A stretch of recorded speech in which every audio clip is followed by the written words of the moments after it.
Close my eyes and I see red. All these demons in my head. They beat me blue, they want me dead. I close my eyes and I see all these demons in my head. They beat me blue, they want me dead. I close my eyes and I see. I close my eyes and I see. Careful who you choose as a target. Get it of a war, yeah, think I'm on. I don't think you know what you started. Cause one of us is ending up in a coffin. Keep on testing on my patience. There's an open invitation. Cause nothing to say, then you better say it. Just know that you're able to so. Close my eyes and I see red. All these demons in my head. They beat me blue, they want me dead. I close my eyes and I see all these demons in my head. They beat me blue, they want me dead. I close my eyes and I see. I close my eyes and I see. Strange how quickly you went silent. Wait, now you're saying you're not about it. Don't stop, you should keep on talking that talk. Let's see if you can walk. Close my eyes and I see red. All these demons in my head. They beat me blue, they want me dead. I close my eyes and I see all these demons in my head.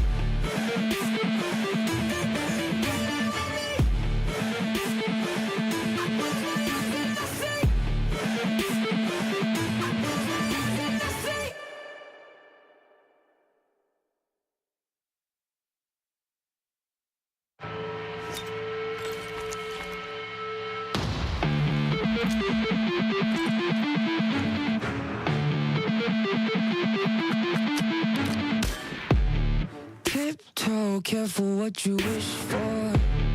You don't wanna end up in my space, no, no, no. Wishful thinking you might get home. You might have to gamble with your life, oh, no, no. Keep on testing on my patience. There's an open invitation. Cause nothing to say, then you better say it. Just know that you're able to so. Close my eyes and I see red. All these demons in my head. They beat me blue, they want me dead. I close my eyes and I see all these demons in my head. They beat me blue, they want me dead.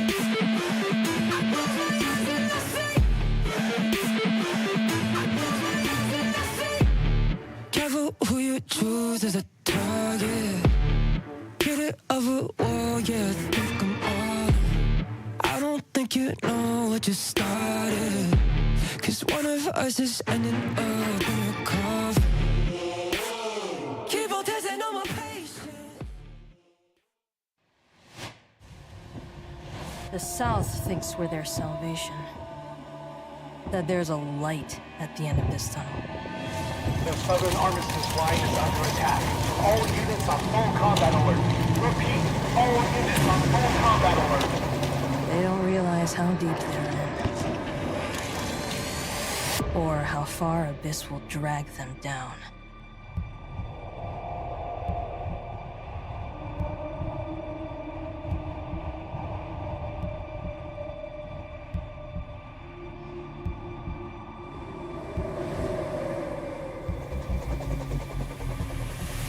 Abis, what's your location? We're on site in Morolos, heading to the AO. You know where Ajax is. Careful. No fuck-ups. Roger. Shift's almost over. Hold tight. It's almost light out. In position, waiting for orders.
Captain, I don't see him. Ajax left. Bastards, playing with us. HQ, we need backup. Captain. What are your orders? Surround.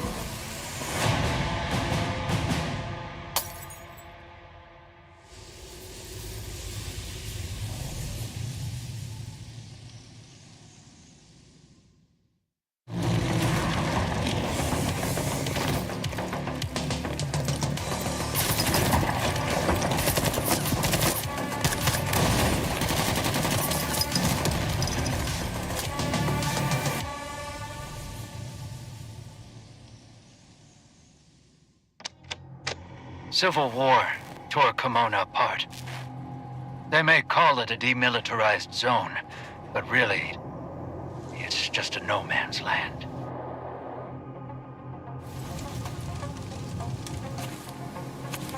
Unthinkable darkness is buried deep beneath inside. What the hell happened here?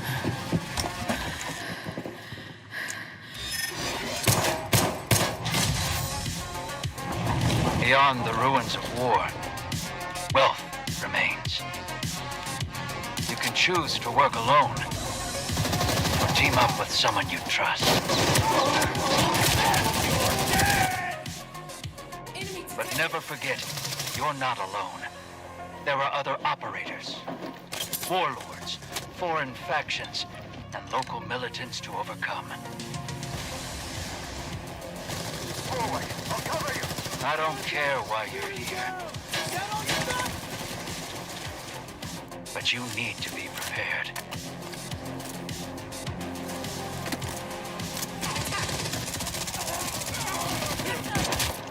Your job's not over until you reach the extraction point alive. Build your own throne, operator.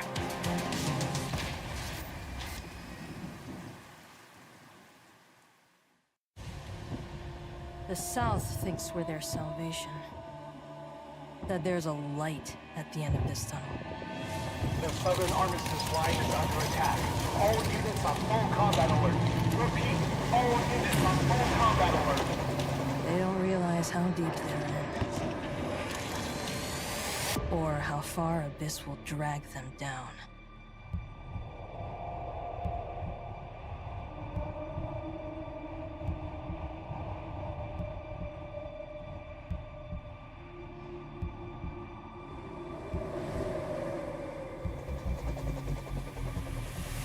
Abis, what's your location? We're on site in Morolos, heading to the AO. You know where Ajax is. Careful. No fuck-ups. Roger. Shift's almost over.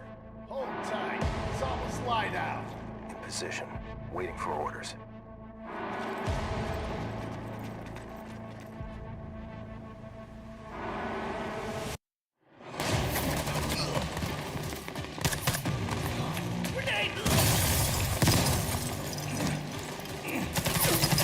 Where are they coming from? Protect the captain! Bring more ammo! Hurry! Target upstairs! Fuck! Got us down! Pressure fire! Stairwell! Yeah!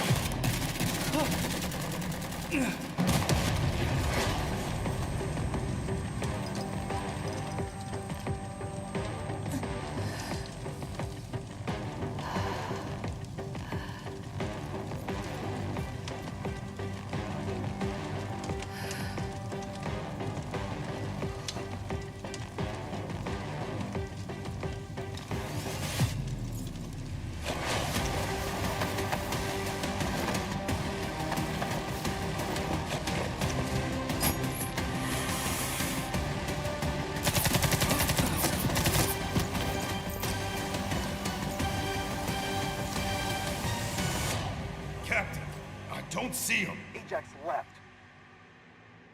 Bastards playing with us. HQ, we need backup. Captain. What are your orders? Surround.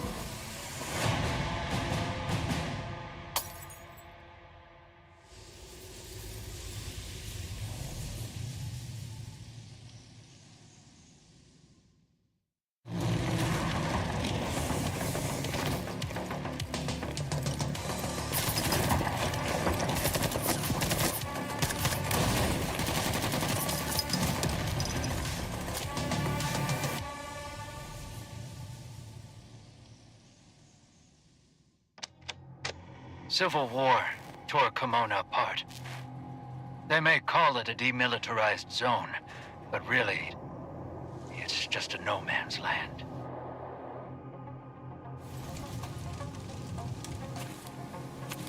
Unthinkable darkness is buried deep beneath inside. What the hell happened here?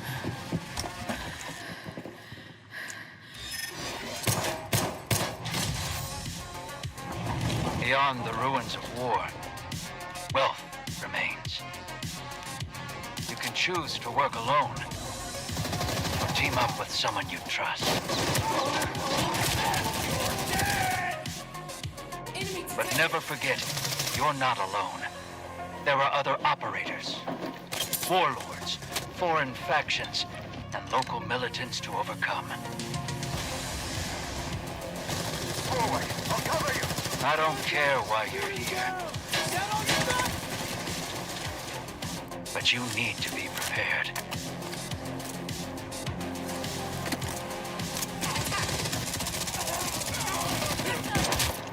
Your job's not over until you reach the extraction point alive. Build your own throne, operator.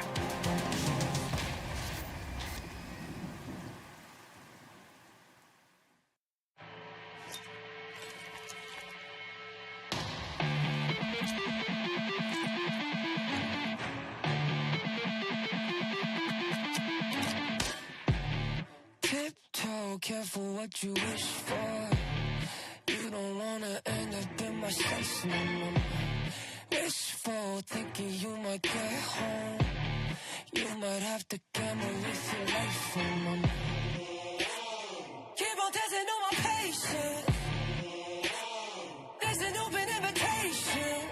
'Cause you say, then you better say it. There's no surgery that you saw. Close my eyes and I see red. All these demons in my head. They beat me blue, they want me dead. I close my eyes and I see all these demons in my head.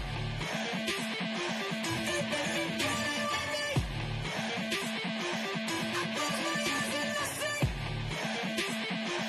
I close my eyes and I see. Careful who you choose as a target. Get it over war, yeah, think I'm on. I don't think you know what you started. 'Cause one of us is ending up in a coffin. Keep on testing on my patience. There's an open invitation. 'Cause you say, then you better say it. There's no surgery that you saw. Close my eyes and I see red. All these demons in my head. They beat me blue, they want me dead. I close my eyes and I see all these demons in my head. They beat me blue, they want me. I close my eyes and I see. I close my eyes and I see. Strange how quickly you went silent.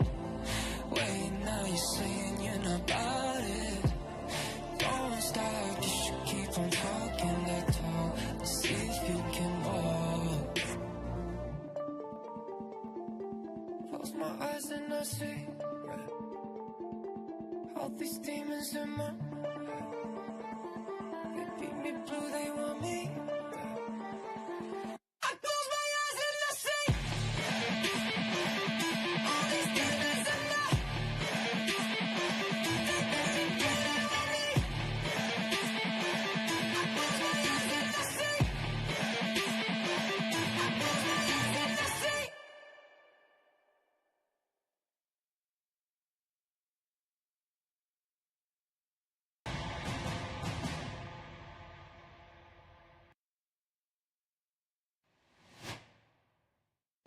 Welcome in, everybody, to the Arena Breakout Infinite Showdown.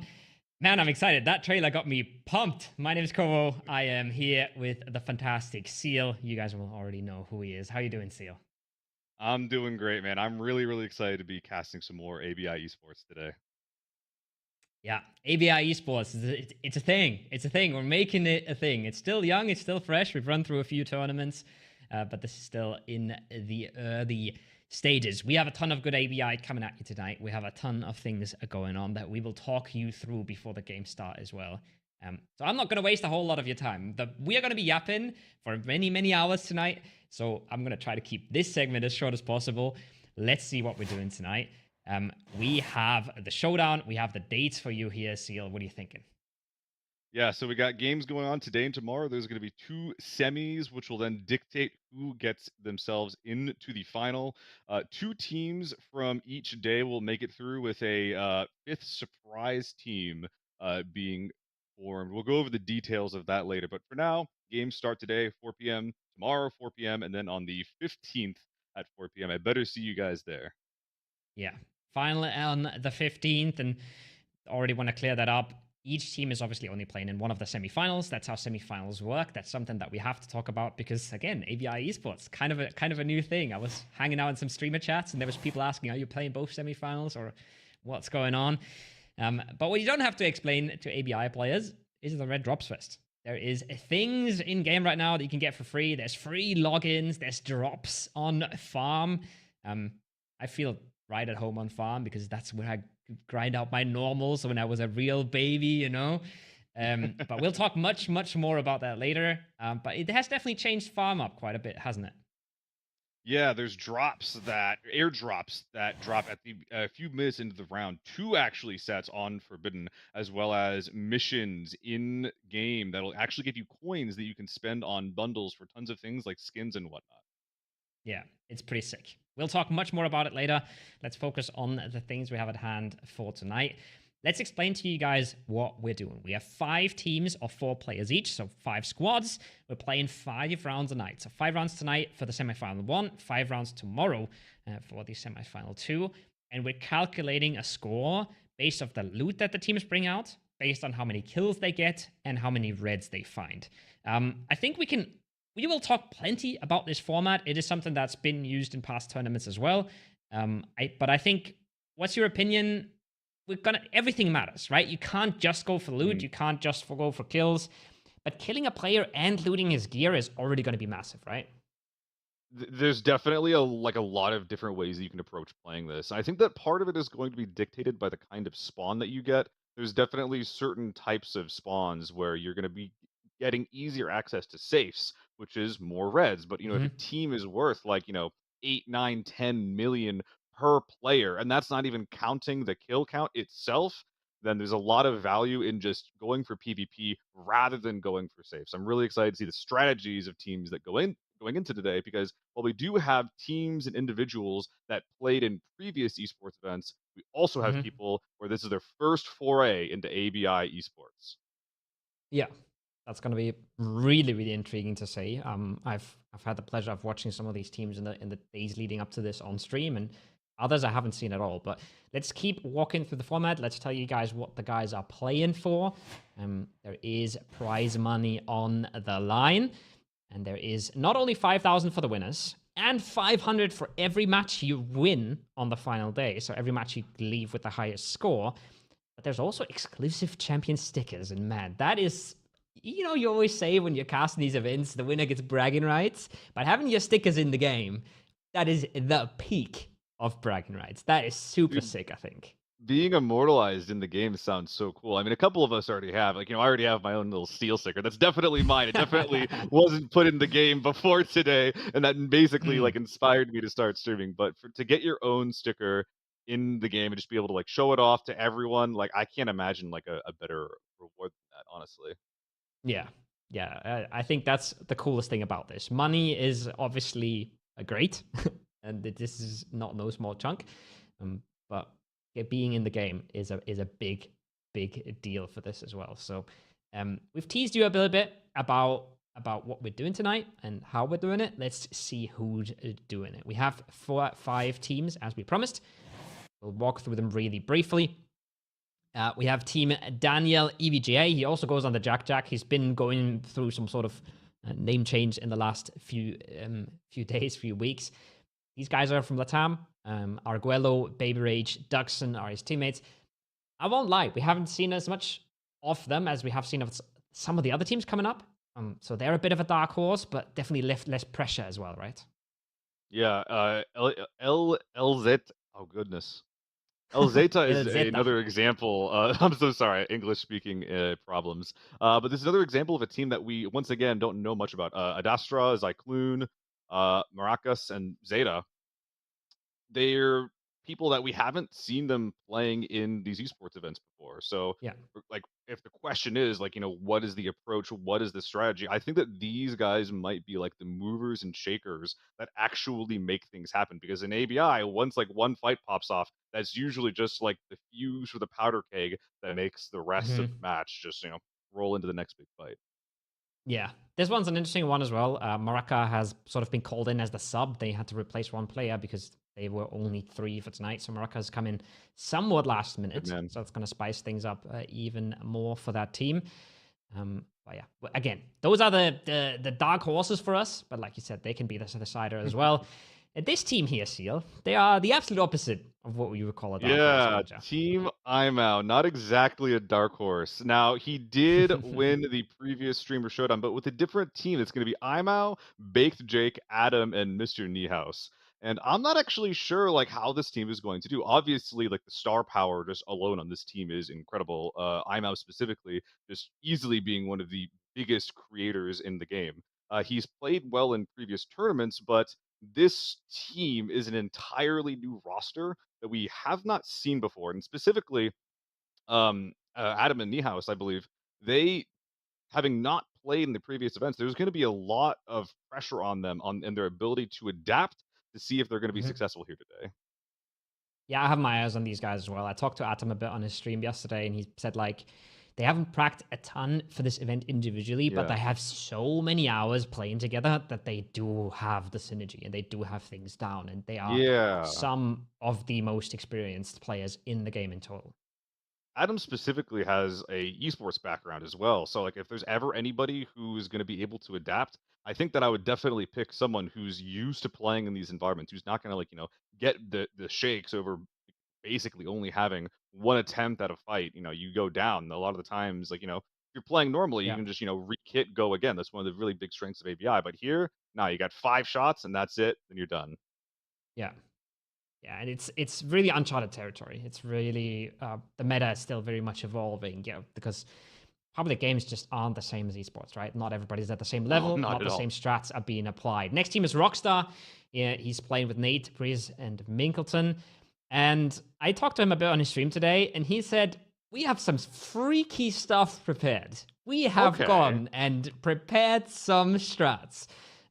He also said something like, last tournament, we didn't quite have the pacing down just yet. We thought we were Yeah. being slow enough, but everybody else was playing so much slower than we were, and we kind of got clapped by that way. So they have adapted there, but they have also cooked up some strats that they were exciting to show. I could feel that at least. He seemed very That's excited to really show us what he's that's got. really, really exciting because I Yeah, think the last event, sorry, in the midseason clash, one of the defining, I guess, strategies was like having those plans going into this event. Like you can have as much, raw skill and talent for the game as you want, but if you're playing in an entirely new environment, it's not yeah, gonna matter because those, that skill and those experience not only like may they not translate, but they also may give you a false sense of security. Now, Rockstar going into this with having specific strategies, I'm really excited for. I think that Yeah. GL, who won the midseason clash, that was the reason why they did so well. However, as long as those strategies don't kind of put a target on your back, I think it'll be fine. Yeah. Yeah, exciting team to watch out for. Also, a team that's one of the few teams that will be playing on low ping, so we're going to see how that works out for them. And then we have Team Solo Control with Solo, Critical, Giotto, and Shami. You talked about esports backgrounds. You can talk about Critical there as well. He's played at the top of multiple esports throughout his career. These guys, I think they got a second in the first ABI tournament ever. You know, they haven't won one yet, so they're not coming in with the same kind of favoritism as we would give to GL maybe. But to me, they look scary. On the day, I'm not sure if we have a GL plan today. Yeah, I think that on the day, this might be one of the favorites, especially when you consider this is the exact same roster that we saw playing in the midseason clash. And I don't think that any other team that we have playing, not even only today, I think that in the entire rest of the event, I think that everybody mixed and matched a couple of the players on their team, but Giotto, Crit, Shami, and Solo, these guys, they kept it together, and I think that their strategy is going to be really, really good here too, because talking to them, it seems like Crit is going to be IGLing, and IGLing, specifically Giotto and Shami, like those guys are absolute demons. Like I discovered Shami like a few months ago, and I rated him, and I was just like, wait, why would people even watch me? Like, if this cracked if this nutcase exists, he's insane at the game. I'm excited to see what they do. Yeah, me too. I watched a bit of Giotto today, and we'll talk about them more as we move on to the bracket here to show you all of the teams involved. But we're gonna have to be. I have to be a little bit afraid here to give too much bias to the teams who are more present on Twitch and on YouTube, because that's the guys. Like, I've watched videos of Owen's team. I've watched in the streamer showdown. I've watched a lot of Solo and Crit in the past few tournaments, and it just gives you an idea that these guys are really, really good at the game and they really know what they're doing. There is still a lot that can happen today. We're looking at the top left of the bracket here. We're looking at the semifinals 1. And we're looking to exclude 3 out of 5 teams today. Yep, and that being said, just because you get knocked out today, that doesn't mean that you personally are going to be knocked out of the event entirely. You see in the bottom right there is the Team Mayhem team. So after we go through the semifinals for today and tomorrow, obviously we'll grab 2 of the top performing teams, shove them into the finals. However, 4 players from the 6 remaining non-qualified teams, the top eliminators from those teams, will be pushed together into a team and will send them into the finals. That is really exciting to me, because just the amount of chaos of that team like that, where it's like, clearly no synergy, but also the top performers from the team, like, you actually could have a team like that walk away with first place just from raw killing power. Yeah, and maybe if they don't walk away with first place, they can still just mess up so much, because they are playing with absolutely zero pressure. They have no targets on their back. They have no expectations whatsoever, right? And they can just go guns blazing. And that's going to be, I think, exciting for us, really annoying for the other 4 teams, right? They've tried to establish as much structure as you can in an ABI match with 5 teams tryharding as much as they can. And then there's just one team in there that might just not give a damn. It might just run at things and might just play a lot more individually because they aren't a team. Think about this as well, right? We have 2 LATAM teams, a European team, and then 2 English-speaking teams. What if they don't even speak the same language on that team, right? Like, do you expect them to play as a 4-man squad, or are they just going to be running around, right? So, dude, if they that's can't going to even throw a speak spanner the in the same, works. Yeah. If they can't even communicate properly and they still end up performing really well, it's just like, man, at what point do you just like mute up, play your game, and just like see if you can frag out? That's why I want to see on the finals how this team does. I think it's going to be a really, really cool thing to see. Yeah. I think, I'm not ready, right? I'm not ready for what's going to happen today. We also have to talk about the fact that for the first time ever, we are observing the players. We don't just have the individual POVs. So this is a fully new thing, completely new. It's going to be a different viewing experience. It's going to get some time to get used to. It's going to take some time to flesh out everything. But it's a pretty big step. Coming from other esports, this is an absolutely relevant and a step you can't skip. You need to have observing in your game, and we are starting that today. So I have no idea how that's going to go down. I have no idea how it's going to look. And I think the players don't really either. I think whenever I mentioned sort of strategy and plans, there was a lot of talk of play our own game, make sure we have fun, make sure the mental stays good, because there's so much going on, you can't influence it all. Yeah, and I think that something that you mentioned Rockstar saying, like he wasn't expecting to see how slow people truly played. I'm Yeah. actually wondering if that's the pace of gaming that we're going to be seeing today. Because again, we're not just dealing with like the same 5 teams that we saw at the midseason clash. We have people with varying amounts of, ABI esports experience in general, but also even ABI experience. We might be seeing people who are used to being able to run it down try to do that. And, if that doesn't work for them, that's, one impact of, their decision. But also it's that decision to become aggressive, to try to like exert your pressure on the lobby, that oftentimes is what causes the third party, the fourth party, the fifth party. That could be what really brings these games to like a really, really action-packed edge. Yeah. We'll have a quick check in with some of our streamers before we start the match, but don't worry, we're just minutes out from the first map starting. Solo. Check out Team Solo Control as they're just kind of hanging out, they're vibing. That man looks very Yeah, relaxed to me. I got some thoughts here. So we're seeing a bunch of barrels and handguards in the inventory here. These are parts of the most important, or I guess the most meta build for the H4, which is almost certainly going to be one of the most common guns we're seeing. I am seeing an SVD though in Solo's hands. This is a good time to just talk about the rules for the event. So no red ammo at all. So this is going to look only going to be 7 BT1 in that SVD. No one-tap potential at all from fresh helmets or fresh tier 6 armor. So I'm actually a little bit surprised to see this, especially when you consider that he's going into the raid bottom left there at 51.9 kg. Not at all gonna be fast. I believe he's the only one though that is pairing a DMR with his H4 here. Yeah, I was gonna say, so the camera hiding the H4 there, right? So but don't get it confused. We are gonna see a whole lot of H4s today. It is the gun to be playing. We're gonna see a whole lot of these helmets, even though Shami doesn't have his on yet, apparently. He's got the drip. And the players have all been equipped with enough money, 50 million to be exact, to gear themselves out how they want for each of these raids. That is a big deal, of course. We want them to go in with whatever they want, they can have. But we do have some limits, right? You just said it, no red ammo. And we also have a utility limit, which I'm very excited about because I love the gunfights, right? And I've watched a lot of sweaty, good squads play against each other in Forbidden, and everybody's bringing 30 smoke grenades and 20 gas grenades. Armory would like to know your location. That won't be happening. That won't be happening here tonight. So, going to be a bit of a different story there.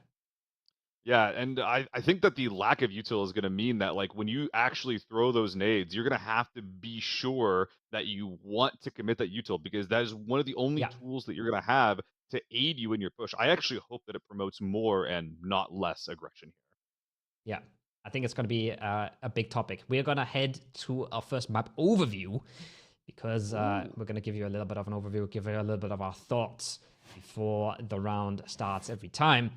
Look at that free We are starting up on Old Faithful. We are starting up on Farm. Very long map compared to its height, you could say, right? You can see it in the bottom right. And that's going to have some implications on the gameplay. Yeah, this is one of those 3-lane maps, and the length of the map is also going to be very, very important. So usually when it comes to one of these just ABI esports, controlling space is the name of the game. So centering up quickly so you have agency and be able to react to the different fights that you hear going around the map is pretty important. However, on the flip side, if you have a fight that pops up near Grain, for example, on the west, or loading area on the east, if you start and finish that fight fast enough, not only do you reduce the chance of a third party, but players that spawn on the opposite side of the map might not even hear you. Not all maps have this property. Farm potentially gives teams enough space to be aggressive and make their own plays, and I kind of hope we see it today. Yeah. Also a thing where the range where you'll hear these shots is going to be very different from the range where you hear the util, right? So correct me if I'm wrong there, but I don't think it's ever going to happen, right? This is one of those caster theory craft things. But if you catch a team off guard, maybe you get the first 2 knocks immediately, you could try to finish out a fight with gunshots, with just running them over before a whole lot of util explodes. And then you have a massive knowledge advantage over the teams who spawned on the other side of the map, correct? Yeah, true. One of the interesting things that we can see from there as well, I'd be surprised if we actually find people dying without having spent their util, because, as we were mentioning, that it is actually so important. One last bit regarding the rules, actually. We went over the util limit. We also went over the ammo limitations. However, there's also no access to a secure container. So we saw from the checking with Solo before, all at M995 in his vest, that's going to really, really crank up the value of these kits. Most of the profit that you're getting from these guys is probably going to come from the, maybe even upwards of 300 rounds of M995 that you're bringing into the raid. If there's ever one thing that you want to go into these events with, you're going to maximize your chances with whatever gear you can. Even if that means that if you die, you're giving someone else a bunch of value, what would be even worse is losing and dying yourself because you didn't bring, that extra ammo or that extra stim that would have saved you anyway. It's so interesting. It has so many different variables. We're kind of amplifying the whole idea of an extraction shooter, right? You aren't only playing to win, you're also always risking losing a lot, right? That's what we love about this game. That's what we love about extraction shooters, is the risk of losing it all. But here, the risk of losing it all is not just losing it yourself, it's also giving it to your exact opponents, right? You're not just, it's not some random account that picks up your nice little M4 that you made. It's you giving 6 million or whatever you are over to that other person, over to that other team. So it's gonna be hard for a lot of these players to not play to lose, because that's the wrong mindset, right? You gotta be playing to win. But when you think about how much gear you're giving up by a kill, there's this super interesting dynamic of how much am I really gonna be risking? How much do I really want to put in my vest? Is that too much? Is that too little? Like you just said, right? You want to maximize your fight chances at all times, but that also means you're maximizing your losses in that sense. I'm gonna go into the weeds a little bit on this and bring this even further as well. One of the winning strategies that GL used in the mid-season clash was when he won a fight to hide his own kit. But I want to hold that thought. We're going into game here. I'm spawning on the top right. I'm so excited to see Farm with a free cam. This is awesome. We're going to see some whole new POVs. That's Team Solo and Critical.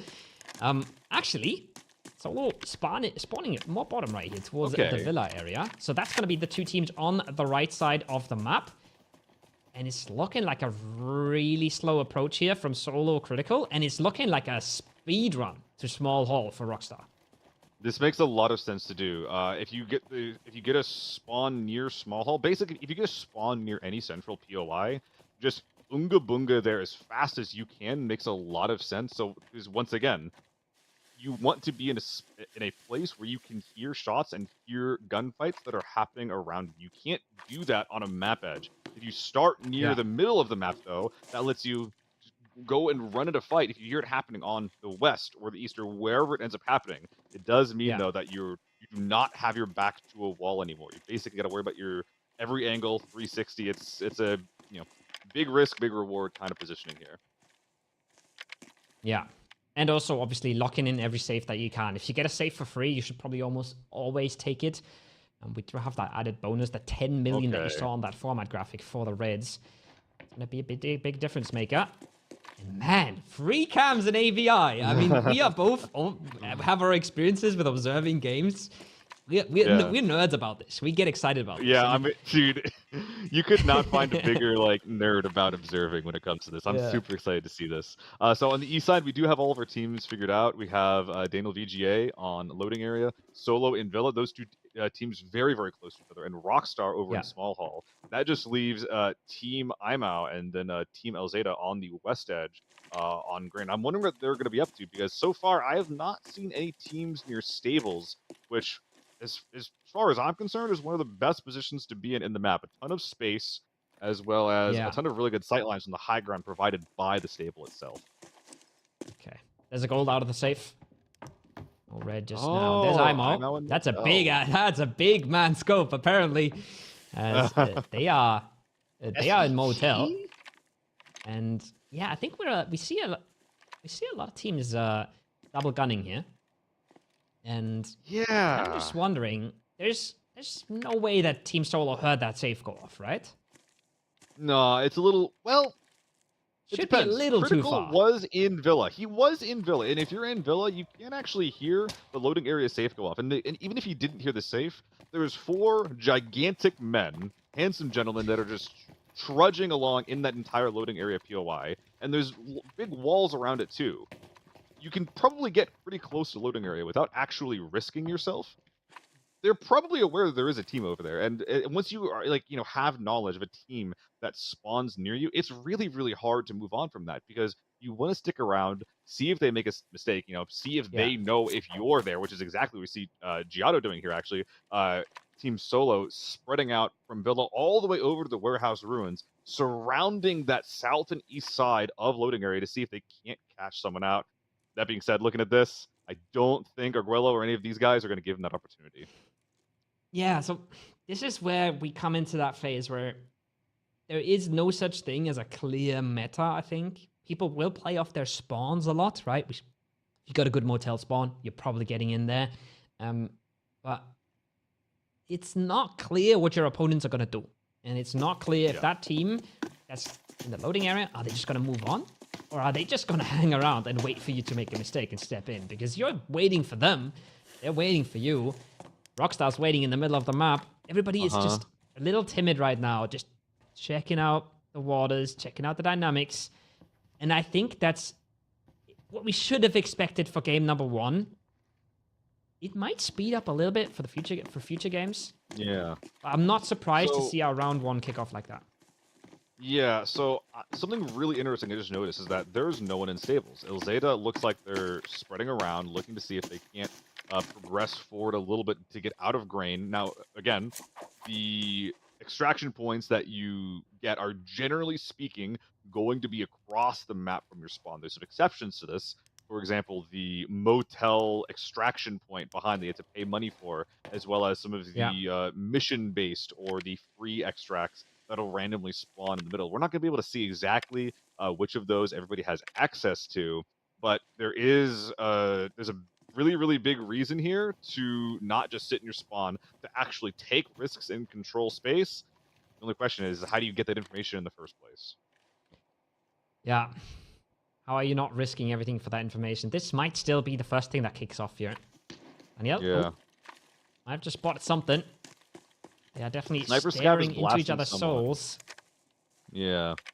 You guys probably noticed at this point, by the way, that UI does not show up for teammates. So if you see someone who's just, hanging about the guy that we're spectating, you just got to use context clues and say, all right, that's just one of these guys' teammates. But Daniel VJ looks like he's starting to move on from loading area, and the proximity of loading in Villa, it does make me think that is the first thing that's going to pop off.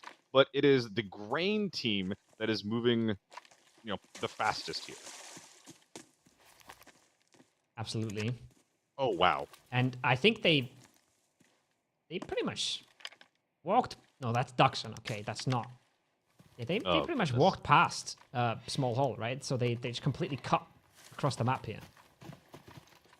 No, I think that was Observing Bug. That was our loading area team getting up to the high ground above Villa. Popping in some nades, yeah. So Daniel VGA looking for a fight on Team Solo, getting the high ground above them, spreading out. But last time we saw Solo's team, they were spread out themselves. So while they're busy focused on Villa, we might actually see some flanks. We already actually see a flank getting set up by Solo. If they overcommit to this left side flank, Solo will punish them.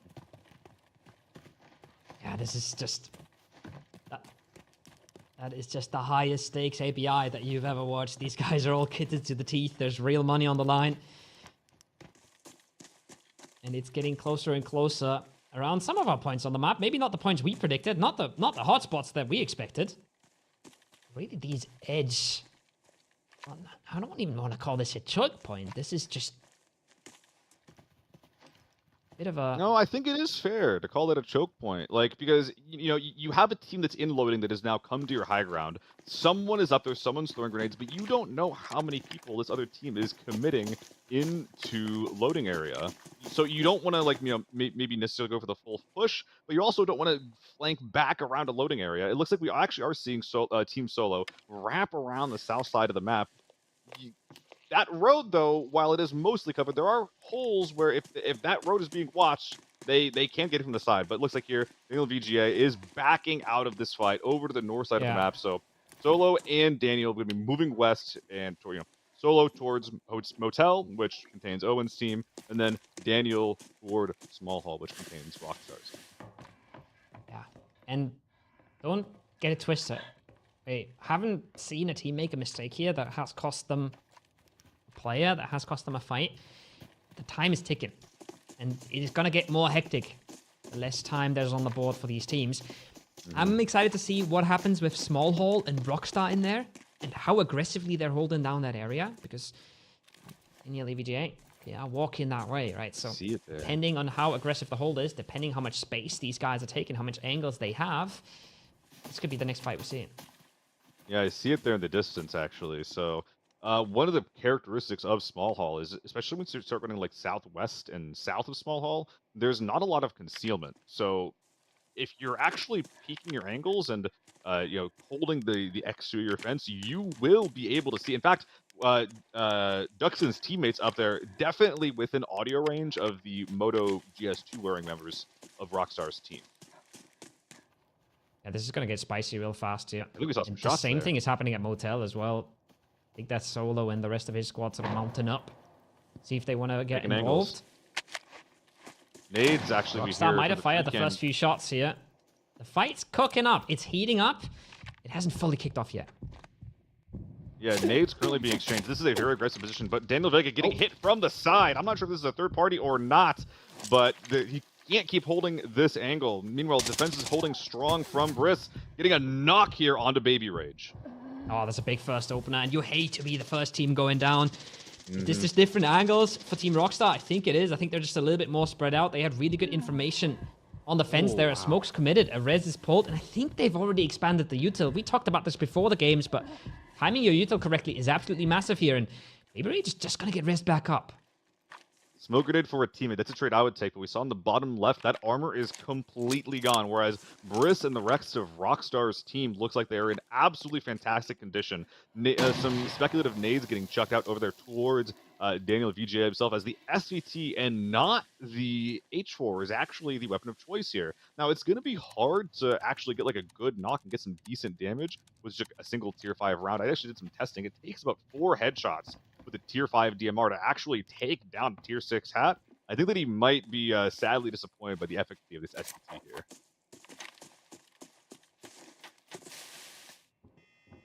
Good for them to take the reset here. I think they have to be happy that they got the reset in the first place. Both teams taking that fight rather defensively, and I do understand. I talked to Rockstar a bit, and he's been actually coaching Rainbow Six, which is one of the most tactical games that I know, and I have high expectations from him, right? So I'm allowed to criticize him a little bit. If they managed to time their util there a little bit better, they had players on that fence that they knew were on that fence, right? So if they had managed to combine the util together a little bit more, that could have been massive. But that's very easily said. That's very hard to do, and things go really badly. Somebody peeks while 2 of you have a nade out, and suddenly your game's blown up, right? So there's a lot of things that can go wrong there. For now, they're going to be happy to live, but this could have been a big opener for Rockstar and the rest of his squad. Yeah, a lot of the times, peeking when you are at your most vulnerable is actually one of the better plays that you can do, because, you might catch someone sprinting you with their gun down. That could be a really good play. I'm actually surprised to see this, though. Solo, they were definitely within audio range of even the gunshots happening to their north by Small Hall, but also the grenades as well. However, despite hearing those gunshots, and despite them being the team that was in the best position to look for a third, they actually deigned to not go for it, and instead are just stacked up here, looking for any errant peek from any of the IMA players. We're actually seeing this. This is really good, because without red ammo, we actually are missing a lot of lethality from range. One of the easiest ways, though, that you can actually secure a kill is with a team shot. Even if you're out of effective range, 4 dudes blasting you with 900 RPM of M995 is going to put you in the ground. Yeah. Getting caught off guard is just a very quick way to go. El Zeta encroaching on small hall from the other side. Both the Latam teams just hugging the north side of the map so far. Could pose some issues. Our grain team. Could pose some issues for Rockstar if they're still in close proximity of the other team. But this is a fight that's cooking up, and we've seen Imo and the rest of the squad set up there for a long while, so that's going to be a hard breach, I have to think. Just take in a motel that's fully occupied. I don't know how well that's going to go. I'm actually curious what the overall macro is. Again, we mentioned that Crit was IGLing Solo's team. So I don't think anyone's really excited to like push into a bunkered hotel team. This body language we're seeing from Adam, as well as just the positions being held by the rest of IMA's team, is absolutely indicative. They know that Solo's team is here. In fact, we even see IMAO stacking up multiple DMRs, multiple players on the same angle, so they can actually try to look for those team shots to secure a knock with these less lethal tier 5 rounds. Both sides of the map cooking up as expected. Heating up a little bit. Now that more time's passing. Niehaus. He's lost an arm. Oh, and Jake is already out. Oh, he's dead. Okay. Yeah, that's he's gone. Yeah, Solo, I'm out in a fight right now. And it looks like Solo has breached the underground entrance on the south side. Look at these angles. Oh my goodness, the amount of Overwatch that is being used here is really impressive from Solo's team. The thing to note about the way that farm is laid out is that if you're defending farm, there's only so many windows that you can actually peek from to look in, frankly, in any exterior, like any outdoor direction. If you lose control of one of these firing ports, it can be really, really hard to get it back. That's probably how we saw Jake die earlier. Yeah, I think he's been singled out a little bit, or maybe just some really good headshots. I'm not sure if he was close range to Solo there in that building. But they have been punished. They probably had the advantageous position, but they have been immediately punished. So aggressive moves paying off. As El Zeta trying to get aggressive towards small hall, but quickly realize it's not the breach we want to take at the moment. But again, time's ticking. 9 minutes. Crit's hungry. They know they have a knock here. They know that this is probably going to be the best opportunity they have to get a wipe, get that gear, and move. Critical starting to push up these stairs, as on the north side of the map, small hall, Rockstar's Minkleton, rather, still holding strong on that west side. I think the timer, more than anything, any kind of like third party, fourth party, fifth party, is probably going to be what prompts these fights to happen more than anything. Yeah. I think we could have seen that small hall fight completely explode if one of the teams was a little more into it, a little bit more aggressive about it. But we might actually see a disengage or an attempted disengage, because we know that they might be walking straight into another team here. They might have grabbed as much of the gear as they could and tried to get it out of there, try to secure it, maybe even just hide it somewhere, make sure that that's not points going over to the other team. But we've just watched a few teams walk through the middle of that map, so Owen might be in dangerous territory here himself. Yeah, it's once you try to leave your strong point, it can be really, really hard to not only get out, but also just find like any sort of value here. A couple shots getting sent out here from IMAO. But I think that this was... not sure who this is, but he's finding some knocks here. It's a big fight, but he's down to half HP as well. There it is. There's the knock on him. Getting 2 men in the tunnels. Knocked and flushed. That's the second player confirmed. I don't think he got anything himself there, so second player down, and they did get crunched here. They did walk away from a fight into another team straight away. Yeah, Daniel VGA, they were able to get one flush for one knock here at the very least. We actually saw as well, in the meantime, Rockstar is losing one Nate here. Now, Small Hall very, very close to the fight we're hearing down south towards Recycling. I'm wondering here what the win con is for Rockstar. Are they going to come third party to this fight at Recycling, or are they going to hold back? Adam, the last player left up from IMAU's team with a whole 4-man bearing down on him. That is crazy. That is crazy. They had one of the best spots, I would have thought. Maybe that's why I'm not playing. Maybe that's why I'm just yapping. Motel didn't pay out for them at all. I think they got caught off a little bit there. Jake getting taken out just sent them for a straight disengage. And you can see Solo and the rest of the squad, they want to get aggressive on this. They don't want to wait around. They want to try and third party this fight and continue racking up the points because they know just one kill isn't really going to cut it. Baby Rage now knocked on the other side of things, has to crawl down from the hill. And this fight might not be over just yet. Atom is still kicking around as well. He's going to try to get as much as he can. There's a full team Solo walking into this fight. More than not being over, I think that this is actually going to cause it to heat up. Solo's squad has not secured, I believe, any of the loot from IMAU. They're actually prioritizing trying to just put a little more pressure on this fight that's happening here in Recycling. Now, this street is one of the most covered spots of the map that we see Baby Rage resetting on. So it's going to be a big commitment for Solo's squad to actually get into that street to get eyes. In the meantime, Adam finding his one moment, using the third party's opportunity to run away. He's getting out, but Solo's getting in. Yeah. Oh, there's a spot. That's a knock immediately. You can't get caught by these HKs. Immediately down, tries to go for the trade, finds it as well. Nice knock, but I think that's another trade there going the same way. Duxon, Baby Rage getting out the shots, and aggression is working out. Critical from range, but he's only got one teammate left. This is the moment. Every single team that has players left is coming here to play. Rockstar still one of the only teams that we have with 4 up getting third parties. Duxon from Daniel Vega stuck in the middle. Now, Crit did lose out on their push into this artillery position, but Rockstar, it's his turn to get aggressive. Just because he won the first fight doesn't mean that he's going to be able to succeed against the 4 men bearing down on his back.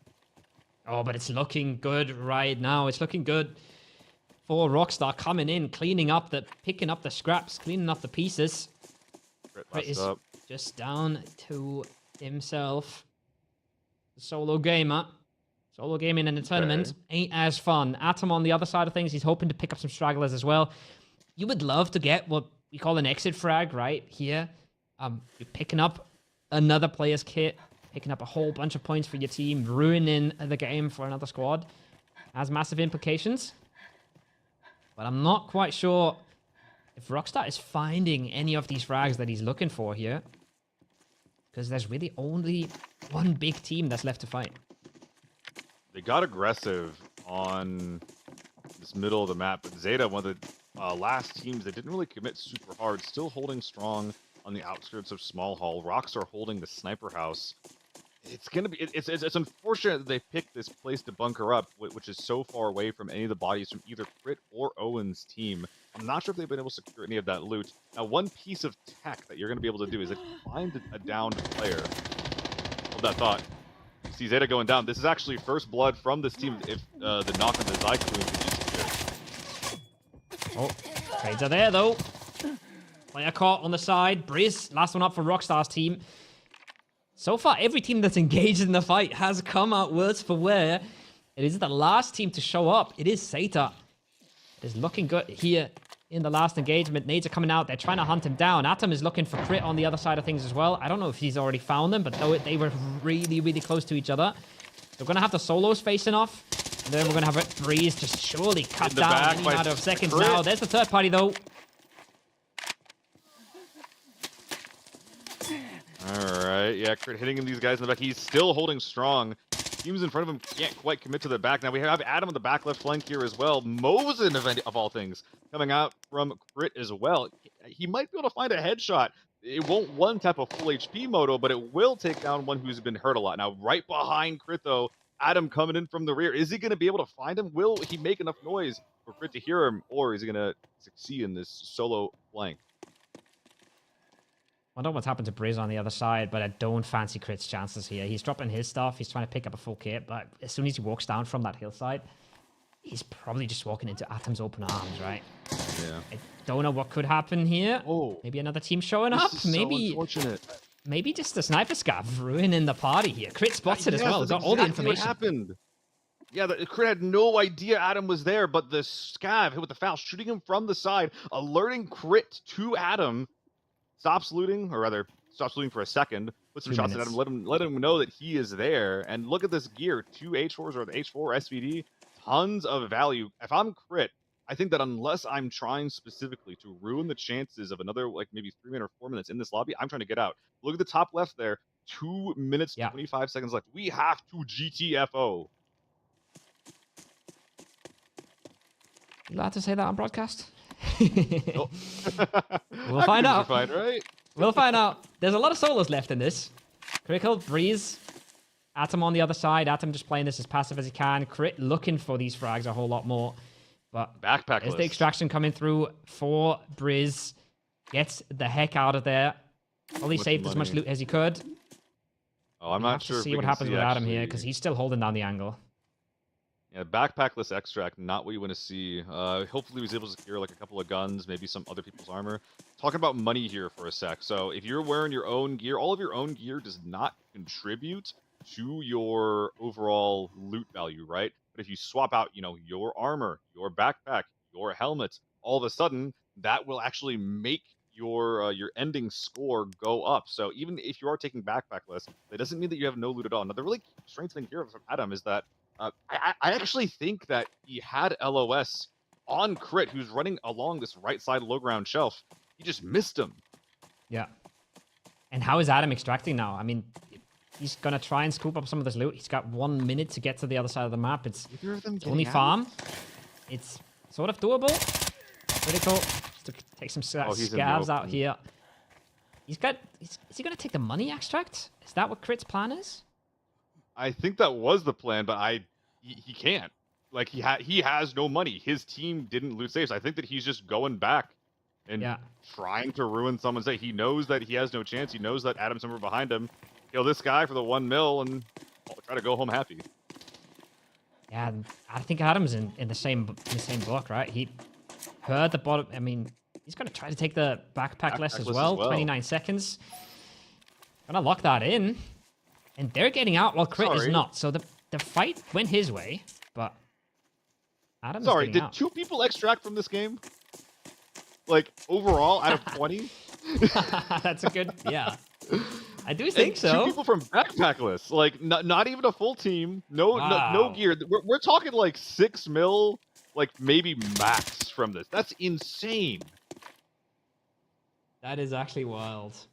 That is actually really, really wild. That is not... I mean, that early game was exactly how I expected round 1 to go. Yeah. And then that mid and late game, I have absolutely no idea. What... I mean, every team third party, the exact same fight in the exact middle of the map, and basically nobody got out. The people who got out without a backpack. Like, what is going on? Yeah, and that's something that I want to kind of start talking about here as well, is like, all right, so like how does one get money? I mentioned it during the game a little bit, but obviously there's, the gear that you brought in does not contribute to that. So you're going to be looking to replace that with anything that you can find from any bodies around. Now, I think that Adam had approximately 12 bodies to pick from. So hopefully he found one of those on his way out, as well as I think there was another solo. I forget what team he was from. Breeze. That's Rockstar's team.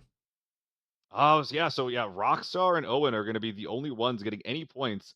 It's a good start, but honestly, in the scheme of things, I'm not sure how impactful this is going to be. In the previous events in the Midseason Clash, a lot of the extracts that we saw were not 1 or 2 solos getting out. It was, 30 million, 40 million team-wide extracts. Chip damage is wonderful, but we're not even... We're seeing less than a red's worth of value here. It's a warm-up round. It's a warm-up round. That's what's going on. Interestingly enough as well, when you think about how close Adam was to bag in maybe 10 mil there. If Crit just walks down that hill before that Scav starts shooting at Adam, that's a kill. That's all of Crit's loot, which is multiple kits, and Adam just walks to the extract, right? That way, with that fight dragging on so long, Crit has no way to get out, has no way... Adam has to drop his backpack to get out at all, so he's probably 1 set of gear that he's extracting there, right?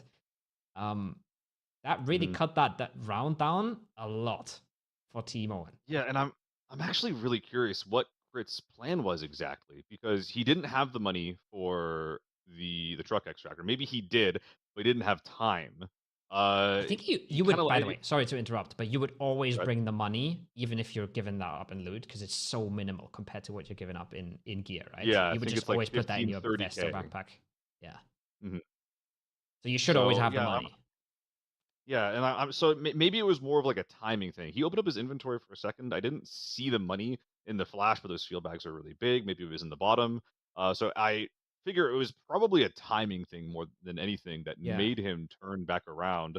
It's just really unfortunate because that one decision was the difference between his team extracting with a backpackless extract worth of value versus Yeah. Owen's team extracting with that much money. So Yeah. little flub up there, but that's the way the cookie crumbles. Only two teams getting any loot value for game one. Yeah. Not what we expected for our first round. Let's see how that really just impacted the scoreboard. And let's see how that all panned out. A whole lot of carnage in the middle. Two teams extracting with points. Everybody else is just on eliminations. And actually, Owen's team, Imao, less than Daniel EVGA, who didn't extract a single player. 5 kills, no extracts. Okay, okay, Yeah. okay. I'm kind of happy to see this. I really like seeing the team that was able to successfully fight and win and get a bunch of kills rewarded over one that was able to kind of squirrel out some loot. I'm actually kind of excited to see this. Rockstar Yeah. as well. It seems like the plan worked, and I think they played that really really well. They had like that central small hall position.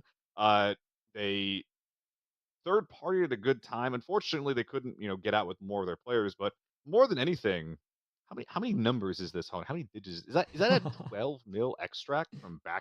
Backpackless? Yeah, Wow. well, so they got a bunch of kills, right? So some of those mills are just going to be straight up kills. Um, but yeah, that is quite a chunk of cash that Breeze got out of Mhm. there. We could take this time to remind you of how the format works, because you can clearly see it's 5 mil for 5 kills. That's not bad at all. But the team loot value is what made the difference here. I don't think they got a red. We watched them open the safe, right? There was only gold in there, so that's going to be a small chunk of change. But just picking up other players' gear will bump you up quite a lot there. So how many kills they got, I could do the maths if I was good at maths, but I'm not honestly sure. We Mhm. know that 20 players went in, 2 extracted, and 1 went MIA, right? So there's a total of 17 kills, I think, in the round.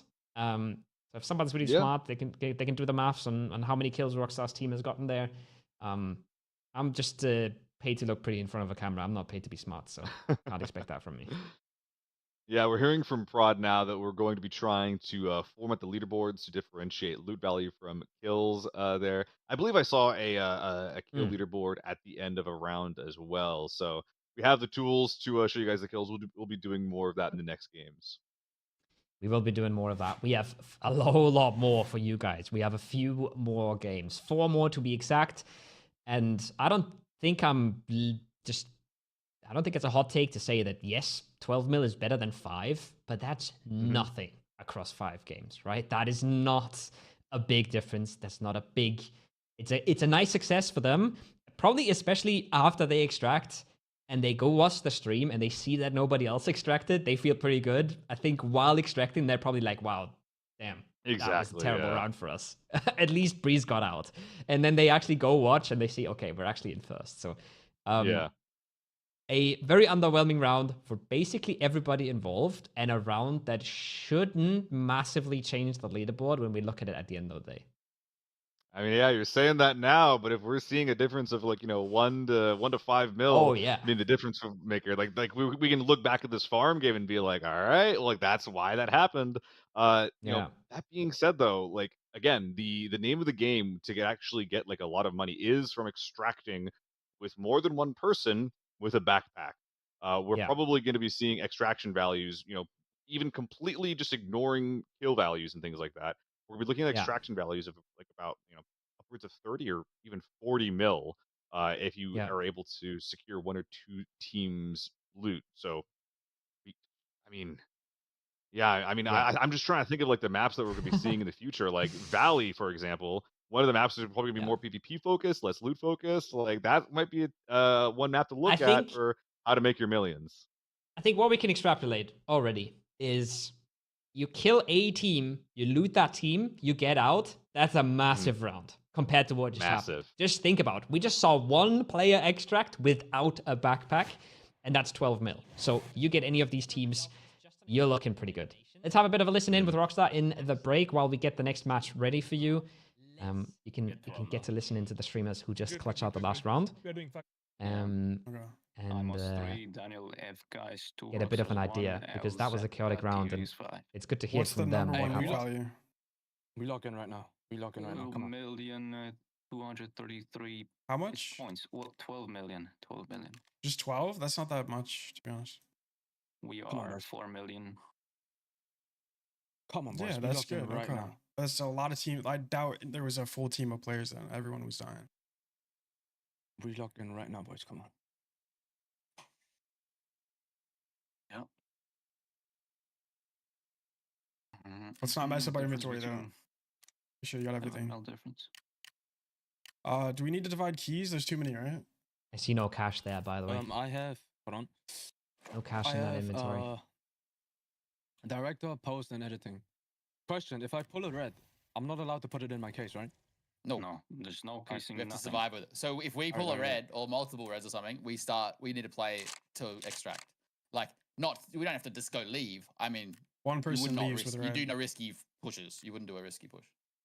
I mean, we could just do. And you can send one home. Yeah, you can send one home early. Yeah, try to escort home, or we wait on the free. I love that extract that's gonna pop if we're near it. Chris basically just saying, try to get the guy with the red you got your kills. You can just send one home.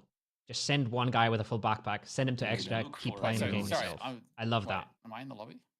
Oh, I'm not. Something else I'm seeing that I'm excited about. So we were kind of talking about H4 being the name of the game, but that's not an H4 in Solo's hands. You know, that's a P90. That's of all the guns that I was kind of talking about that we were going to be seeing a lot of. I'm relatively surprised to see some GMRs. But one gun that I was like, the one gun that can compete with the H4 circumstantially is the P90. Whether we see it from a lot or just a little bit, I'm not exactly sure. Solo seems, especially considering he double gun in farm, he seems to be more willing to play a little bit off meta. But you know, P90 in CQC, 1,000 RPM is bigger than 900 RPM. One of the biggest reasons why going we to got as TV much push as station, we did is this should be the one map, P90 specifically, could shine over the H. I was able to make like really good info plays off of their fucking right. That is gunfight stuff. You know what I mean? Big difference. Yeah. There's also. It's a nice success for them. I mean, I said I wasn't paid for math, but it's like roughly 11% more than 900. So. He's relevant. Wait, what? Significant. Wait, what's Whoa, that's us. Hello. They're watching the stream. Oh no. Watching me. Okay. We are getting ready for the next round. We're getting ready to hop on in, and I want you to give me a bit of an idea of your expectations for this next map, right? So we've gone through farm, we're going to TV station. Just fucking poke at everybody. For the noob viewers and for me, what do you expect? You didn't get shot. So TV station is a map that is basically defined by its quadrants in this style of play, right? Moving from one corner to another is very, very risky and is always going to have the potential of starting a fight. So when teams spawn into their quadrant, they're probably going to be looking to secure all like the avenues in their quadrant. However, you might note that a quadrant has 4 areas, and we have 5 teams.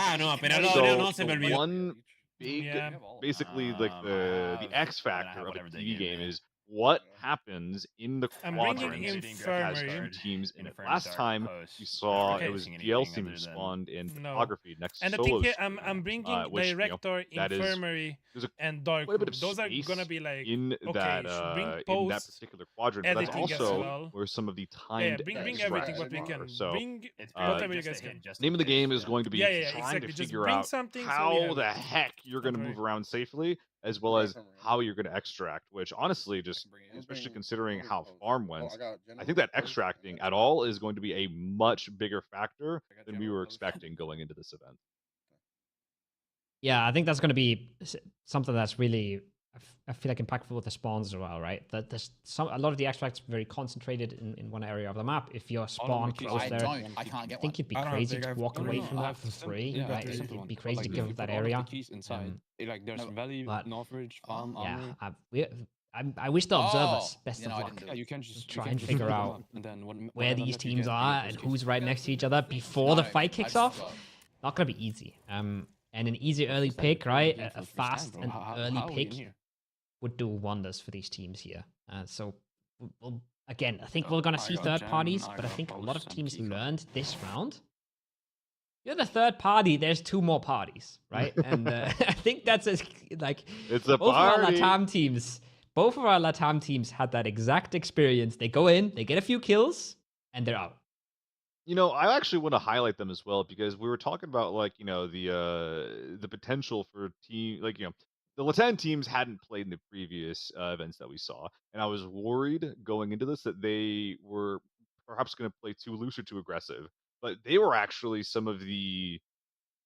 I think that they actually exuded some of like the best strategies going into the event because obviously you they did end up like losing all other players on the third party, but you have to find the right time to initiate. Yeah. And I think that they took a risk and they made a play, but trying to third party a fight is a lot better than trying to initiate one. And we consistently saw them making the correct decisions about trying to go for the thirds, not trying to commit to anything where they were only taking like a 50-50 or worse. Yeah.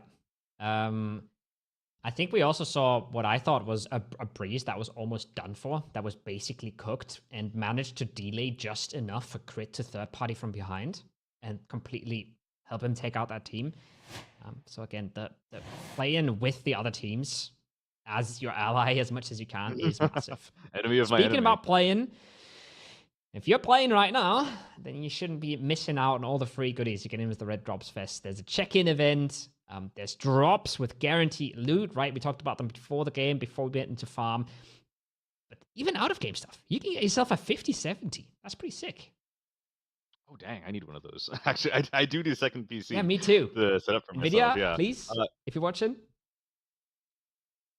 More details on this event, though. So obviously, this is the Red Drops event. We have additional crates containing golds, as well as a high chance of reds spawning on Lockdown and Forbidden Farm. One airdrop rather, being dropped in Lockdown, 2 crates being dropped in Forbidden. But if you're not really a farm head, or if you're maybe not a fan of just having to go for the super chaotic fight over the crate in the middle of the map, don't worry. There's also benefits just being added to the game for everybody. So there's a new mission or a mission line that will give you coins that you can spend in the bundles. If you want to figure out how to get there, and on your main menu, you go to the store button and then hit bundles. There's tons of skins that you can spend, you can buy with the coins. So P90, AUG, AEK, SJ, tons of very, very meta options actually that you can get access to. Spruce up your guns as you go into Forbidden. This is the time to log in and get those rewards rolling. Yeah. And I mean, I think there was a bit of talk of the golds being guaranteed in the drops, right? But there is golds guaranteed, but the reds do appear. I have actually gotten a red myself. So you got a Skyhook mirror the other day, yeah. Real. They are real. So free loot in-game, free loot in the lobby of the game, and free loot out of the game if you join the Discord event to try and win the GPU. So big stuff going on there. And yeah, gonna be nice. Get yourself in there. We have TV Station coming up next. So we have the most baller map of ABI, I would say. At least the one I'm most scared of, because I'm still a bit of a Bambi in this game. We've got that coming up. We've got a bit of an overview. I think the observers have prepared a graphic package for us, but we're going to be dropping in just a few minutes, so don't go anywhere. The map's coming up.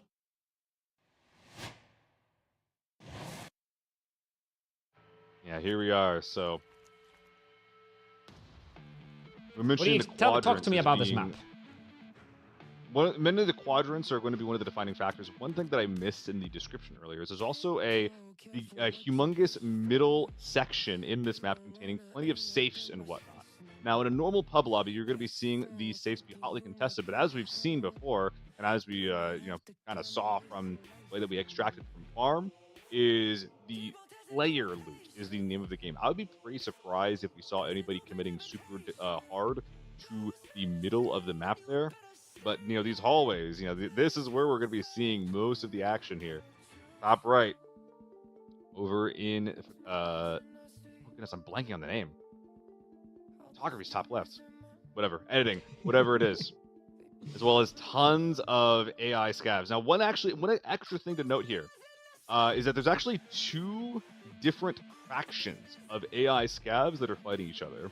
Some of these guys using M4s, M110s, M14s. Now, none of these guys are going to have H4s, so it's going to be pretty easy to differentiate these things, but you need to make sure that you don't get baited by AI shooting each other and be like, hear these shots, be like, oh, it's time to go, like, unga boonga, let's kill these idiots. And then, realize that you're overcommitting into what is literally nothing. Yeah. Luckily, these guys are all professionals. They know what they're doing. But I pray for our observers. This is going to be the most chaotic map.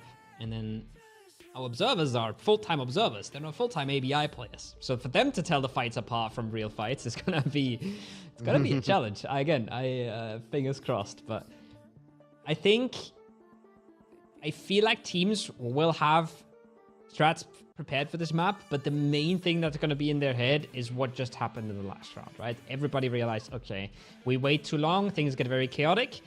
We third party too fast, things get very bad. So I think teams are maybe even slowing down a little bit more, but I would love to see some teams just throw caution in the wind, go crazy on this map. We talked about it before the games. Some of these guys are absolute monsters. If you let them loose, they are dangerous. And if you're just sitting around and you're happy with where you are, and then somebody just comes storming in with util and wide peaks and flashlights, things can go pretty bad pretty quickly. I like what you're saying.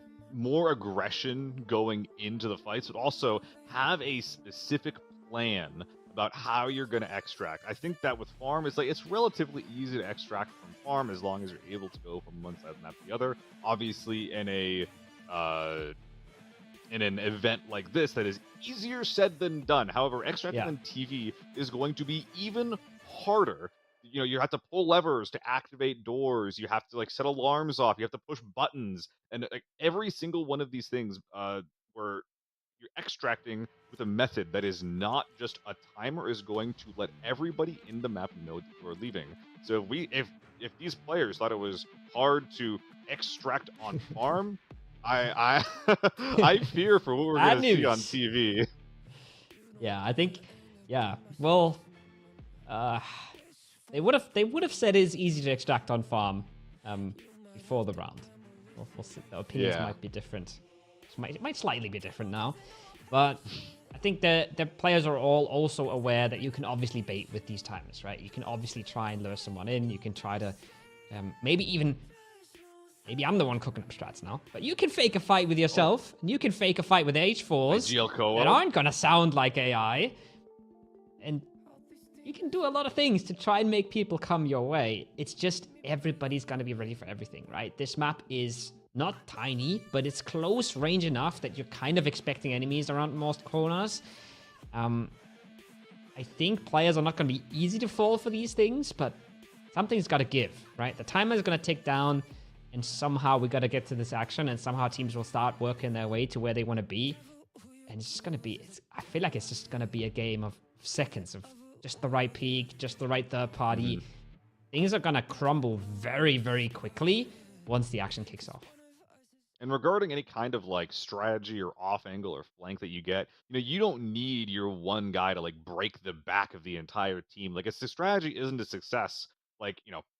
Where it isn't a failure if you're not just wiping the entire squad. If you even get a single knock and a single kill on a team that is not in your quadrant, that is going to be a huge mark in your favor. Obviously with the 1 million, but mostly because again, it's really difficult to make plays on a map that is this tiny. And you factor that in with TV for a very long time. I'm not sure if it would be anymore, but for a very, very long time, TV was the most popular map when it comes to just tier 6 gigachads. And every single streamer that we have here today is very, very familiar with that playstyle. So even if it isn't like their most played map right now or this week, they probably have hundreds of hours on TV Station alone. As you load in your TV Station round. Let's go. Kicking things off straight away. With Baby Rage. Don't get it twisted. It's not Team Solo. Daniel Vega. That is Daniel Vega or Daniel AVGA. We've been calling it Daniel Vega because it rolled off the tongue so nicely, but not actually what it is. I think for a lot of teams, if you're getting a third party and you're getting one kill, you're happy to just sit and hold that space because the chances that the other team is getting fourth party is real.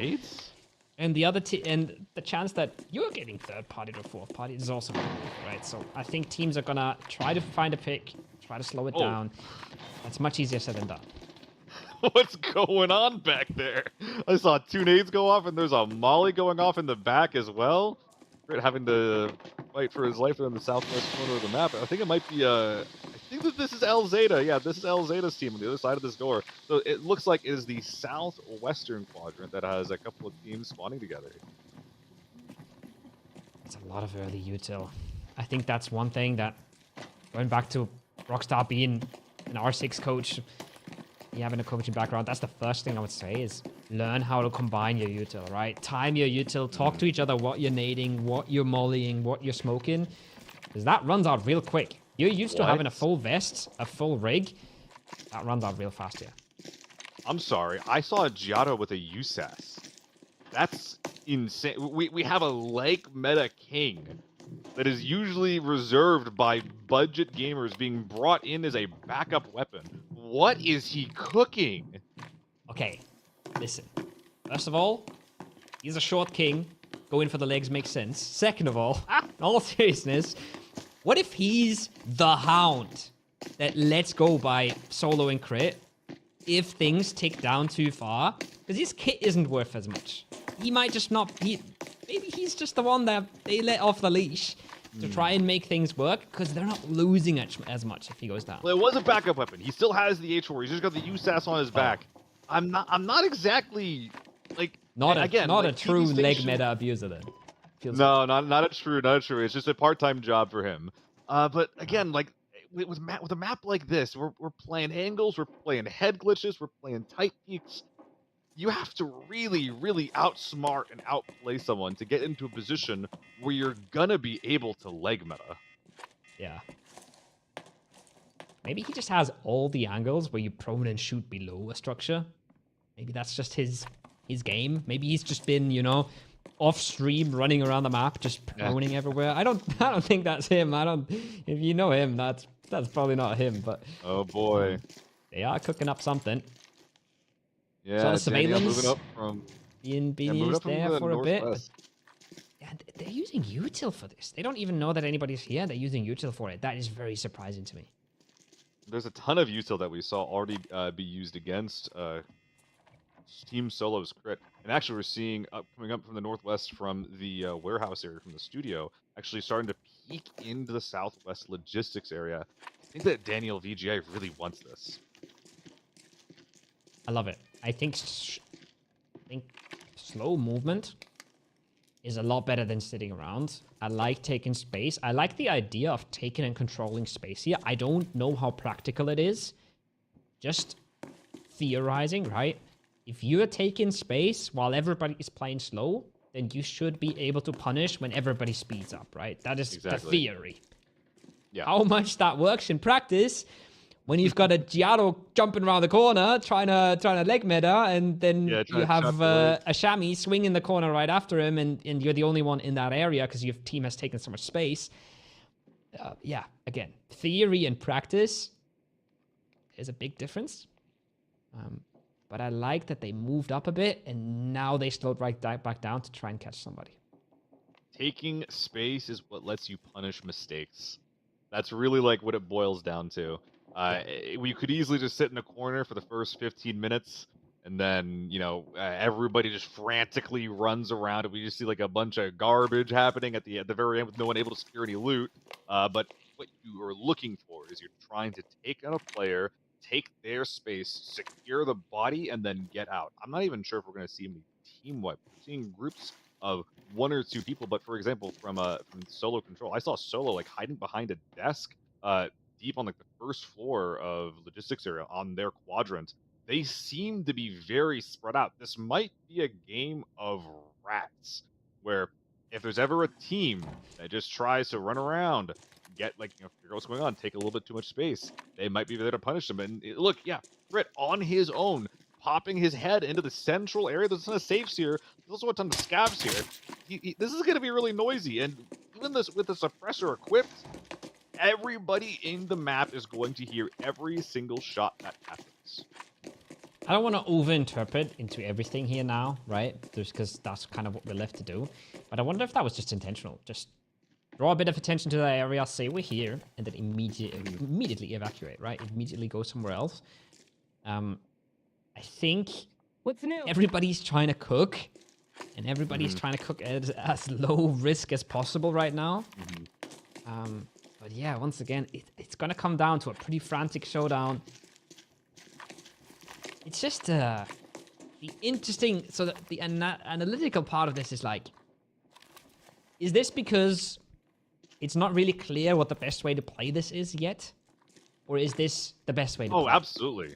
That's definitely part of it. Like, the amount of experience that people have on these things. Like, there's no time for a meta to form. There's no time to test your limits and to just try to see, like take a risk and see what sticks. Because if you take a risk and you die, that's it. It's over. Brit's team, though, so we were swapping a lot between Team Solo and Team Daniel. So there's actually some high-low going on.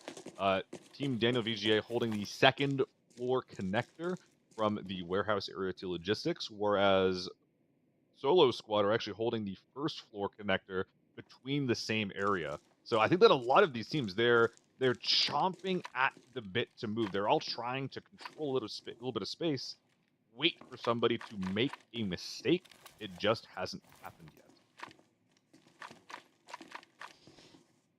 Yeah. And I think it's fair to say we watched the same thing happen on a much simpler map, a much more easy to extract on map. Just a few rounds, just a few minutes ago. And yeah, are we looting lighters? Sure. We watched the same thing happen. We watched the clock take down, and then we watched everybody explode and try to make sense of it. I am nervous about what's going to happen. Maybe when the timer hits 10 minutes, maybe when it gets even lower. Yeah. We haven't really seen the north side of the map quite yet, so haven't quite... Oh, here we are. Rockstar actually holding directors there on the southeast, so that just leaves Team IMAL on the northeast in photography, so just by extrapolating that, everybody just really trying to control their space. It's definitely Daniel VGA and Team Solo that are moving around the most. Holding that far back in directors, it's not really indicative of someone who's trying to catch a mistake as much as just trying to hold your quadrant, bide your time, wait for that chaotic moment to happen. That happened last round, that happened the farm game, and use that time to strike rather than trying to, I guess, proactively look for someone and catch them out on the map. Really? What did he loot? Scav ammo, I think? I think he just killed I a wish couple we would have seen of what was in that scavs, backpack. looted their gold ammo, and left. Are we really that desperate? Do we really think that nothing is going to happen here? Okay, I need to... Was that the whole team extracting? Or was that one guy that they that sent was out? just Solo. They bagged him up with as much ammo and loot as they could, which from what I saw was not much, by the way. They got a little bit of value there, and wait, is that a dead? Is it dead? Was the dead player? I don't think we've seen a team with a dead player. Might have. Yeah, we haven't seen. I mean, that would make the whole thing a whole lot more sense. If we switch through the teams here with the observers, they're with them, by the way. They're doing their very best. The game's not. They're listening to you, Koho. They're listening to you. We're simulating a fight. Yeah. We're shooting the wall. We're trying to get someone to come push us. No one's biting yet, though. But I haven't seen a team with a dead player, Seal. So I don't think they bagged up a player. I think they just bagged up a few scavs and got out. Oh my goodness. Oh, this man's been shot. Yeah, this was early in the match when Crit was holding that safe. He tried to nab that. That's where we saw, or we heard a bunch of grenades. It looks like Crit shot him in the face, couldn't quite secure the kill, and then got out of dodge. But yeah, this doorway, this connector right here, is just like, this is the linchpin of the VGA strategy. Man. Okay. Somebody in chat that's watching the critical stream, explain this to me. Explain what they were communicating there. Explain what they were doing. I would love to know. They well, no, I think are it is cooking more than we conceptually. understand. I think conceptually, you just load up someone with all that loot, then leave. It just doesn't seem like that much loot. Like maybe I just don't know 2 how much he mil? had. I saw a few stacks of ammo, and that's all I saw. Right? Yeah. I Yeah. don't. I didn't think that was it, but I wonder if they felt like they were in a situation where they weren't getting more. It does absolutely make sense. Again, you're denying a massive chunk of change to everybody else that could kill you. If you think your odds of winning the fight are less than 50%, then you should always just extract, right? That's kind of the way this works. Yeah, that's fair. It's not a very high cap strategy, you know? It's not it's a very low reward, low risk kind of strategy. Yeah, more teams just trying to do the bait strat here, shooting the walls, but yeah, just like little sprays like this, or they're even timing them. We saw 2 people shooting at the same time, but I feel like we're not seeing like a true commitment here. And again, it's just like, you know, if you're trying to fake a fight, do you commit util? Hold up. Oof. Oh, was that a scav? That surely was a scav, no? I'm not sure, because that is a section of the map on the northeast that we have not seen yet. I believe that's going to be towards Owen or Zeta. I wonder if there's actually some people. Have we seen Owen at all, by the way? Am I? No, we have not. I think that we have some Under server dementia? issues going on with some people that are bugged. Yeah. So we'll be getting those POVs to you if we can. Oh, that's a knock. Things are heating up. That's a lot of players knocked in that hallway. The hold's not working out at all. That was their space the whole time. Look at all those nades! I Oh love my it. goodness! Oh, I love it. They're securing the flushes at least here. Yeah, that's one down. One confirmed. And I don't know what happened here. They had this space the whole time, Seal. Oh yeah, there's just the one moment they heard this team walk away, back up from that door, and they took that exact moment to strike. And not only are they committing or pressuring the top floor, but the bottom floor as well. This team is trapped with their backs against a wall. This is so bad for them.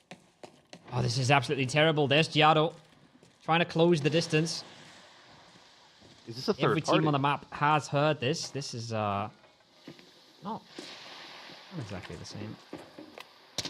We haven't actually seen the By the aggressors way, here yet. By the way, I'm just saying, Twitch chat informed me they're the real MVPs of this stream.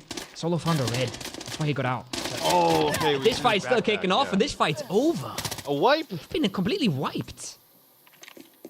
Is this a third? I think that this is a third coming in from from a couple different angles. Getting to a spray, getting all the way down to one-shot armor, completely zeroed out. I saw Giotto on a prior angle, starting to pressure the second floor. There it is, Team Owen from top. That help right here. They must have been the aggressors here. Right. They cleared out the hallway. They made big moves here. If they don't fall to the third here, which I don't think they will, because Critical is really on an island. He's completely singled out. He's got a whole team looking down on him. And they have consolidated this from the top. He's looking worse for wear, and they're looking to bag a massive amount of loot here. Crit's not going to get out without a little bit of help. He's trying to take some tight peeks. He got to take the head glitches, but nah. Zero armor. Thorax gets zeroed out, and he gets flushed, leaving Team Solo with only it is the dynamic duo of Giotto and Shami, but only 2 players left to try to get some points here. So I think at this point, I think there's so much you can win if you're Giotto and Shami, and there's so little you can lose, because there's already so many bodies there. Right? You're not really giving them any loot at all, because there is so much bodies there already. You're really just giving up the 2 mil in loot for a potential reward of 20 whatever mil you can carry out, right? So I don't know what the maths are with the max value you can carry out, but the amount of things you can gain here is really outweighing the risk you're taking, I think.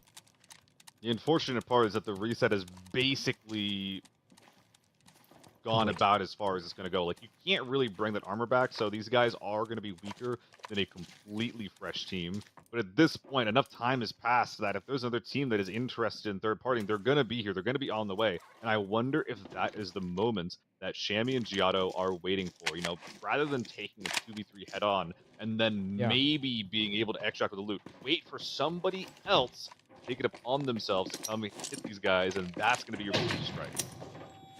You spoke about it, by the way, right? You spoke about the armor reset and everything. Giotto looked much better in armor there than Niehaus did, for example. So yes, maybe the reset is completed, but maybe they haven't really gotten what they wanted here. So they're still not in perfect shape. They're still not amazing. And there's, like we said, still multiple teams interested in this. There's also always the possibility of not going for the straight-up fight, but cutting off the extract, right? 8 minutes. Maybe you don't fight them head-on, but maybe you just try to hold out the extract. All right. Moraka pressuring through the second floor connector, smoking off the right angle so they don't have to worry about it. We did see Shammy and Giotto pressuring from that door, so that's definitely an angle that you do not want to have to worry about. Stuns delaying the push, but you just wait a couple of seconds, you'll be fine. This is not the easiest angle to go through. It's just like a 1v1 head-to-head, but look at the armor. The armor values alone mean that if you're taking a 50-50, you're probably winning the peak battle because their helmet, their chests are not going to be in good condition. He's jiggling the angle. He's trying to just catch a head there. Trying to play with it. Flanks are going to be really hard now, but you know there's multiple teams. Flanking around one team will almost always walk you into the next team. Yep. And we see that Owen and the rest of the squad are just trying to hold, just trying to slow things down. Same thing for Giotto and Shammy. Just holding a crossfire here. And something really quick to note, Shammy and Giotto are directly below this. If this gets too loud, they will activate. But oh my goodness, what a wonderful spray from Owen, landing 5 or 6 shots in the noggin, bringing Ad Astra and Moraka as the last 2 players left from Team El Zeta. I think that was a trade though, right? So they're down to 2-2 now. We're watching 3 duos creep around this map right now, creeping if it is Shammy and Giotto. And I think, yeah, there it is. So Cyclone and El Zeta out of the round, but if my eyes didn't deceive me there. Owen also lost a member, so nice little walk up from Shammy and Giotto. What can they do with this? Yeah, unfortunately, the Scavs have kind of ruined the stealth of this flank. Giotto's trying to jiggle as fast as he can here. Niehaus last up here, putting some nades into the window against him. This is a good move for Shammy and Giotto to activate. Will they take this timing to do so? Trying to get the nade back out, but he wants to get out of the room, but he really can't. The util limit is really coming in for him right here. This is a room that he would not be leaving alive if everybody had as much util as they would have wanted in this round. Now they're actually going to have to come up and fight him. They're going to have to actually go for it. He's going to try and time the peaks. He can decide when he peeks that window. But if they ever run him down, if they ever do come in, he's just alone. Look at the bottom left of your screen here. That armor is completely gone. His teammates' armor, dead on the ground, also completely zeroed out. If you're not taking a head glitch... Oh! Activating is Giotto. He does go down. Not sure where that was, but they found someone. They found the wrong dude at the wrong time. Yeah, with our observers here. First ever ABI event with inclined observing. Can't expect everything to be perfect just yet, but that is Giotto going down. That is Shammy and Niehaus as 2 solos. And what I said before, right? The amount of damage that's been done to Owen's team here is just insane. When you think that they were 3-man up with 4 or 5 bodies to bag, right? They were looking at the best round of their life. Right now, looking for scraps. Got a nade. It's good nades coming in. The nades alone are probably not going to kill him. But they know that they're yeah, these aren't hard. GHOs. Yeah, if these were GHOs, then they'd be able to at least deal a little bit of shockwave damage through the deaths and the other bits. Oh, Niehaus, take this moment to activate. Jumping, blasting out of this room, trying to find some angles. Obscuring as much of his chest as possible. He wants to find these guys. And Nate actually missing the timing for Niehaus's move out. I think they're sending a player out. They're locking in some of that loot here. They played very passive. They came in very late. They scooped up some of the gear. They tried to get out. Breeze, though, is knocked on the way out. That's bad news for them. They were the 4-man in this. They were the strong force. They get caught on their way to extract because they have too much loot to carry and they're juggling around as if they were alone. You only get that money. You only get those points if you do extract. Niaz is out. Niaz gets caught. Oh, goodness. I think that this is actually going to be Rockstar's team then, able to secure a bunch of floor loot. Minkleton, Chris, and Rockstar still alive. Nate does fall, but in my eyes, that is a worthy sacrifice to secure. I think that this is about, what, 2.5 teams worth of loot here? Yeah. I mean, I'm not sure if Shami is still kicking around. We know Jada was going down. Minkleton's already out. He probably had a big package of loot that he's extracting with. We know that Solo's That's team really good. very early on got out with the red, right? So they got a big chunk of cash there. But securing any of this loot, any of these bodies, is a massive amount of points just next to the kills. And here we are going to see what every ABI player loves watching, the Tetris. The Tetris. I love the Tetris in this game. I love maximizing my loot. And these guys are probably going to be doing this for the next few minutes here. I think that they're probably the only ones left in the lobby at this point. And again, I saw 3 motos on the ground right there in front of me. So to get into the weeds a little bit here. Oh, wait, we're not last out. Wait, Shammy, where? A little bit of trivia. Where in TV are we right now? Where in this box is TV station? This is all right. I see where we are. ABI GeoGuessr. Yeah, ABI GeoGuessr coming up. This is what I mean as well. There is so much damage he can do. If he goes and kills one player right now and dies in the process, he's denying them a full backpack of loot, right? He's trading 1 kill for 1, but they're not getting any more loot off his body. Him dying doesn't actually give them all that much. But him finding 1 frag is massive against the extraction value of other teams. That being said, he put his flashlight on there. He's still pretty active in this fight. He's still clearing angles for himself. All these things make noise, flashlights, ADSing, and these are things that with the GS2 on, you're probably going to hear. Now, Rockstar does have access to I believe a pretty nearby extract. Someone's probably pulled the lever at this point, but there's definitely a world where Shammy just finds the right timing to hit these guys, where maybe even if he doesn't win, he does prevent the team he is fighting from leaving. And look at this! Look at these armor. Rockstar wearing a zeroed out cannon composite mode with 8 HP. This man's dying in 3 shots. And it's Shammy on the other side. The man's scary. I think I asked Crit to sort of describe his team in a few words. He said, Shammy's crazy guy. I send him at people. Doesn't look like he's sending him at anyone, though. Extract coming through. Both teams on their way out, locking in what they can. I'm not sure how much Shammy got away with. We know that Solo got out as well. But Rockstar's team, they must be in a gigantic lead after this one. Yes, they were technically in the lead before this. This is... You have to be there at 20 seconds. Yeah, we're fine. Sorry, I was a little bit worried. I was a little worried it wasn't getting there. He is getting there with 7 seconds left. But I was doing the math there. I got really worried for him. Sorry, I wasn't sure if he was going to make it out. Doesn't make it out, though. 3 players, 4 players. Obviously, the maximum you could ever get, but 3 is pretty damn solid. Bit of loot maxing while he's getting out of there as well. But damn! That is... more extracts, a lot more extracts than we saw on farm. And we didn't really get all the time in the world to talk about it. But Daniel EVGA was holding down that hallway the entire game. They had crossfire setups. They had a guy peeking low and a guy peeking high. I don't know what Owen did, but they walked in there and just destroyed them. Just rolled them, right? Like...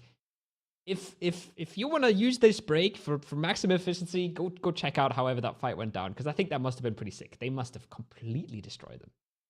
From what I saw at the very least, it seemed like that for one reason or another, VGA's crew had decided to just abandon the angle, walk back a little bit, and literally just those like 2 seconds of not being ADS'd at the door is what was enough for Owen to just come and run them over. And of course, Yeah. whenever we're talking about TV, it's just like, all right, like yeah, you won the team fight. Everyone heard you win the team fight. Like that, what comes next is oftentimes scarier than just the first fight that you got into. And at the very least, it is going to be 4 million, I believe, minimum secured for Team IMAO. But I actually don't think they ended up extracting with anybody, if I'm not mistaken, right? Nope. Nope. And that's, yeah, I mean, you got to give credit to Rockstar.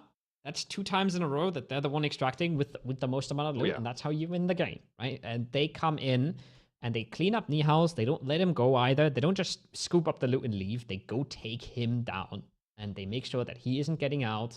They make sure nothing's going wrong there. I think we saw Breeze getting knocked. That was probably Shami's work. We saw Shami mega tagged up after that fight as well.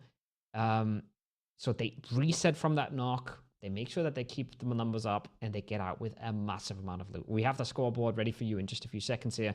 But there will be no surprise to see Rockstar at the top. Oh boy. Damn. Now we're talking about a lead. We're talking about a significant lead. Yeah, 60 mil in 2 games. I'm getting flashbacks from GL's performance in the mid-season clash. Like, the first round, 12 mil, sure, that's fine. Not exactly leaderboard defining, but just doing some quick math here. Was that 47 mil secured in a single round? Beyond that potentially being record breaking, that is going to skyrocket your position on the leaderboard. If I'm any one of these teams, like, I gotta start second guessing myself. Like I can't, because if I go down and my loot gets on the floor, I can't let this guy get another 30, 40 mil win. Yeah. And one thing that you have to remind yourself here when you look at that scoreboard is it's not about the win here today. It's about top 2, right? So they just have to beat 3 other teams.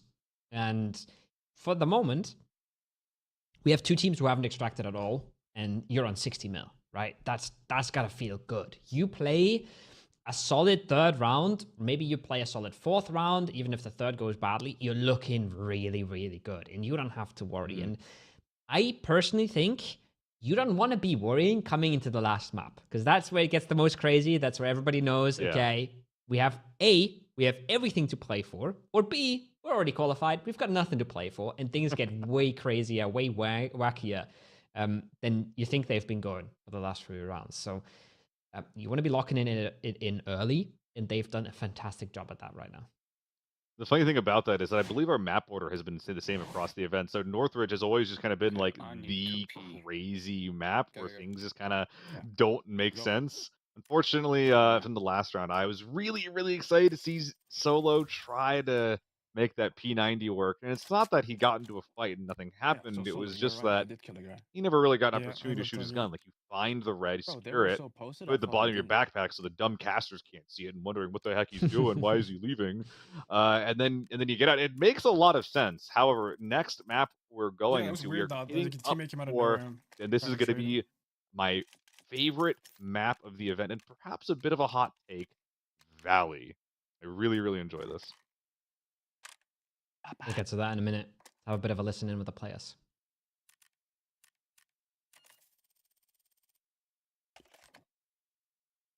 Pause, champ. There's the teapot, by the way.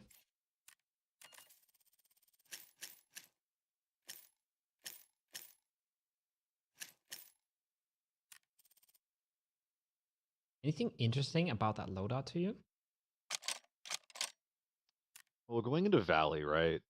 And DMRs and, in theory, range is always going to be something that you prefer. We're seeing more range and more DMRs being used here than I would expect. The long barrel actually do more damage than an SVD shot? I got no clue, to be honest. I thought Solo might know.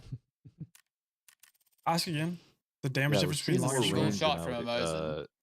To let's just say body. I'm not even sure if does it do more damage than a shot. What are we doing? And it was just perfect. I'm not even sure if an SVD is going to perform better at long range than a lockdown, by the way. I don't know if they know.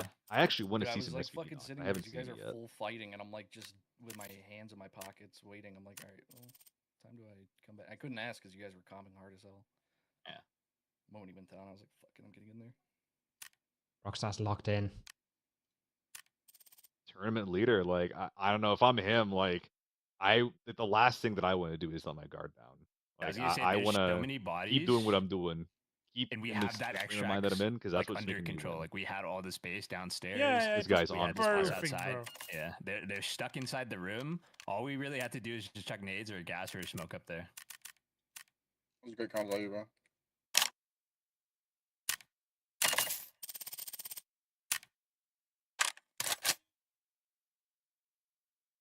That's El Zeta. Hay que ver cuánto se le demora la descarga. They haven't had the best Que tiene round una so giga far. interna, dice.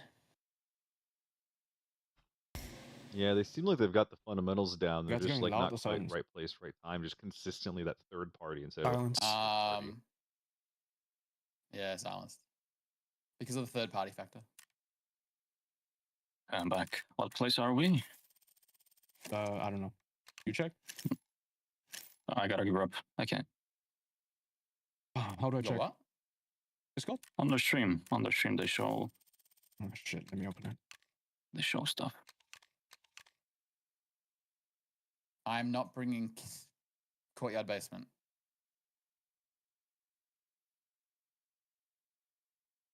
I'll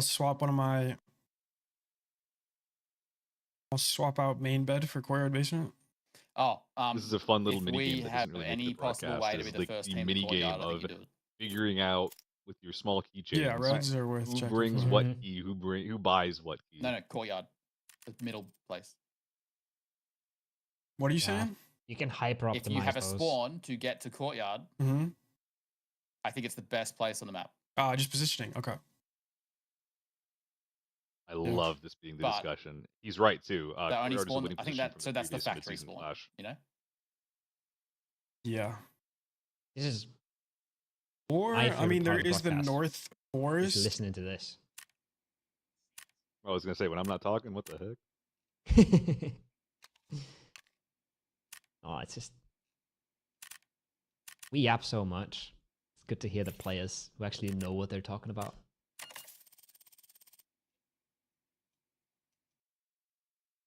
Or just buying things ASMR. That's cool too. God, just imagine like this being your loadout, like going into a normal match. think you need Like, a yeah, I'll screenshot. just have 240 No, M95 don't loose need in my any bag. screenshots. Why They know not? it already. Before we needed to, yeah. Yeah. Explain the second backpack to me.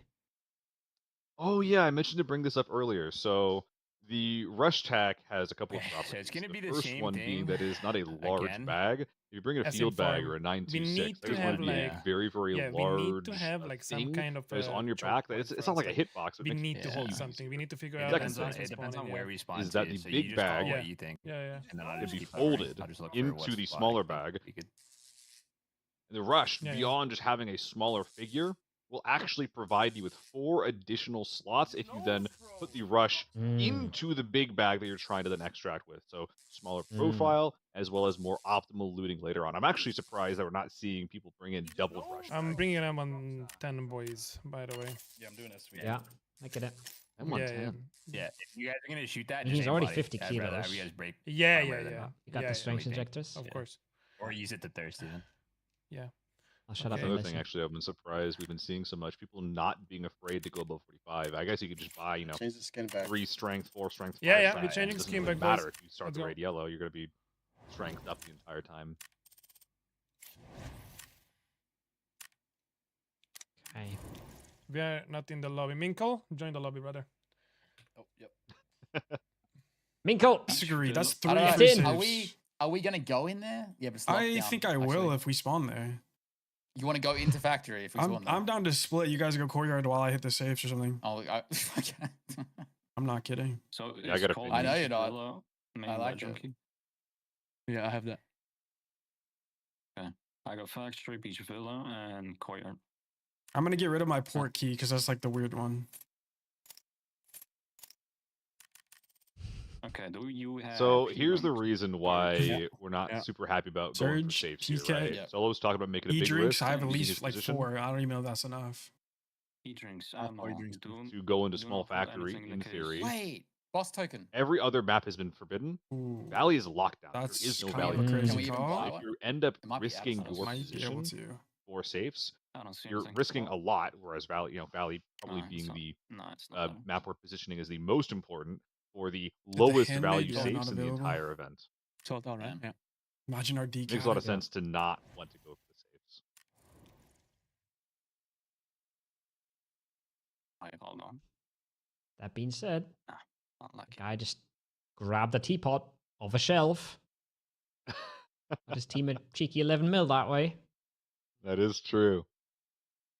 If he had success, he must have been right. How the It world works works. the first time. Therefore, I'm Something always like going to be that. right. Can you please ask if Solo has That's armor? actually one of the really interesting things about extracted We had 4 shooters in saves. general No, is yeah. like, something We are working once. planning, So it's like, oh, I must be editing. doing it right. Free editing and playing. Yeah, we have. No, we have. Oh, yeah, we have 5. Yeah, five saves. We quite literally, yeah, we went across all of the map, the whole half of the map, and we're hitting the saves while everyone was positioned somewhere. Well, at least we're To be being. fair, At I least will we're, say, we're entertaining. I will say we WQ the most out of anybody right there. I feel like I don't know. I can't say because I didn't see their point of views, but I will say we literally walked from to post to director all the way back around to editing in the middle to the fucking hazmat. We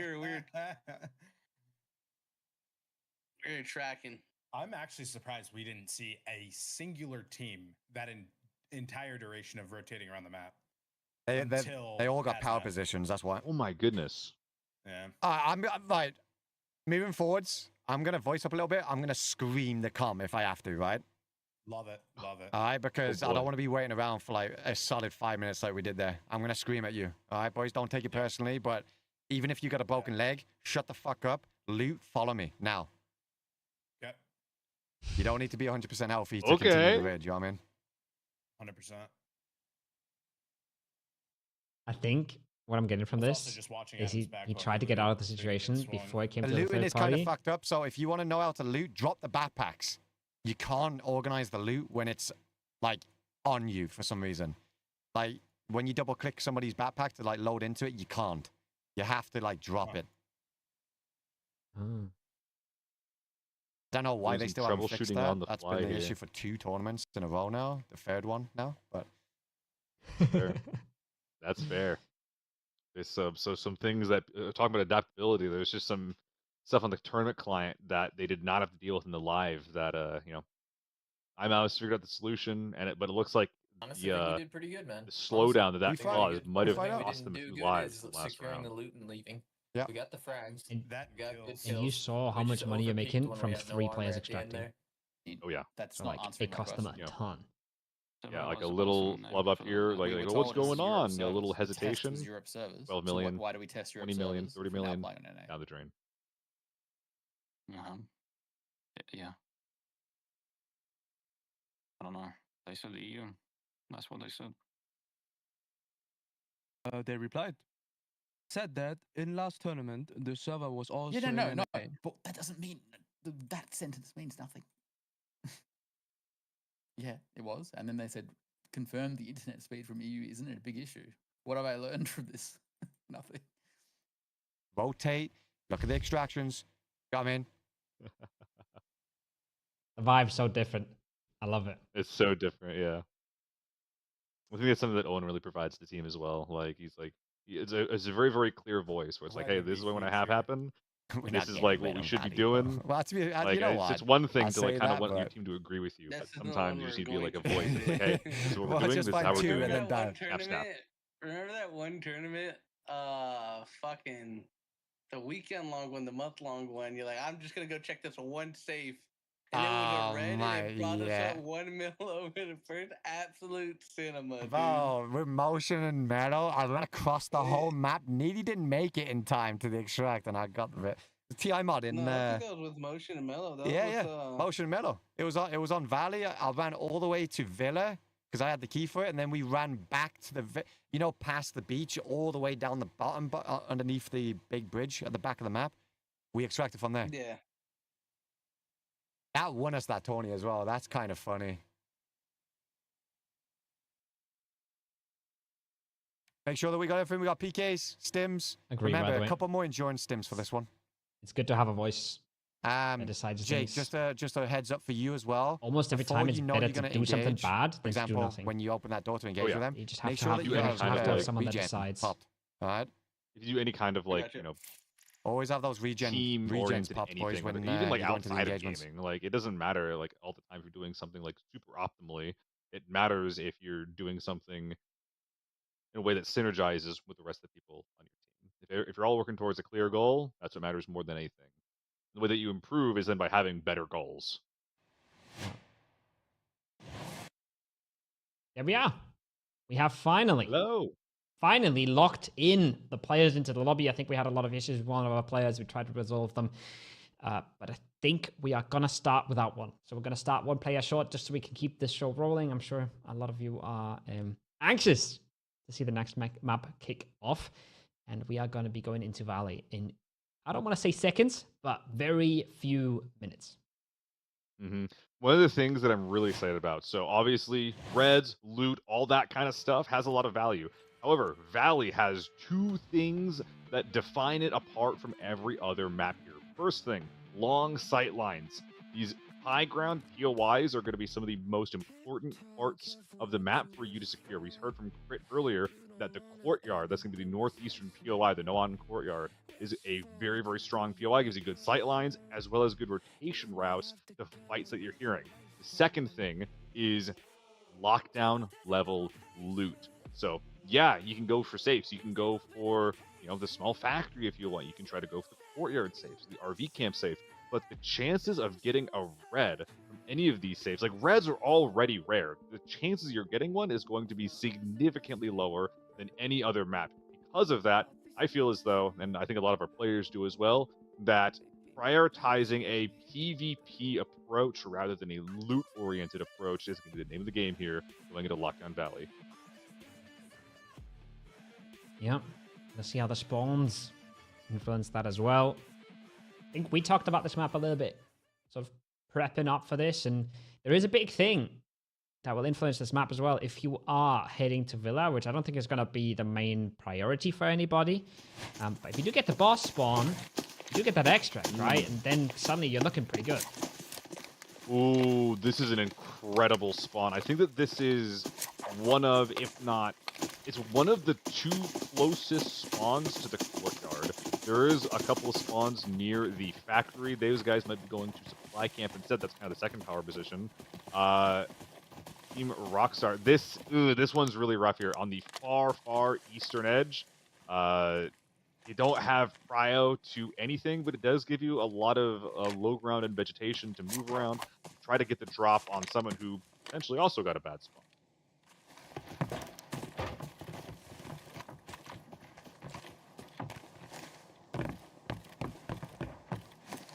We're looking to move in. Tournament leaders at the moment. A lot of double gunning. Okay. This is the map where distance will come in the most, and that's an immediate send across the beach. Right into Villa. I like ABI, red items, and long walks on the beach as we go into Villa. And it's not actually going to be a team solo at all, so all that discussion about going to factory or not doesn't matter. It's going to be Daniel VGA, who's actually busted into the front doors of Valley. So downstairs, I believe there's going to be 3 safes that you can try to get, as well as potential red spawns, jackets, and whatnot. Decent place to loot, but this POI is very, very hard to lead, especially if teams get set up in the courtyard. Like, if they do, these guys might be SOL for a rotate later on. Yeah, that's the question, right? That's the question. How many people really spawn around you? How many people spawned around you? Because if both of those come into effect, both of those high grounds position, then you seem very, very locked in. If only one of them is coming to play, getting out after all. Yeah, it's but not again, objectively big thing a that bad you said, decision. right? Lockdown, much lower chances for these reds.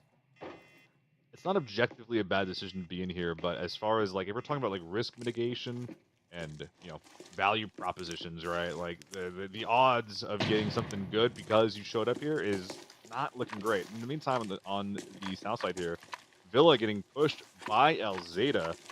The way their body language is looking here, I wonder if we're in PvP right now. Very excited.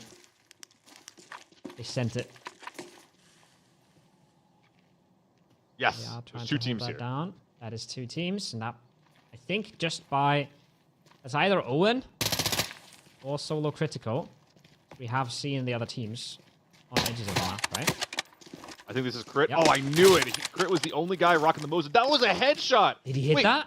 I think he just hits this. And the crazy thing is that you need to land 2 Mosin headshots to actually be able to pierce through that moto. Lands one, cycles the bolt, another one straight through the visor, and now, unfortunately, that was a 3-man, so we're now in a 4v2 situation in favor of Team Solo Critical. The only good thing for the other team is they don't know that that's the 3-man, right? They don't know. Yeah. So they think they're up against the 3-man. They're going to be really surprised when they get that finish, if they do get that finish. But I love to see it. We heard them talk about it earlier. They said they want to go courtyard if they have the chance, but you have to play to your spawns. You have to play to your outs, and you have to just... Oof. Oh, I saw that coming. Oh, I got the tingles. But it is a gold after all. It's not the end of the world here. All right, looks like I believe this is the west edge of the map. If I had to guess, I think by extrapolating, this is going to be Owen. Shouldn't have anyone near them, I don't think. They're just not having a good spawn, just trying to safely maneuver around the map to get to power positions that, honestly, though, we really hyped up the power positions and how important and how strong they were. I don't see a single person rushing to either one of them, though. Yeah. It's also...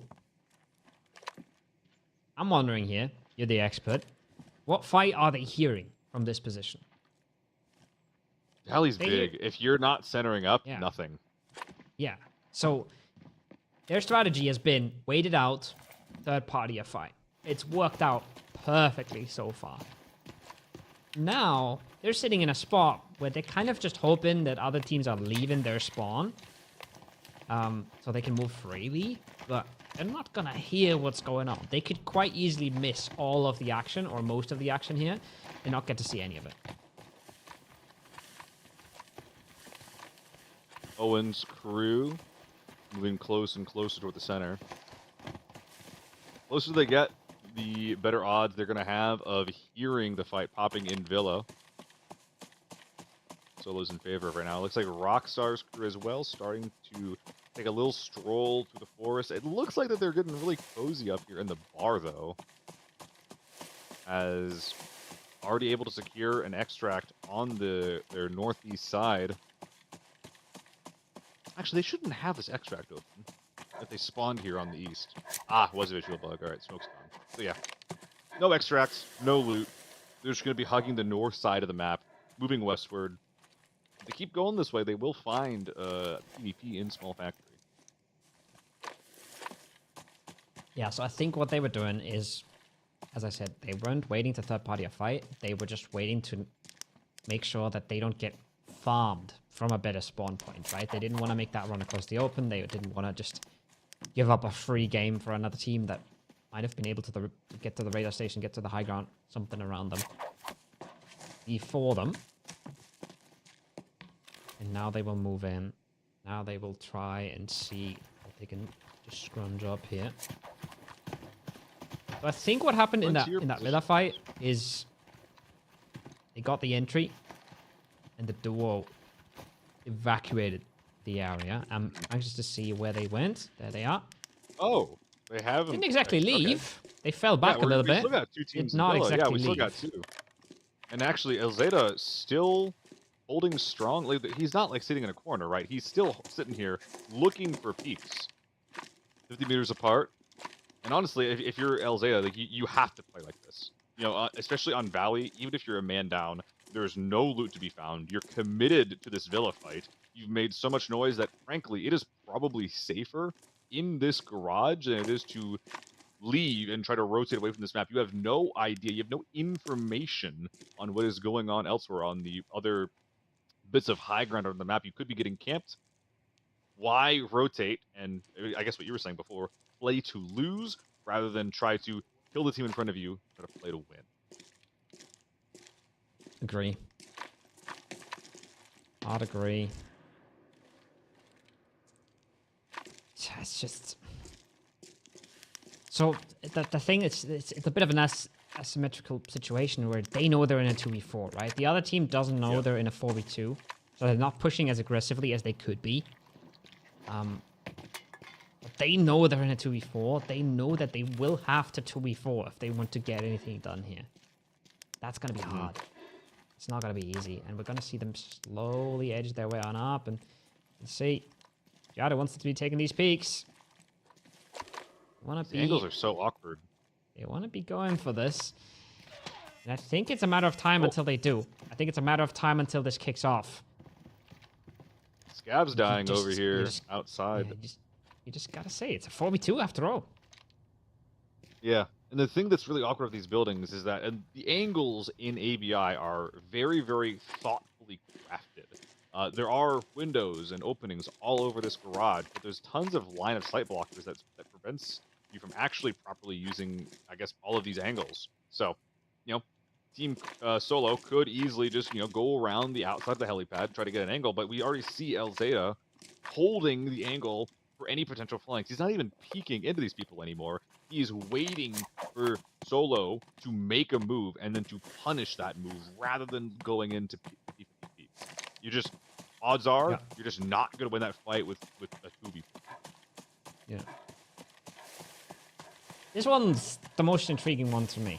You cannot question the success that they've had, but it's been a little odd. It's been a little weird how they've approached this round. Very, very slow, very edge. Trying to wrap around, trying to not do too much, I suppose. Try to catch a team in the act. Definitely. It does making a lot of noise here. Start. Yeah, because if you're going for courtyard or supply camp, that's going to be the high ground where you get to see the most and be able to see peekaboo, peekaboo. They definitely see each other. They both know. Oh goodness! It's a left peek. Third time. Giotto. Oh, he hits it. The Giotto is him. Oh. Literally just does not let off the trigger. The spray just sends 50 rounds through that window. Maraka sounds like he is hurting too. He ate a big spray. Is this the moment where Solo's team decides to push? Oh, he gets full knocked. Oh, he's 41. Nate coming out. Oh, that's a push for sure. You hear the double ting from the stun. Oh, these guys are in so much trouble. Oh, this is surely a sweep now. The only thing that might be saving them just a tiny bit is the fact that Fritz team does not know that this is a 4v2. Otherwise, they would have already flown on in here, knowing that they have a 4v1 at their hands. Now, they might have slowed down a little bit, but they have surely gathered up some angles here. Surely have gotten themselves into better position to be closing out this fight. That being said, the util was expanded, and the res still came through. On the ground behind El Zeta, we saw the tier 6 armor on the ground. Even if it is broken, it'll still slow you down by a ton. It's been zeroed out. It's not going to do anything, but just the cavalcade of util is coming out towards El Zeta. I can barely see what this guy is. What's going on in this guy's screen. The stuns are crazy. Yeah. Now it's a matter of seconds. They're trying to hold whatever tiny little bit of ground they have left. It ain't much. Only question is there a third party coming into this that might be the only saving grace? Yeah. Left. For this team. Peeks out the window, spams through the door. This is heating up more and more. But again, they have no space, man. You have literally one angle to peek from. You can't go back because you don't know if there's a fourth or third member from Solo's crew holding those angles. You can't even open the door because then there's just not enough space to work with. So you just left to shoot through a door, hoping you get something done. Shots ringing out through the door, through the window, as Solo continues to tie the knot. Yeah, but you gotta start wondering at this point. How much longer do they have left before another team just rocks up? The util's been heard by everybody, surely. Got control of the door, popping it open. And the util coming in, doesn't look like it. Sweep's coming out, util's coming back now. This is delaying a lot longer than they would have liked. see at least 3 from Solo's team committed to this doorway. Legs and arms are gone. They're trapped in the office. Flashlight comes through. I can't see a thing, and neither can he. He goes down. Zeta. His teammates last up. They're just spamming through the door. The H4 buzzsaw. Teammates getting in the way as all of the members of Team Solo pile into the office and finish off El Zeta. FBI, open up! It's a bad time. Yeah. I love the instant reset. I love how quick they get out of there. Solo immediately getting out of dodge. They have to try and take the perimeter now, right? Make sure the third party's not coming in. Make sure they're not getting ruined by it. And then focus on the looting. Maybe even just let 1 or 2 players loot, 1 or 2 players hold. But this PvP on the other side of the map. That's a guy. Yeah, that's a guy.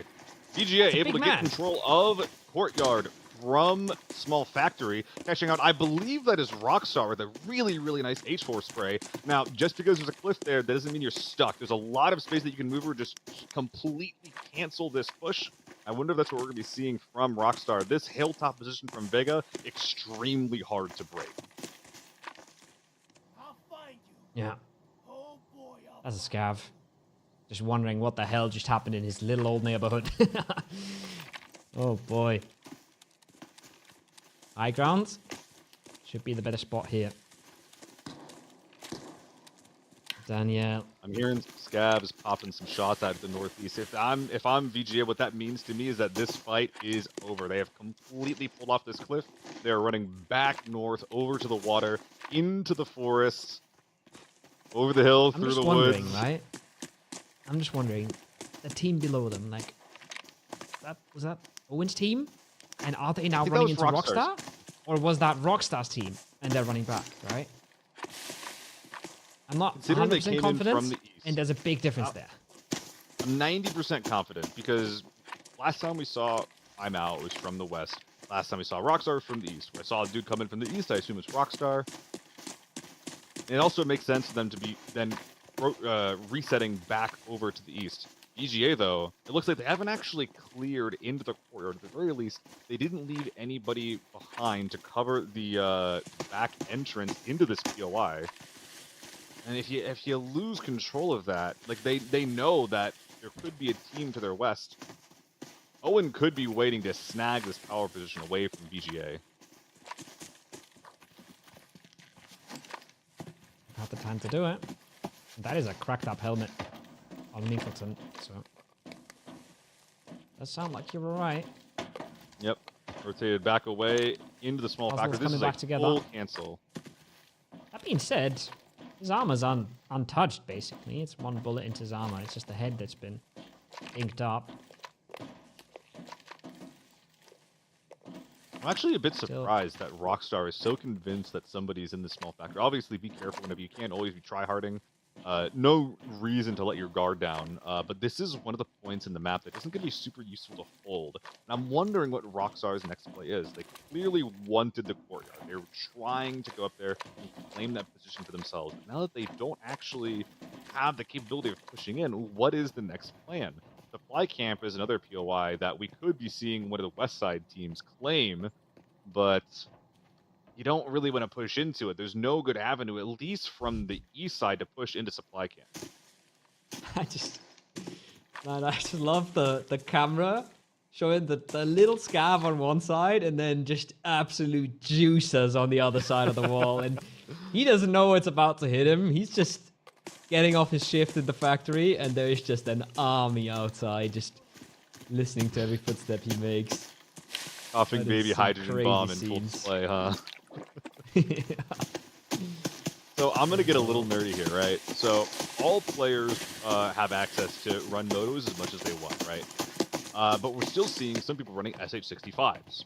The reason for this is, as they blow away those poor scavs, the reason for this is because you can bring backup masks into this mode. Your moto gets damaged, not only is any damage going to crack your visor, make it very, very hard to see, but your moto gets damaged, like, it's done. There's no repairing it unless you find someone else's helmet. However, SH65, if your mask gets damaged, you can actually swap that mask out, bring a new one in, and all of a sudden, you have a full HP face that is ready to tank shots. It is the only quote-unquote mechanic that we have access to actually repair your armor. Yeah. It's a trade-off, right? And it's quite interesting because you would usually say, right, if the difference is big enough between these two helmets, then everybody is running one. So it's good to see that we're looking at the helmet category. There's still a little bit of agency, and all types of players trying to play what they're most comfortable with, playing what they think is optimal. But that isn't. Oh, here we are. Okay. Thing. There we are. That's big news. This is crazy. This is crazy. So last time we saw Rockstar, they were approaching supply camp from the northwest. We actually saw Rockstar play this way in the mid-season clash and start what was basically the the powder keg fight that launched the rest of the match into chaos. So here it is Imao and his crew holding supply camp. Are they aware that there's a team setting up from behind them, from towards their own spawn? Will they see this coming?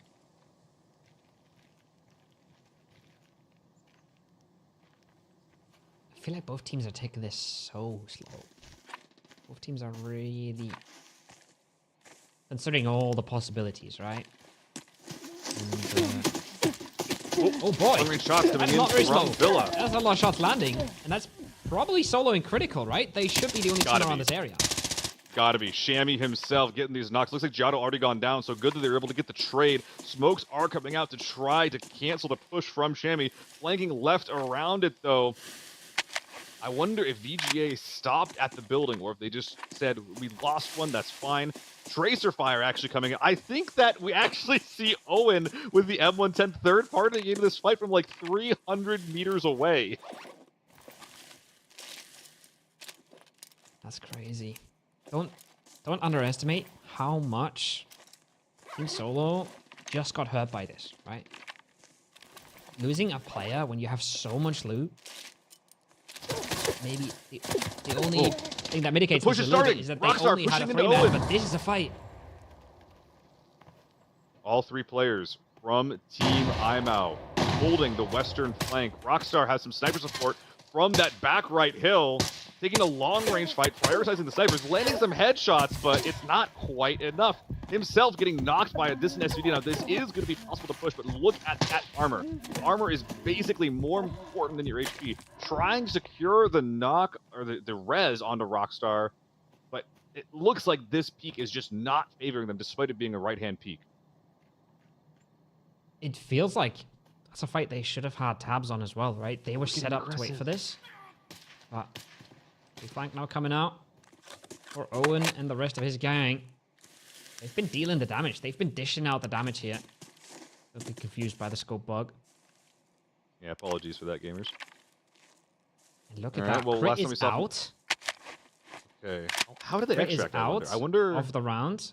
Solo and Shami super slow. I wonder if they sent Crit back just to stealth back west towards an extract. I'm not sure if sending someone east would have been possible with VGA going down there, and the helicopter shouldn't have been available for them either. So I am wondering how he got out. Still, having one player with a bag for sure leave is a really, really good place to be. Oh, this is the beginning of the end for Rockstar. Yeah. This is the big sweep. Big aggression coming out. So far, though. I say that. They got a knock. Nate. Roll them back. Trying to get to safety. Trying to live a little bit longer. I think they're going to commit to the res here. Going to try to use the smoke grenades. So far, they're living. No, there's the flush. Left side of this smoke is where Rockstar's team is currently posted up. Looks like Imao on the right, fucking util and whatever they can over. I believe it is currently a 4v3 in favor of Imao as they begin to crest the hill and tank angles to finish off the already battered Rockstar. If there was ever a way to get back into this series, this is how you do it. Yeah. Taking down the favorites. Looking good so far. Numbers advantage.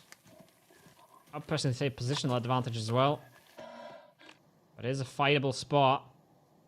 See, they're separating this up nicely. Yeah. I'm out left, Rockstar's Rock team right. has to respect the forest a lot. They have to respect the flank. You can see it. Like, you don't want to push over the top here. You push over the top here, you're on a platter. You're on the plateau. Anybody peeks their head up, they will destroy you. You gotta go left around. You gotta go right around. Either of the two options is very easy.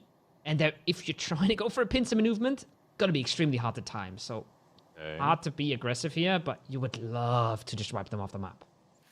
Looks like they're listening to you. I saw one player from IMO start to wrap down, so they're right around this rock. Mingleton, the only player left on his team that has armor left, I believe, is trying to reset. They know that they're not out of danger yet. And while it looks like that they had a lot of util thrown at them, I think that they've survived the initial barrage, and Rockstar's crew still has a few grenades left. Love how helmet is literally more tagged up than the vest. Guys are pretty good surprising, at shooting actually. heads. Yeah, these guys are pretty good at shooting heads. Is all I can think of. Left flank is big. Oh, that's massive. That closes out so much of the space. Oh, they have to fall back so much further now. If the forest flank would ever come through, it would be almost over, but doesn't look good now. The bush is not providing enough cover. Visual cover at best. Just mowing them down. He's just lining them up, putting them down here. Put the M110 away, so the A4 is all I need. Oh, but he actually does get... Wait, down in... Wait, did they just get flushed? Wait. Was he last up? I think What? that How did this whole team just fall apart? eliminated. I mean, I saw a couple of folks from Rockstar's team taking people down that had pushed up just directly over the hill and playing on the tents. I wonder if IMO accidentally set his team up to take a bunch of individual 1v1s rather than leveraging their numbers advantage.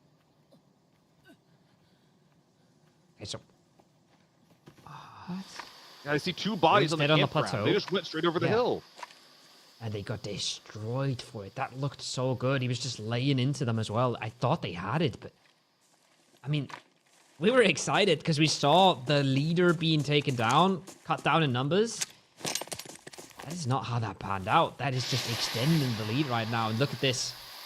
Ooh, more loot. Team Solo able to pick up some of the spoils here of another team that they eliminated. I think that this was VGA from before. I'm surprised to be seeing him take the SVDS over the H4. I'm a little bit confused by that. I wonder if this is a friendly body or an enemy body. It makes sense if it's a friendly who's gone down to just be looting the things that are useful rather than the things that have monetary value. You ever hide the HK then? Yes. Well, it depends. There's been a lot going on in this map. If you think that there's some team hiding in the ranks somewhere, then hiding loot is 1000% a very, very good idea. But, you know, while this has been going on, I think that we heard quite an active fight, like, rather two simultaneous fights popping at different parts of the map. So, especially if I'm a solo, I'm probably a lot more worried about trying to just get myself out rather than hide my team's loot. Now, I think that we have a bit of a UI bug going on right now. I see that Shammy, the UI says he's the last up from his team, but there's clearly someone right next to him that is looting, so not sure who that is. I think. Yeah, it must be Solo. Sorry to interrupt you. It must be Solo because we saw Giotto dying, and I think Crit has been marked as going out, like, extracted. So that should. Well, aren't you just a big smart guy? Yeah, man. I really thought with the with the far left flank, they had these guys dead to right, but I think everybody that pushed over the top just got immediately destroyed. Neymar was just left to his own devices very quickly. This is a huge win, by the way. It wasn't clear for Rockstar. Oh, Not only is his crew able to win the 3v4, which is incredible performance, by the way. Incredible performance from Rockstar and his crew. But they're able to get out with 3. That's 3 backpacks worth of loot. And I think that the only players that are left in the game at this point are just the duo from Team Solo. Say that. Because that 5 times test, that doesn't make any sense at all. The duo from Solo. And if I don't know, if I'm either one of these teams, I am not looking for another fight ever. No. I am taking this loot. I am running. Now, Rockstar's team, once again, in an incredible position to extract here. Because not only are these 4 bodies right on top of them, but they're on the opposite side of the map. They've already traversed the map. They took a fight on the other end. They only have even if they end up with, like, wait a minute. Wait a minute. Okay, even if they end up with red weight, they're close to the extract, but they're not 2 minutes close. Hold up. Yeah, I was about to say. Wait, did we get too greedy? No, they got campsite. Oh, wait, they have an extract right there? Yeah. Wait, what? That is crazy, no? That is, wow. Stars That's one of those aligned. free extracts. That is like new in this season. I never think about those because they're generally not impactful, but in this case, in this one event, that extract being open was the difference of them being able to sit here, loot, and leave versus having to just scoop up the H4 and the Moto and then just hoof it and hope and pray that you can get up. But now they can Tetris, they can maximize their loot. This is incredible for Rockstar. Yeah, wow. That is craziness because that's not just a massive round for them. That's a massive round for a team with a big lead. That is, I think, qualifying them. I said if they had an okay third round, they were looking really good. You need top 2 here. They are very far ahead in first. I think we're going to see Team Solo push up to second here with a pretty successful round. 2 extracts, bunch of kills. I think at least the 3 kills that they got. I don't really know what happened to Daniel Vega or Daniel EVGA. But that is gonna be a top 2 almost locked in. I want to say almost because we still have 2 more. And there's a lot that can happen in this game. But man, Rockstar is, just doing his name justice. Dude, he's cooking. Like, him and his team, they came with the strats on lock. I've loved watching them play so far. And honestly, like, it feels really cool. Like, a continuation of the plans they were attempting to use in the midseason clash, but here they're actually like working in a wonderful way. And more than that, actually, it's the amount of consistency that we're seeing not only from Rockstar but also Solo's crew as they're able to consistently get out with like 1 or 2 players. Like, maybe I wonder if it's the difference between like, committing all 4 of your players to a push versus always having that backup, having a third player that's not going to be there. As we're actually going to some replays. Let's go! Oh, that's sick. I know this is the first observed broadcast, and we're missing out on a bunch of the fights. We are getting live replays here. That is, I think, the first Rockstar, not knock, but damage that set off this fight. And I just want to see what happened. Oh, and I want to see what happened to Aimar. Because they got all the tags here, they got all the damage in, they got all the flanks. And then it's just all fell apart. This is just one of those things where it's just like, if they had such an advantage for such a long time, they're consistently slamming them with M62 rounds. They're just winning every single peak, but it doesn't matter. At the ultimate moment, you just get slammed by the buzzsaw that is the H4. And honestly, looking into this, I almost wonder if the M110s and the M62 didn't let them down a little bit. He's on the angle. He's on the guys are 2 guys. I want to see what happens there. This flank here. This flank is so crazy. If you've ever been flanked like that by a big team, you know that your maneuverability is so down the drain there. You can't really do much at all. But look at that re-peek with the headshots. Oh my goodness. I love this, right?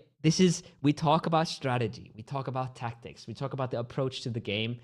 It doesn't matter if you get shot in the head. If you get shot in the head a bunch of times, it does not matter. And like you said, Rockstar's team, they were getting battered. They were sitting at a tiny piece of rocks. They were scared of the forest, scared of the left flank.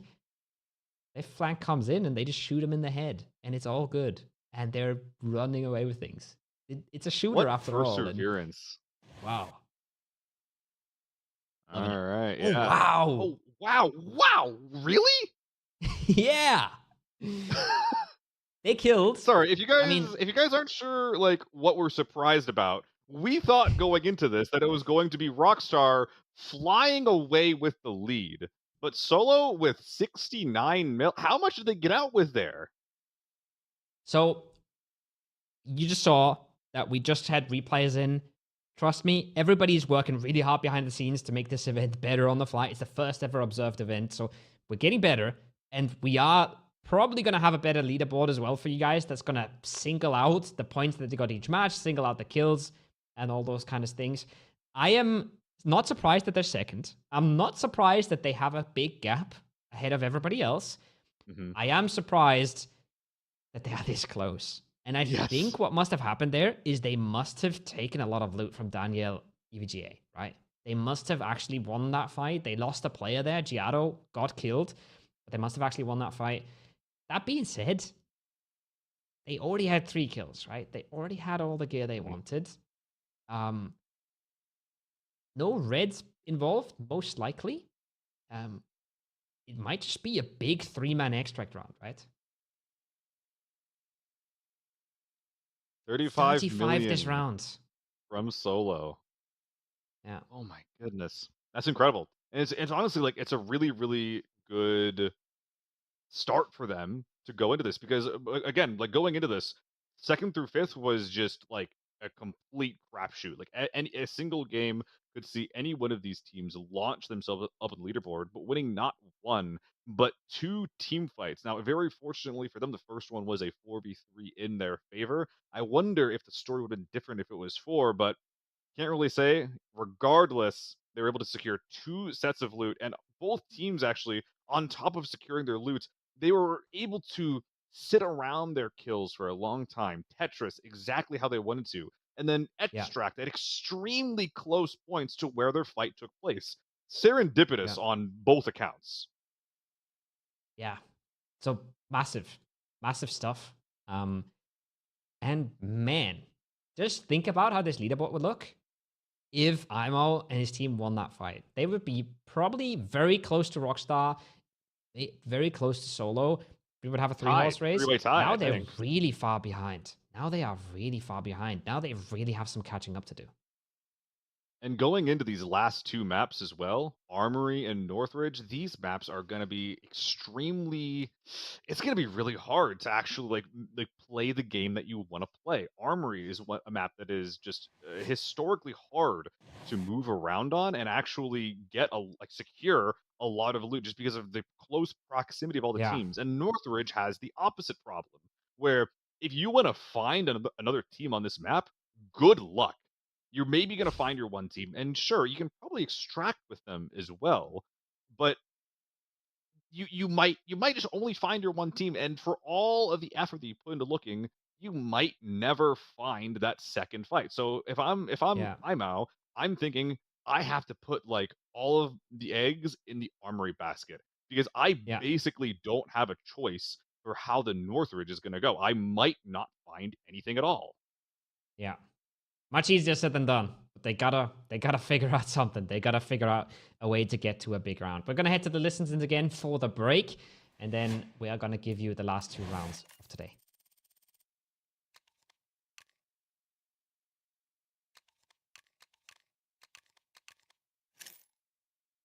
Yo, that was fun, no? That was really cool. Yeah.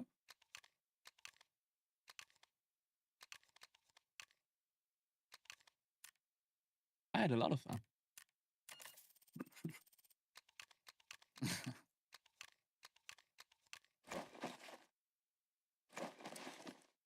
Yeah, we're number 2, 69 mil. Rockstar is number 182 mil. We're like. So they must have won that other fight. They're doing well. And number 3 is IMO. That is 10 mil. We're so much ahead. Guys. No I way. think we can rock Northridge. I think we can rock Northridge. I think we can rock Northridge. Let's talk about Armory. Focus on Armory. Focus on Armory. We can rock every map. And focus on not forgetting Util here as well. Yes, we definitely need smokes. Because PK Surge Medkit is the biggest.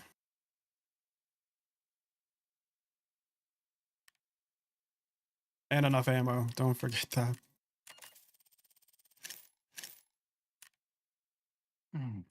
I'm going suppressor. Yeah, I just want to hear more, honestly. It's too much noise as it is for me. Is smoke and gas the same thing? We went through that last journey. No clue, bro. We all agreed on gas is lethal. Okay. I mean, that was last turn. I don't know about now. Oh yeah. So wait, if we get spawned, we're pushing Armory, yeah. Like basically shooting range, you push. I'm just gonna be honest. Listen, You have to literally hold my hand. I don't know this map. Look, I can shoot my gun. I don't know what to do. I don't That's mind tough. where we go. I don't mind who we push, what we do. I just don't want radar station spawn ever again. Well, if you get radar station spawn, you just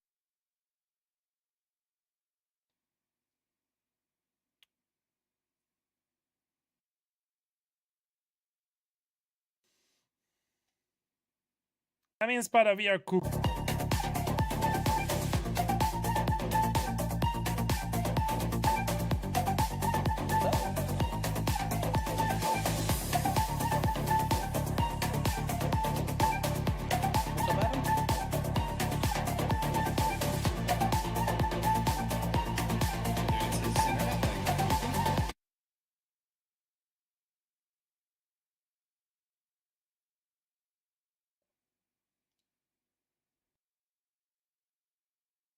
I can push in because you said you had no armor.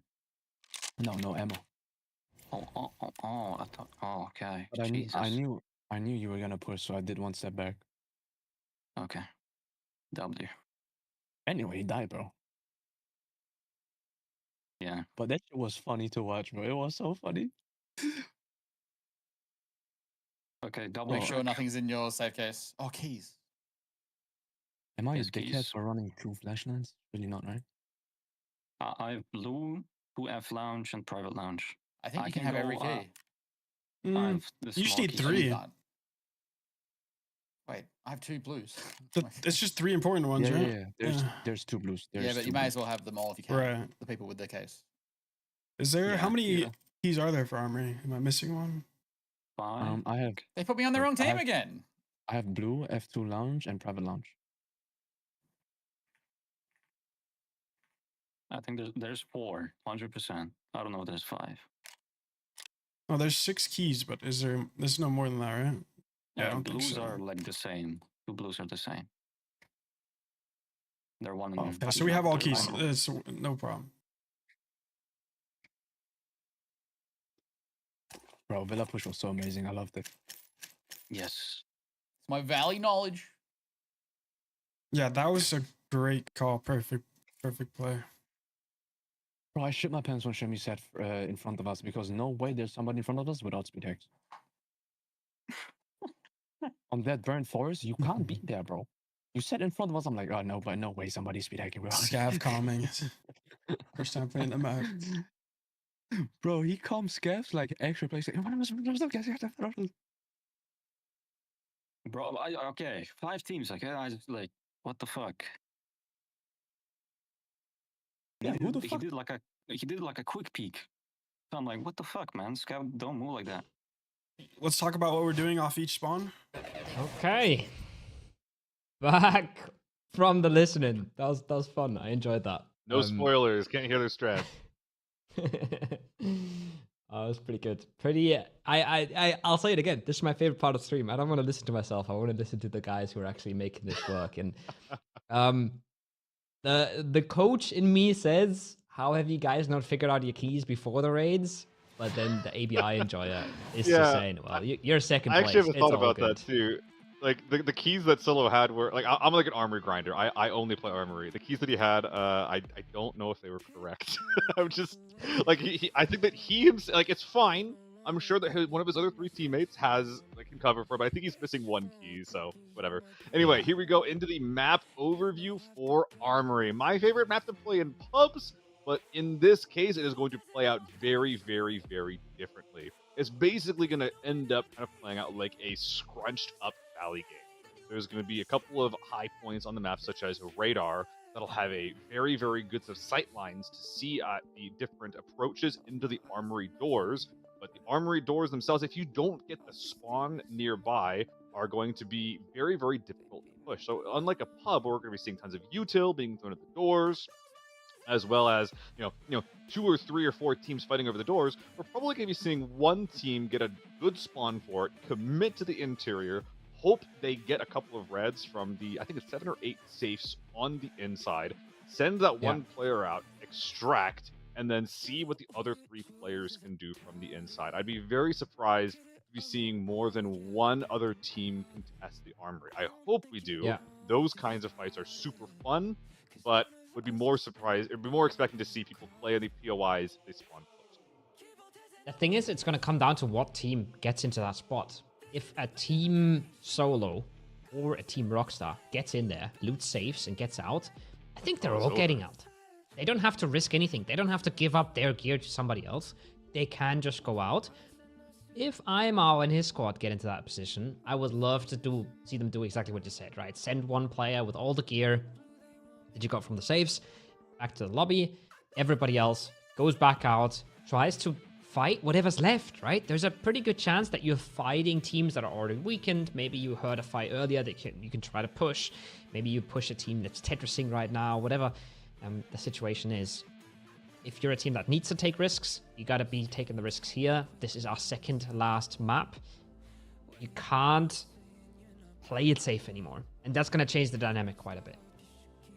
Yeah, and that's kind of what I'm wondering is, like, if you're one of our bottom 3 teams, like, you're probably going to be playing this differently based on your position in the leaderboard rather than taking some kind of conservative approach to the game. Now, that doesn't mean that they have to go Unga Bunga, but if they have an opportunity to contest the inside armory team, maybe you take that, you take those guys down, hopefully be up to score, get all the safes, and then you're still in a position where you have access to both loot and extracts and enough players to interact with the rest of the game. Now, that is the dream early game for Aimao or Zeta, but will they actually get it? I'm not really sure. Again, Armory is a map that is very much so defined by the spawn that you get. Like, if you going in with a strategy like, okay, guys, we're going to get into the Armory, we're going to take him down, but then you spawn here, it's not gonna happen.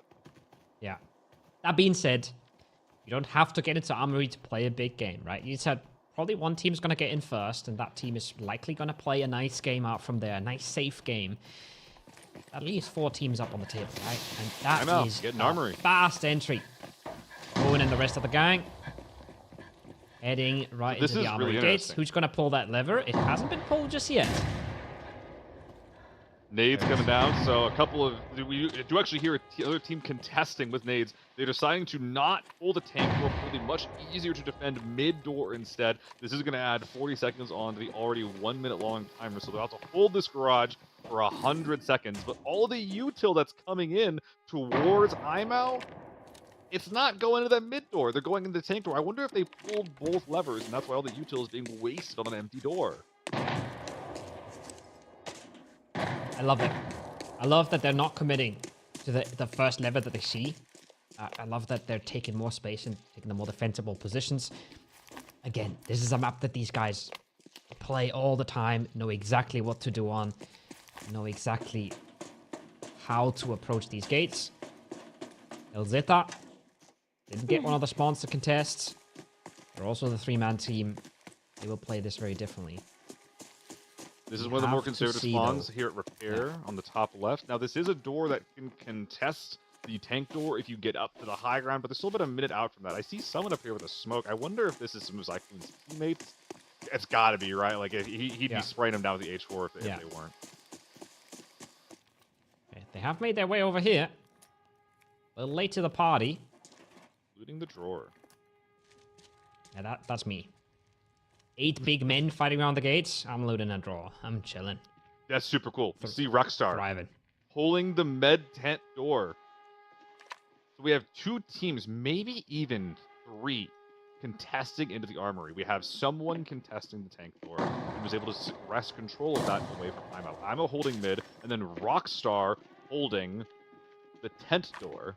We could be seeing 3 teams bust their way into armory. One team's already made it in, it sounds like. How do you fancy your chances if you're going in second? What's your thoughts? I mean, you're just going to get third at that point, right? But, like the alarms are loud, right? We know that all 3 doors have been pulled, I think. I assume the tank door has been pulled. We don't get the UI indicators for that. I apologize. I know that mid door has been pulled. I know that tent door has been pulled, right? So... think that if I'm going inside, I want to get into armory, but maybe not for like a fight. Maybe just control the space, prevent the armory team from extracting for free at least.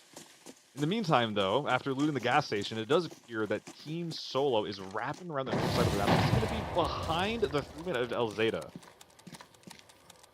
That's enough for them, right? Catching one team is enough for them to play a good round. And what you got to go for with a bad spawn. I respect it. It's a good reaction, too, because usually maneuvering around on this map is very, very dangerous. But if you hear this much action, this many nades being committed to the doors, you know that this is not one of the mid-season Clash armories. This is a whole new beast. People are not controlling space outside. They are committing to the armory. Yeah. We saw even the teams that couldn't pull a door, right? And them getting in there. If a fight gets they do faked not want to here, get pushed. we're just making a bit of the fight. See, they have all the time here. Again, very explosive off the spawns. Getting in these doors when you can. We knew that was going to be the name of the game. We had to see if anybody got punished here, if anybody died for it. We had to see that. However, I'm excited to see as well what happens outside. What happens to the teams who didn't get the prior? What happens to the teams who did not make it in? Looks like I'm not able to get to the basement, so there is one extract down here, but you got to go up top and pull a lever to get access to that. Rockstar's team does not have eyes on that yet, but they could soon. Adam, in the meantime, again, so this is the play. They know that there's like 2 or 3 teams that are able to push into the armory. So rather than trying to control space and try to prevent them from entering, they are instead just going into the depths of armory, trying to loot the safes, get a little bit of value, and then just hide. Cyclone gets a peeker on the side, gets interested. Gets curious. Gets shut off immediately. Who's holding mid? Because IMO has some people that were able to get to the basement, but Rockstar's in tank door. He's not in mid. I think that IMO is split, holding mid and sending people inside of the armory right now. I mean, so we're confused, or you're confused about how much risk they're taking, but we said this before the round. They gotta, right? They gotta go big or go home. So in some sense, I don't mind this at all. Ooh. Immediate knock. Going for the pre-fires, and the only angle that they can engage, covering as their downed teammate crawls back into cover. That's all you need, the little pre-fire able to get you back into safety. El Zeta, in the meantime, holding the tank door. Now we see with the green light above that door that door is unlocked. So anytime they want, they could walk in that door, but I don't think they're going to have any idea what they're going into. And especially as 2, I'm not excited for my chances to walk into an occupied armory. Yeah, man. You gotta hope that a big fight starts up in there. And you can walk in right after. We did see Solo's squad wrapping behind repair last time. If I'm them, I'm potentially going up to take this hill. They could be they're pathing away from armory, which I think is good for them. But they're walk into a third. I hear some headshots popping in from behind them. This push from Rockstar, it just feels impossible. Look at the armor. I'm hearing heads take some damage. I'm seeing that their chest armor is just completely gone. This fight, it feels impossible in pubs, and it feels impossible now. Yeah. Not a lot of space that they're controlling here. A few singular angles that they'll be able to peek. But still a 4-man strong. So, I am big like question. really. You gotta get out of there, no? You gotta get more space. You can't just be peeking the one angle, but it's so risky every time you move in between these teams. So this is kind of why we didn't see this play out in the previous games, right, or in the previous events, is because if you end up committing to this, you can't leave. If people are in relay, you just die straight to leave. So now we're just seeing them just trying to force the push and make it work. Now I'm really wondering who they're fighting, because if it's IMO, they're insanely spread. And if you're fighting a team that's so spread, They could just bulldog, 4-man push their way into dorms, hook left, just hug that, and then just try to deathball their way into anyone they find. That is going to work reasonably well against a spread out squad. Problem is, how do you figure out there's no spread? How do you know? You see one guy that's holding the angle. How do you know there's not somebody down the hallway? Somebody's down in the I have no idea. Yeah, that's the problem. And What's new? yeah, try to talk to them. Ask them how their day's been. Diplomacy. Diplomacy is the answer. See how many of them react. See how many of them speak back. If it's only one speaking back, it must be only one player. But yeah, it's tricky. It's tricky. It's a bit of a bluff from Owen's team, and I love it. I think they're in a spot where they have to bluff and hope nobody calls. Only team taking space. Peekaboo. Ding dong. Peekaboo. Hello. Do another one. You're gonna eventually solo. One more. One more. Peeks him at some point and just destroys him. My day has been Dude. made. Instant clip.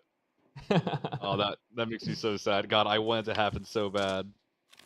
I love my boy Solo, but I want to see him just get demolished from that. So, really quick, talk about the game. The only team that is taking space on the outside is Solo. Now, I'm not sure if they got tabs on the duo that was retreating away from the tank door, but they're currently focused on Daniel VGA, who has taken control of the mid door. We did see IMAU's team here previously. I wonder what they're up to. I think that's probably them holding Rockstar's crew. It looks like on that topic, Rockstar going down first, trying to make a play for his team. He is currently dead, I believe, but as you saw in the last round in the Valley game, it is not going to stop his team from performing very, very well.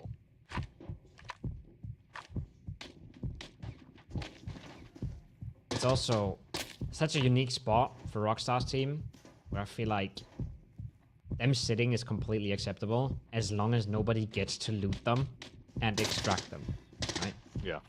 If they get 0 points this round, that is not a problem for them at the moment. If they feed another team 30,000 points and get 0, that is a big problem. So I understand that they're not going too aggressive. On the other side of the coin, they are streaming. They are streamers. They are entertainers. They want to have some fun and provide some fun. So maybe that's why we see them trying. Wait 1 second. We got a fight popping at Sleuth. I think that this is our duo versus solo squad. Catching someone from behind. Who is this, though? Also with a P90. I think that might have been a wipe in favor of solo. I can't be sure, though. I think so. I think so, yeah. I was asleep on the wheel. I was checking production chat with us, so I didn't actually see the play on the outside of the wall.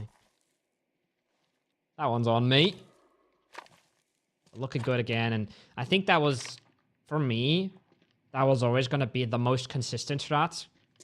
Trying to take control outside, picking up scraps of people that didn't successfully fight for the door. Maybe people who fought for a door and then have to try and get out really late into the round, right? Not the strat that always wins, not the strat that gets first in the round, but probably the strat that consistently gets points on the board, and that's all they need to do right now. It's one of those strats that becomes relevant once you consider like the macro state of the event as a whole, like where you are on the leaderboard. If I'm like one of the bottom three, I'm not sure about that. I'm definitely getting involved with the big fight I hear inside of Armory, trying to get that win. As we continue to see the most deadly game of whack-a-mole I've ever seen, just hopping around behind the boxes, peeking left, peeking right, jumping around.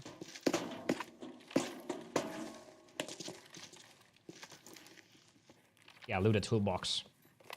Try to get something going. Yeah, what are the odds on a red seal? Give me the odds. Oh god.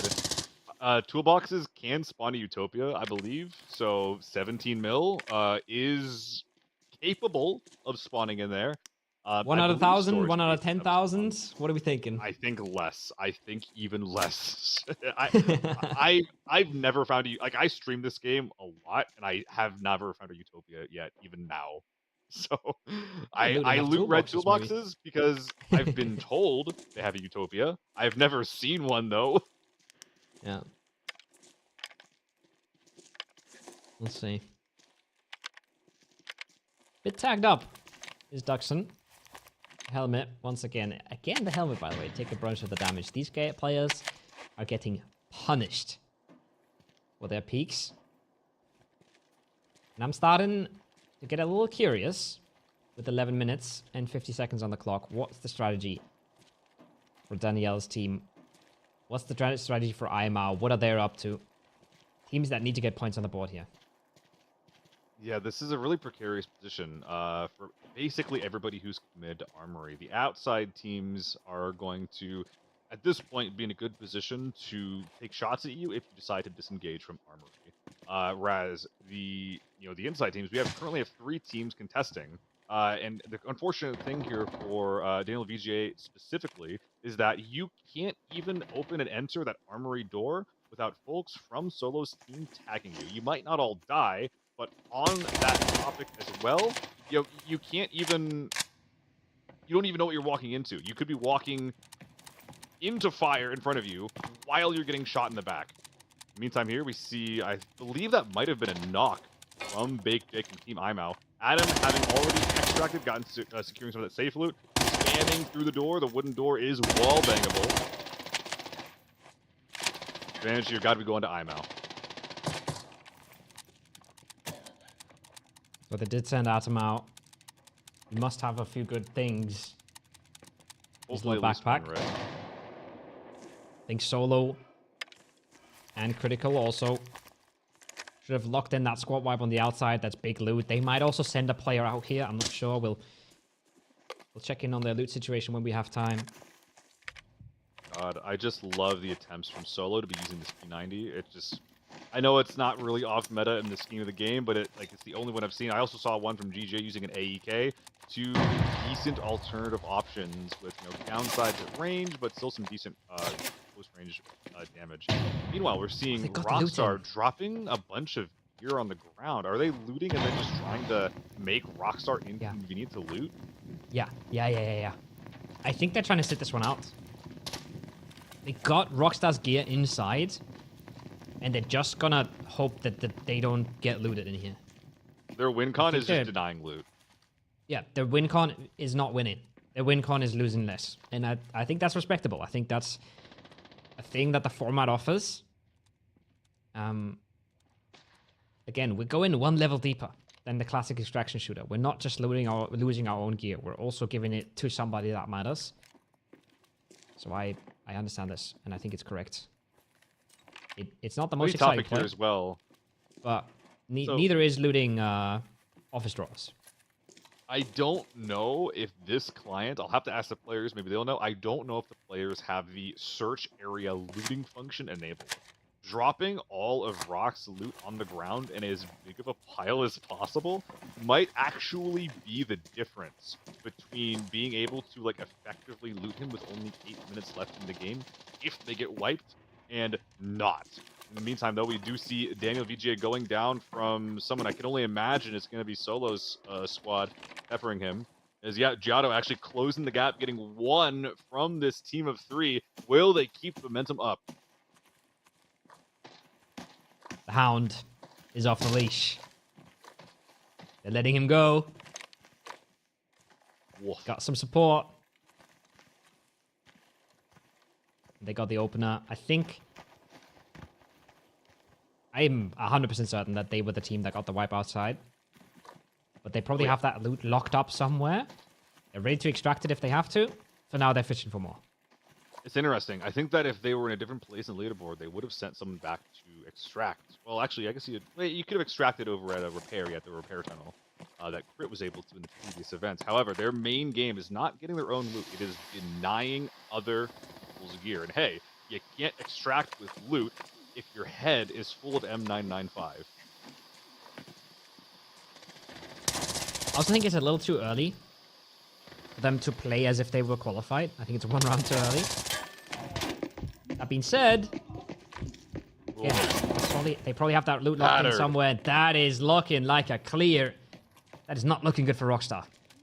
2 left from the team. It looks like a 3v2 in favor of IMO as they continue to press the advantage, popping open that armory door. See what they find. Oh, I love it. I love it. The room's not safe. The bad men are knocking on the door, and this is exactly what they needed as well, Seal. They needed a big round. They couldn't just hang out. They sent Atom out with a red, right? They lock in that 10 million. Boom. Up to 20-something. Now, one successful team fight. They're up to 50-something. They're up to 60-something. They're in reach again.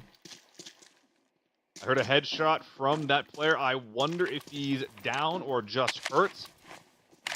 Keeping the H4 ready to roll. I only think that we have... I think there's only 2 players actually committed to this push up close.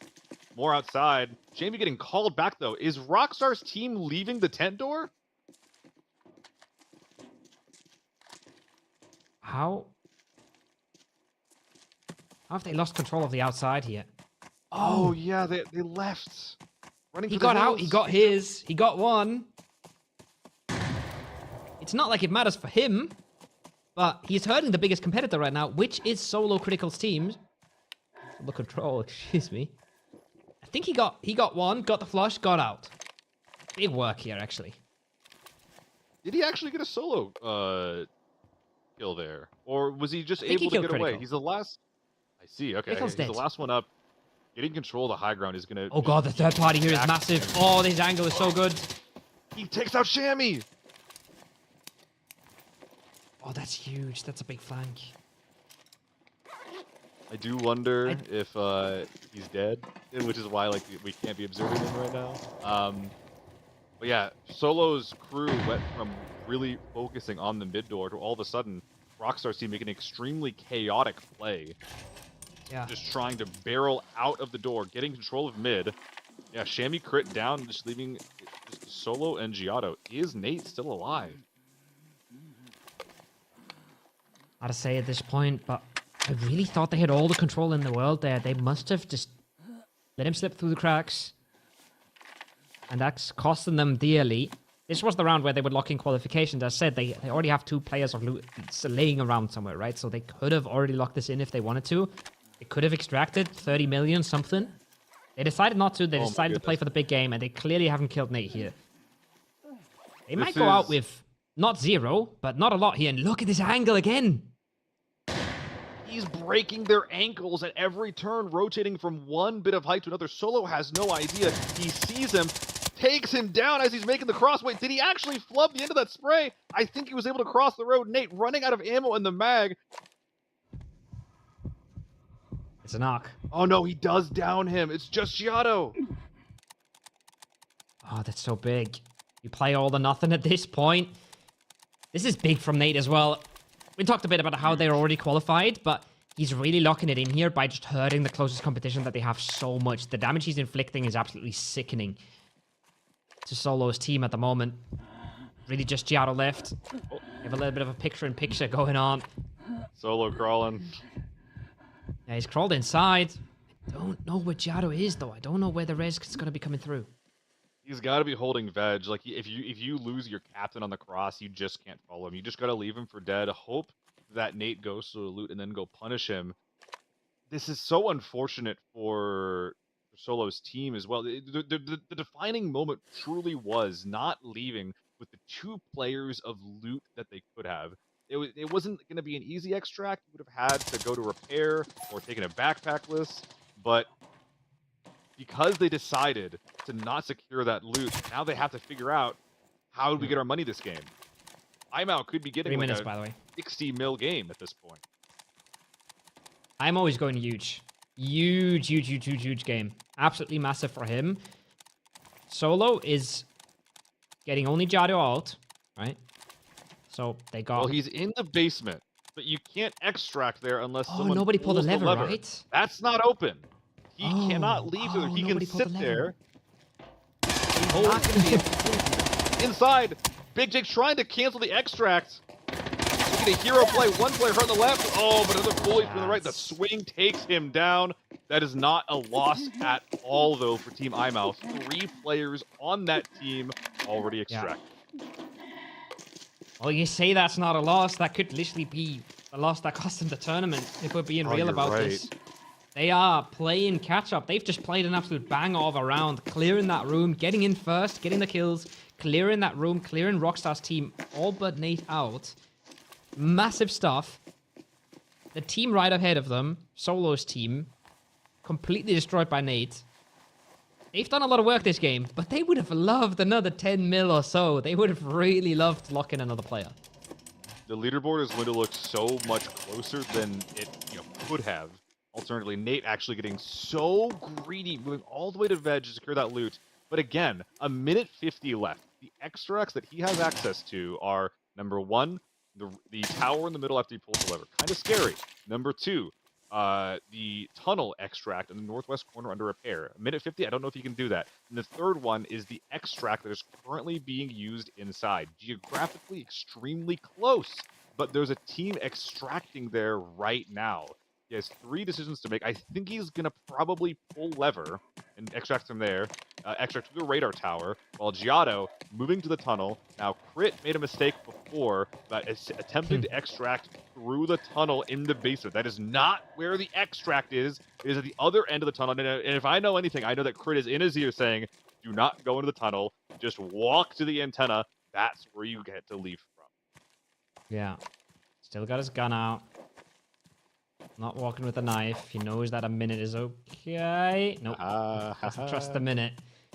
I wonder if he could have made it. He's easily making that now. I think I could have frogged that. I don't know. Make a YouTube video about it. This is how. Oh no, he has his bag. Oh, I wonder. Oh, what? He's just yellow. Oh. I wonder if he dropped the big bag and kept the rush. He probably dropped a little bit, yeah. He dropped just enough. A portion of the loot to secure the extract. Whereas Nate. Wait, 10 seconds. Wait, wait. No, Nate is not. He's just scraping everybody else. He doesn't have to get out, I think. I mean, it would have been nice. Try to pull lever. I think he tried. Yeah, he tried to get out, and he's 2 seconds too late. He pulled lever. Oh my! With 5 seconds left, it doesn't matter. He was a few seconds too late. His team's getting nothing, which is fine. That's what we were expecting when we were seeing them fight inside of the tent door. But I don't know if it's fine. I don't know if it's fine. I don't know if it's fine. Owen extracted 3 players, including a red, 2 super juiced men getting out of that server. Oh man. I do not know if that's. I don't know if he would have. If they're gonna go into game number 5 thinking, it would have been nice to extract. It would have been nice to get a player out. He did. We have to be fair, right? He did way more than he could, or way more than we expected he could. That is suicide. Yeah, incredible. There's nothing we can do. Okay, I think wait, this dude is just comms. Running towards me from. Sorry, Crit. This thing in front of me. Let's. I wonder if that was him calling out the sluice fight in the back. Yeah. Oh yeah, it was. It was. Probably. I think we killed the team that was in... I wonder how many holes that door has in it. Yes. Did he? But I wonder if he ever killed him. Because they did get an entry. No, not with the SVD. Wow. It would have taken 3 headshots at least. It's you too. Stay there, Niels. The back-breaking moment as they push into the tank door. But Nate, oh my god. Using the vegetation to ambush Solo's team, getting not 1, but 2. She was 3, wasn't he? He killed all 3, right? No, wait, that's how it went down? What an unforced error! No! Getting knocked from the limb damage from jumping?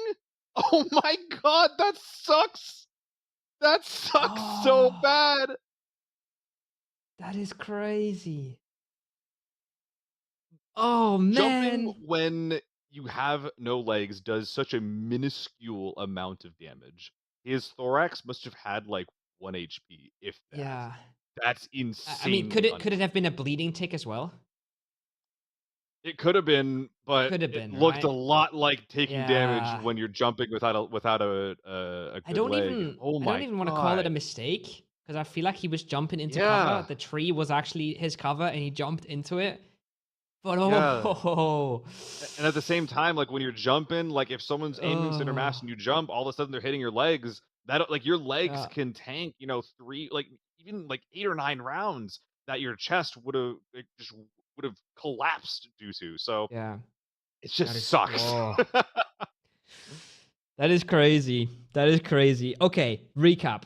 The huge round for Owen. I'm out. But they don't get Nihals out. So only 3 go out, and only 2 of them are super juiced, right? One of them goes out with a red, not a ton of gear. 10 mil, I think. I don't think they got an early kill that could loot, so... I don't think so. That's a good round. That's a very good round. Rockstar, 3 mil or something. They got a few kills. 0 loot extraction because Nate never plays Armory. He only plays TV Station. So, unlucky. Things are rough Bold out here. claims from the peanut gallery. Dang, okay. But Solo's team is extracting Giotto there with a solid bunch of loot. Not a ton either, right? So all we know is the leaderboard is getting closer. I think that's what we can lock in already.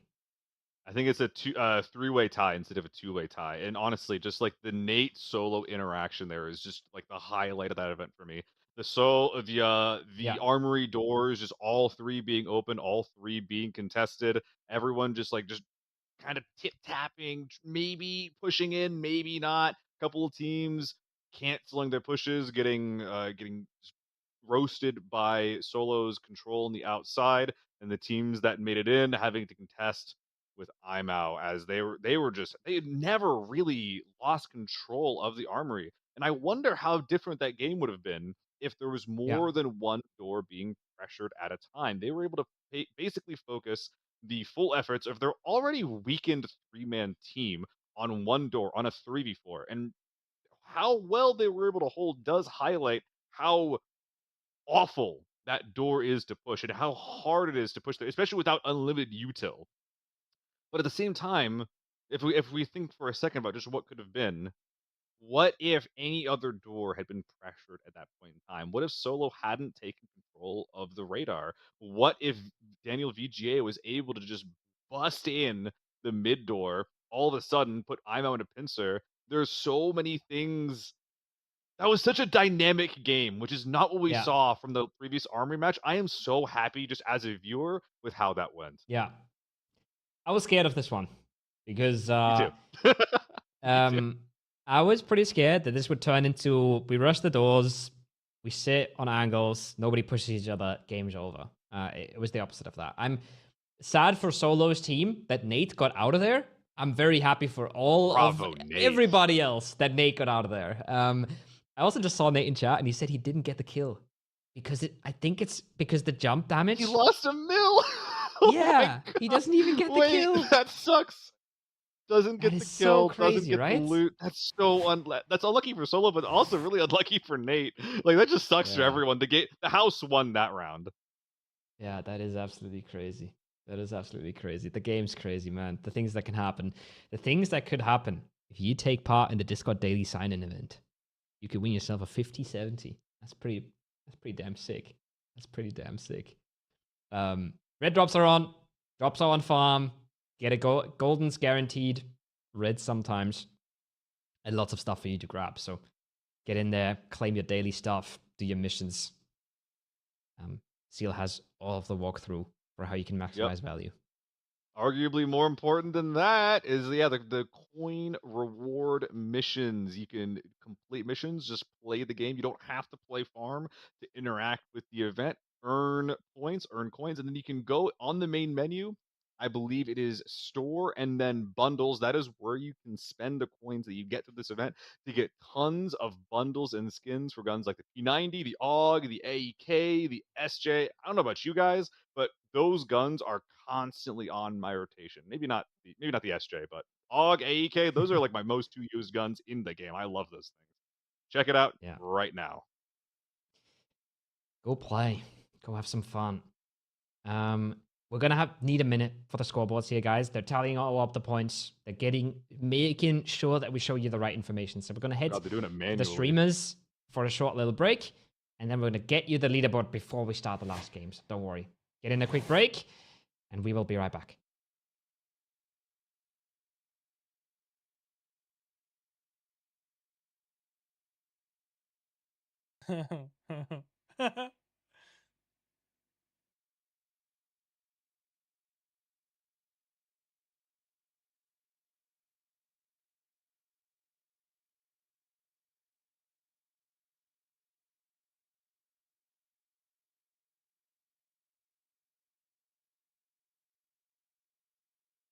I'm back. We here? Yeah.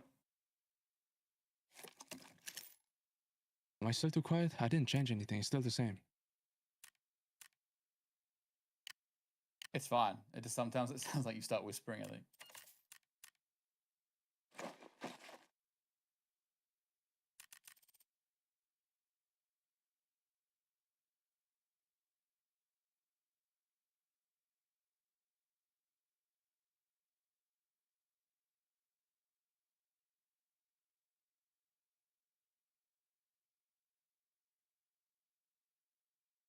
Okay.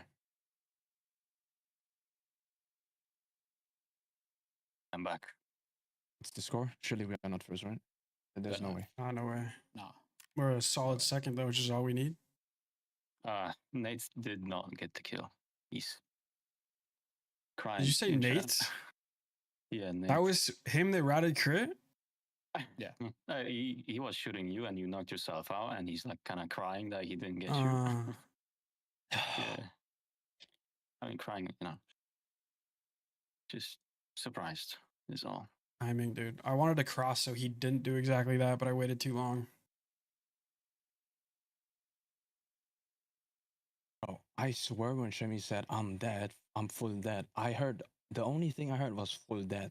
I thought he died up there. I looked mid, I get lasered. I couldn't even see what was happening, so I didn't really.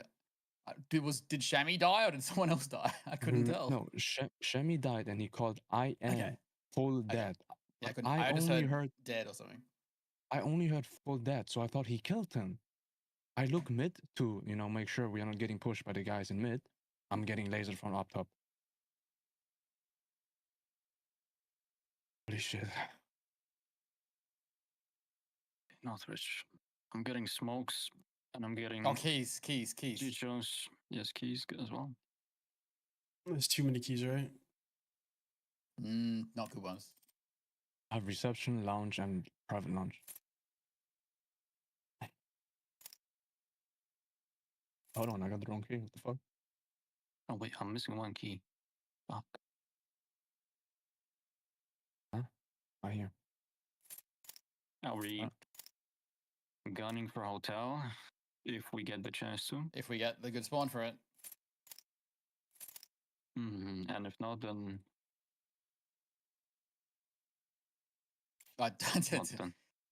Northridge is super reflexive. Like because you can't hear the whole map on Northridge. You just kind of have to like move around and take what you can. Yeah, true. Please don't forget PKs, Surge, Heal, Thames. Hotel is gonna be almost every team, I think.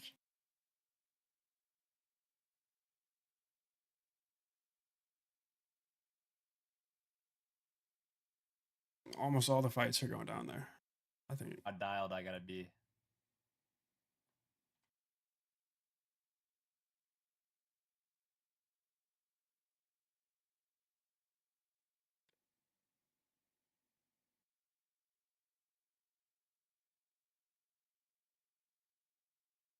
Bro, show the numbers. What I'm saying.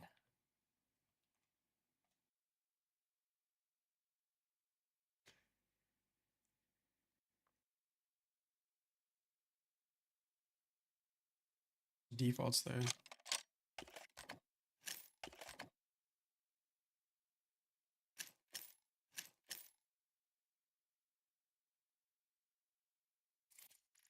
Did they shout the numbers? Okay then. There are very different vibes on the different squads, but everybody is just waiting their breath for the scores to come in. They're doing them manually right now. The servers are not servering. It's rough. It's rough out here. Okay, there's a lot of production guys doing a lot of math that I couldn't do in the background, so we'll have to wait and see. But we have one more map coming up, and I think we can be confident it's gonna be the decider, right? It's gonna be the decider. Nothing's out here just yet. You play a big last round. If you're one of the top 3, you're in. We heard a lot from the teams as we were watching them about, what kind of plans and whatnot they were going for. Talking about make sure you bring the hotel keys, but you're not really going to be able to crack those hotel safes unless you get prio. This map is massive, and if you do not get hotel prio, you can probably still arrive there, fight the team who does, but whoever shows up first is going to be able to use that time to crack open all of the safes that are in there. And this leaderboard is likely going to be close enough within the top 3 that any reds, anything that you find is going to be extremely impactful, as well as the players that are probably going to be there. Now, for the most part, I would say, what if you don't go hotel? You don't. Every team doesn't have to go hotel in this lobby. But the leaderboard, as close as it is, if you're trying to maximize your chances of interacting with someone to either secure or to ensure that you just get into any fight at all, at least one team is going to be in hotel. And if multiple people think that, then all of a sudden, one team turns into 2, into 3, into 4, and maybe even 5. I'm not exactly sure. That's how a lot of the Northridge pubs work out. A lot of people going into the meat grinder that is the Northridge Hotel. Hasn't been how our esports events on Northridge have worked out previously. Doesn't mean that's not how it's going to go this time. That armory was a whole new deal. I hope this Northridge is as well. Yeah. So, again, I'm expecting to see a much closer leaderboard. I think this okay. I think literally the fact that Nate didn't extract means that Rockstar's team can't do what they want to on this map. They have to play 2 seconds, by the way. 2 seconds. They cannot. Yeah. 2 seconds. By the way, if you're wondering, he said himself he doesn't play this map. Okay, I didn't make that one up. Okay, I wasn't sure about that. I didn't just flame the guy out of thin air, right? But I think if he locked in one chunky loot portion there, then they could have just said, we're going to sit on the edge a little bit, we're going to extract, we're going to lock in qualifications. Now I'm not so sure. If that's going to be enough. I'm not so sure if they can just do whatever they want to do. Interesting. All right. Going straight into the next round. Duxon spawning in the northeast side. This is about as distant from hotel as you can get. I'm out as well, getting the second most distant hotel spawn. So if there's anybody who's not going hotel, it is these guys. But not only are they not going hotel, they are also not routing towards it. Niehaus, part of the conga line of folks that are going straight to Cable Car. Now, Cable Car, not exactly the highest loot area in the map, but is similar to Hotel in that it has an extraction point inside of it. Northridge, as a map, does feature quite a few different extraction points in the middle of the map.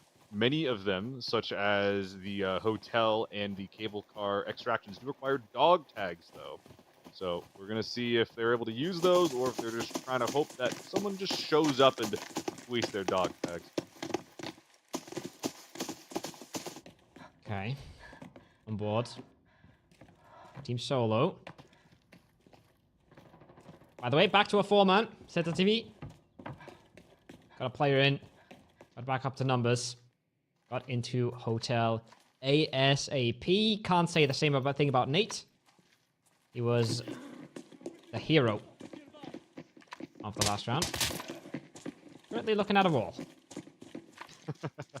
This is a pretty lucky start for Solo's squad. Not only are we seeing at least half of the lobby, or 40%, whatever, math is hard, not committing over towards hotel, but they're arriving at hotel first.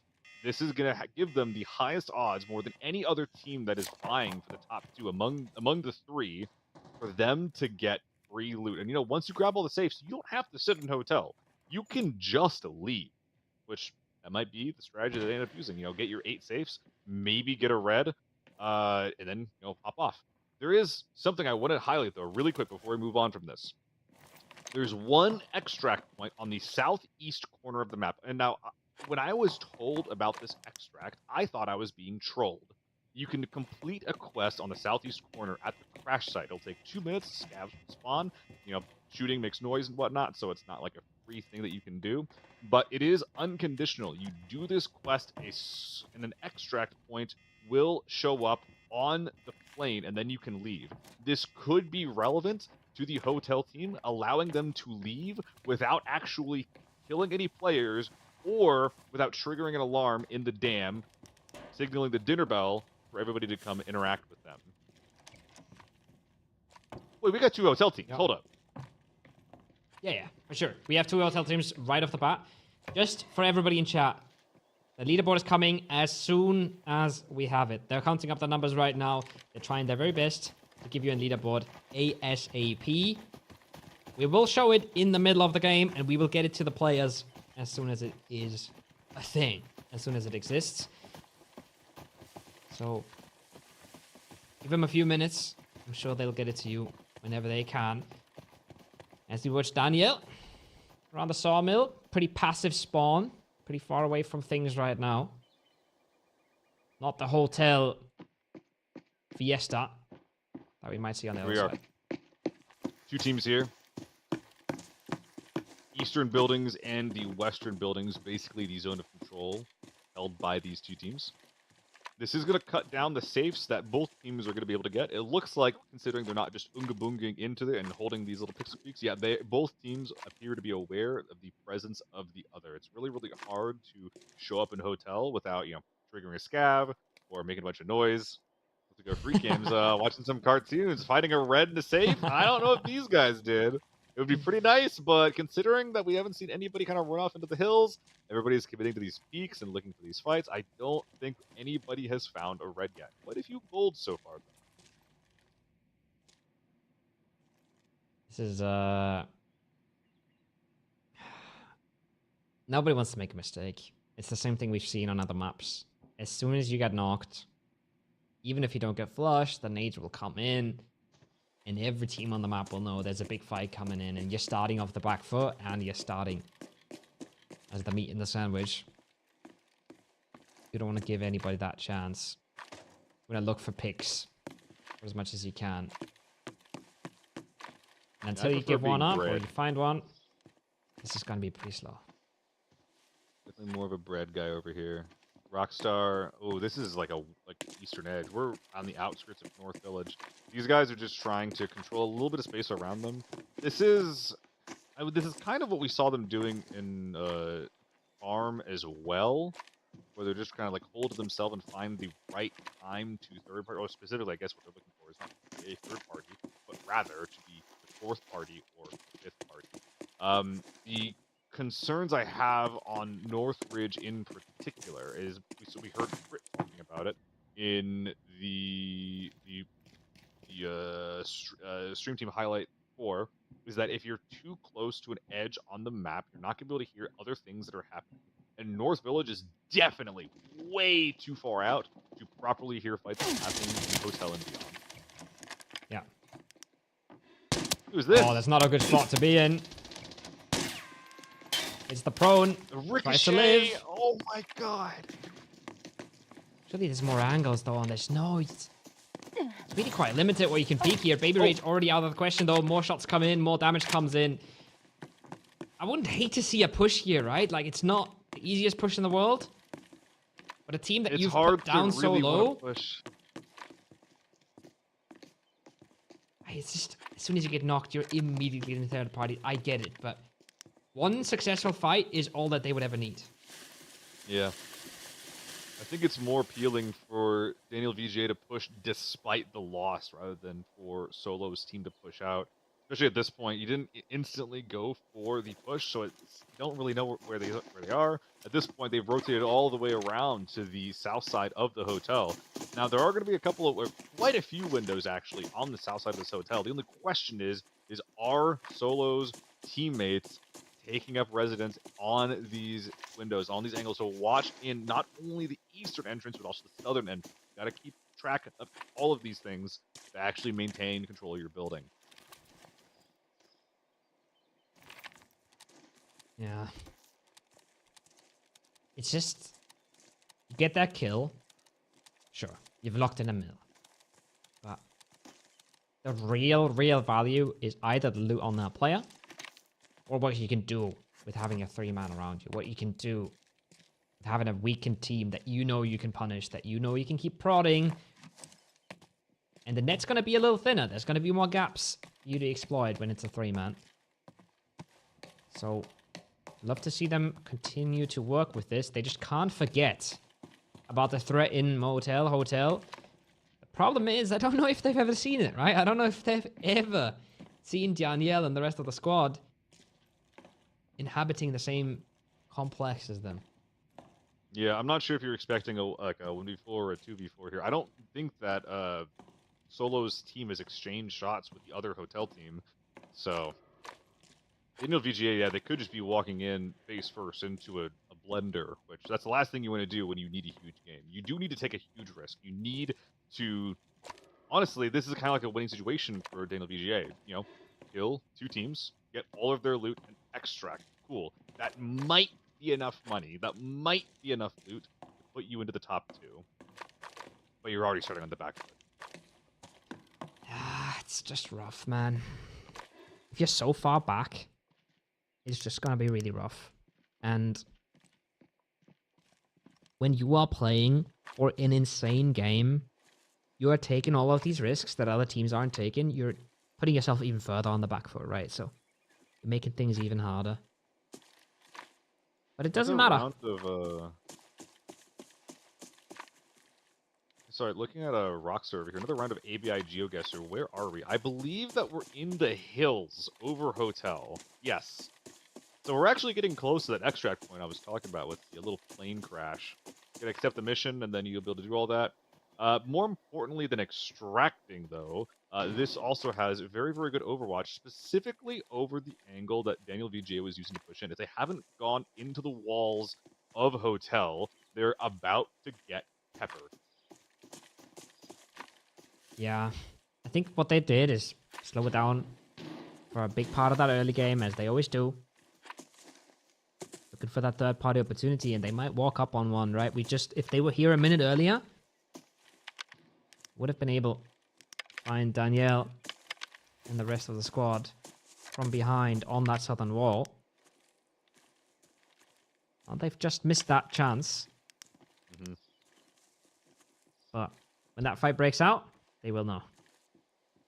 Duxon here trying to pressure into the eastern wall. Luckily, they did end up canceling, or at least he did end up canceling from that south side. I don't think that they're aware of Rockstar yet. So far, the players in Rockstar's team, we saw a couple of red dot H4s. Not great at this range, but this is not the place to be looking at your map. In fact, this ridge specifically, I don't see any cover. If there's ever a time to pull the trigger, it is now. This is so dangerous. This is exactly what Rockstar wants. Everything is just falling into place for him. If they've spotted this, they can just walk up a bit, take their time with it, and just grab 3 snacks right off the plate. They're being extremely patient about this, and I can't fault them for it. Again, a third party is a great thing to get. There's 2 other teams, so you take a knock here, you're in deep trouble. But they are going to take it as slow as they humanly can. On top of that, while they do not know that Rockstar is watching them, Rockstar's position in the leaderboard is probably still in first place. We don't actually know exactly what the numbers all are, but they're likely still in first. This probably means that they need the least amount of loot to get. If we're ever looking for a conservative, like, you know, just 1 or 2 players of loot and extract, Rockstar's team is in the position to achieve that very, very easy win column.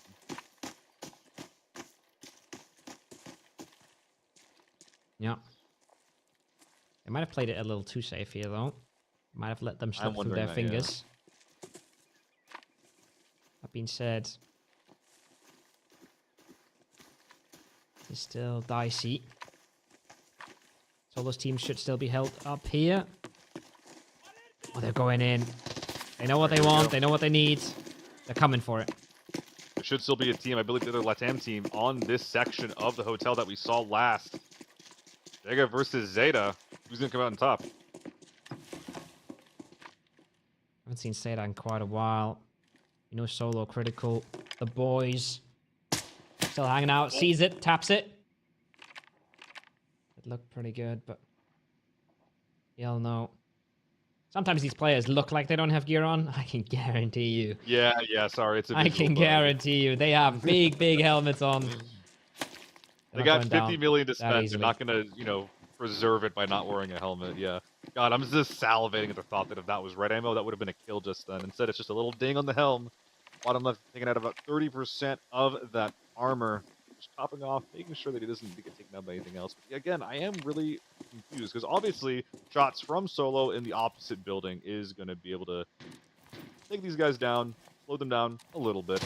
But where is El Zeta? Oh, fighting on two fronts. That's probably Rockstar on the outside wall. Yeah. There's that third party we speak so much about. It wants to get aggressive on this. Gets the nade over the top. Doesn't cook it. Doesn't feel like he has the time to. Yeah. Gets it out. He wants to go for this. He wants to make a play, but I think he's realizing that a little bit harder to get over that wall than he would like. Yeah, that choke point works both ways, unfortunately. You can't really go out for a push easily at all, but it's also easy to defend. You use all of his utility. He even gets the information that, yeah, that guy is still right there, but as we see here, already backing away, resetting with the surge pits. As yeah, I think that this is just Rockstar continuing to token fraud a little bit, but giving up a lot of that. Oh, it's not Rockstar. Wait, this is IMAU coming in from behind Rockstar. Yeah. And just like that, that may be the fight that wins them the game, that gets them into qualifications. Remember, they are hunting for Rockstar spots on the leaderboard. They're hunting for this, and Critical is not giving up anytime soon. He's getting aggro. They don't want to sit around in hotel. They want to push out of there. They want to kill people. They spot weakness. They want to punish. And I love that gameplay from them right now. I love the aggression that they're putting out. I don't love that they're in the middle of the courtyard, but I love how they're playing this. This is one dangerous sandwich. Solo's team on one side, IMAU's team on another, Rockstar stuck in the middle. Now, unfortunately, Team Solo, due to the teams around them not able to go as hard as they would want here, it's really unfortunate. Like, this hotel positioning is almost like a double-edged sword, able to get all the safes and get a couple of reds, maybe secure some loot. But at the same time, you see a team that is struggling in front of you, and due to your central position, you can't do as much as you want to about it. They might not even be able to secure this loot, even though they peppered tons of guys from Rockstar's team, even getting one kill as well. Oh, they got another one there as well. That's Daniel EVJ out of the picture. That's another mill. Another mill doesn't sound like a lot, does it, when you looked at the scoreboard before this round? And first place at 19. Nihau's taken out. Third party push not working out as they planned. They're losing another one against Rockstar. Rockstar is just... Was that a 1v2? Destroying them. What gentleman did Rockstar find here? Snapping from Adam over to Niehaus, I believe that was. Pushing up on this now exposed flank. Now he does... We got numbers? He is missing all of that armor. Oh yeah, here's the leaderboard. I'm squinting to try to see this, actually. Numbers. 85, 78, 25, 25. Okay. That's it. As Owen I'm out. Out of the question, out of the leaderboard. Danielle is looking worse for wear. That team is already down 2 members. Solo is looking like they're locking in their second place. And Rockstar is looking like a convincing first right now.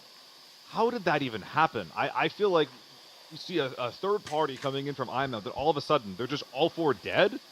How did it even happen? And Rockstar, once again, winning a 3v4. We're there on the back foot. What are they feeding these guys? That's crazy. It's crazy. They turned that around so well. I think it's Breeze who did the majority of the work there, like you said.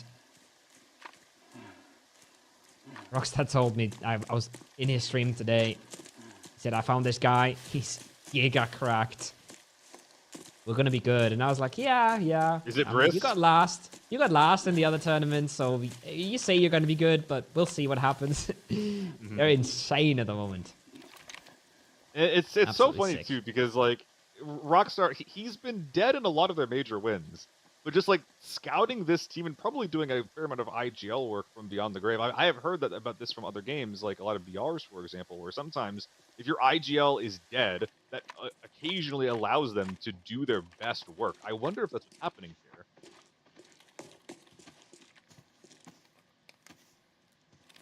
Yeah. That is wild stuff. That's a big blow. Owen. They won the streamer tournament last time around. That was a big one. Not going to the finals yet. Very different roster. I was hoping to see more from Adam today, but unfortunately just a couple of quick extracts as well as well, on the wrong side of the kill feed, to be honest. And after securing all that loot, Rockstar, they know they're in first. They have 4 men of loot secure. They're not going to mess around anymore with the hotel. They're just going to say, hey, in case 2 people have insane games, we're just going to make ourselves in an unsurmountable position. And that's the way they should be playing this. They're playing to win, and when they will, we're probably going to see them on the 5th.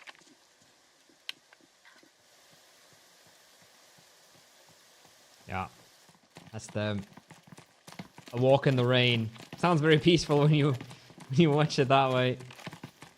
Just getting out of there with the loot. Between the previous 5 minutes. Yeah. From third partying a fight to getting fourth party to just absolutely destroying, and that's not the first time, right? That's the second time they put that team in their place. To be fair, it's a 2-1, right? They did lose out the same exact fight in Armory. They did get rolled there by Owen and the rest of the squad. They come out on top twice, and that's enough to lock it in for them. 2-1 in favor of Rockstar. If you're comparing Rockstar and IMO, thinking back to like all the fights that we had before, like thinking back to Valley, for example, just being on the winning side was IMO for just so long, and then just kind of flubbing the final push. Like if any one of these fights went their way instead, the leaderboard would frankly be flipped. But because there's just like a couple of too many pushes that were flubbed, advantages that were squandered, now it's just Rockstar literally running away with the event. Yeah. Running away with it. Clear winner. Yeah. 4 bags. Multiple frags. No problem. Got in, got out. The leaderboard magicians are tallying up their loot points as we speak. And Daniel, EVGA, well, they still have a dream. But they really got to dream big here. There's 9 minutes on the clock as well. It truly is just a matter of manpower at this point. I actually do feel a little bit bad. I didn't think that the leaderboard was as close in favor, or I guess tied between them and IMO as it was. I kind of written them off in my head. But after seeing the leaderboard, I'm realizing they were basically tied. But still, going into this, like, it's not IMO that they're worried about anymore. It's how do we get the 40 mil that we need between 2 players to actually get into second. I don't even know if that's possible. If there's ever a time it was, it'd be here. These dudes are carrying around like 400 rounds of M995. Yeah. I think the odds are in their favor. I'm also wondering whatever happened in that Armory raid. I thought Amash team would have so many more points, right? Oh man, just too many It's angles. not over Looks yet. like he got taken down at some point. Solo as well, actually. Are we down 2 right now? Might be some UI bugs happening again. At least 2 up from Crit's team. As wait, El Zeta. We have hold up.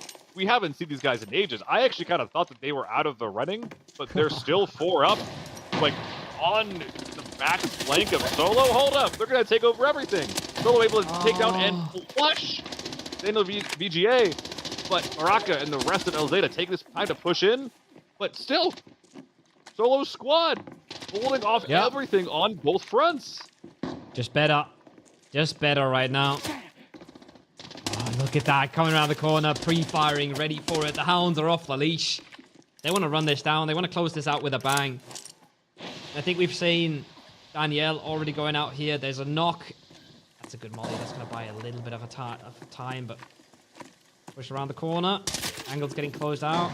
Scavs, unfortunately, going to give away the position, but they are closing in here.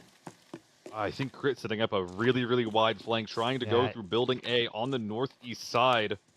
I think that Solo was maybe Dropping knocked all the earlier. way around. Giotto able to get him back up. Yeah, you got to go all the way back up. You don't want to walk into someone if you don't have to. Now, what I will say, Giotto and Shammy, a dynamic duo to be sure, they grind the hell out of Northridge Hotel. They know this specific POI like the back of their hand. If there's anyone that I would want to try to carry me through a fight on this map, it is Giotto. Crit, though, might be the playmaker as he rolls up on the side flank. Yeah. Went all the way around. They knew they had the knock. The whole way gets mollied. He knows he has to go around. Now he wants to not overplay his hand. He wants to let his teammates take the attention. And he wants to be the one striking from the back. If he takes the fight first here, without getting a knock, then he's made a big mistake. He's just... His job is to be the backstab. And we know that the other team has to play for all the marbles, right? We know that they can't just get away from this fight. They can't just run away from it. They gotta clear it. And it's gonna make them stick around. And that's gonna offer them up to Crit. Alright. Maraka and Elzada stacked up. This being inside of this room instead of on the back sky bridge is going to make it a lot harder for Solo, or sorry, excuse me, for Critical to actually make his play. Solo as well, trapped with his back to a wall in the safe room. Not really where you want to be if you're trying to make space for Critical to make a play. Elzada doing what he can, peppering Giotto. I heard some really fat damage there. Might have been a headshot as well. I actually don't know if I like Solo's position here. Crit activating.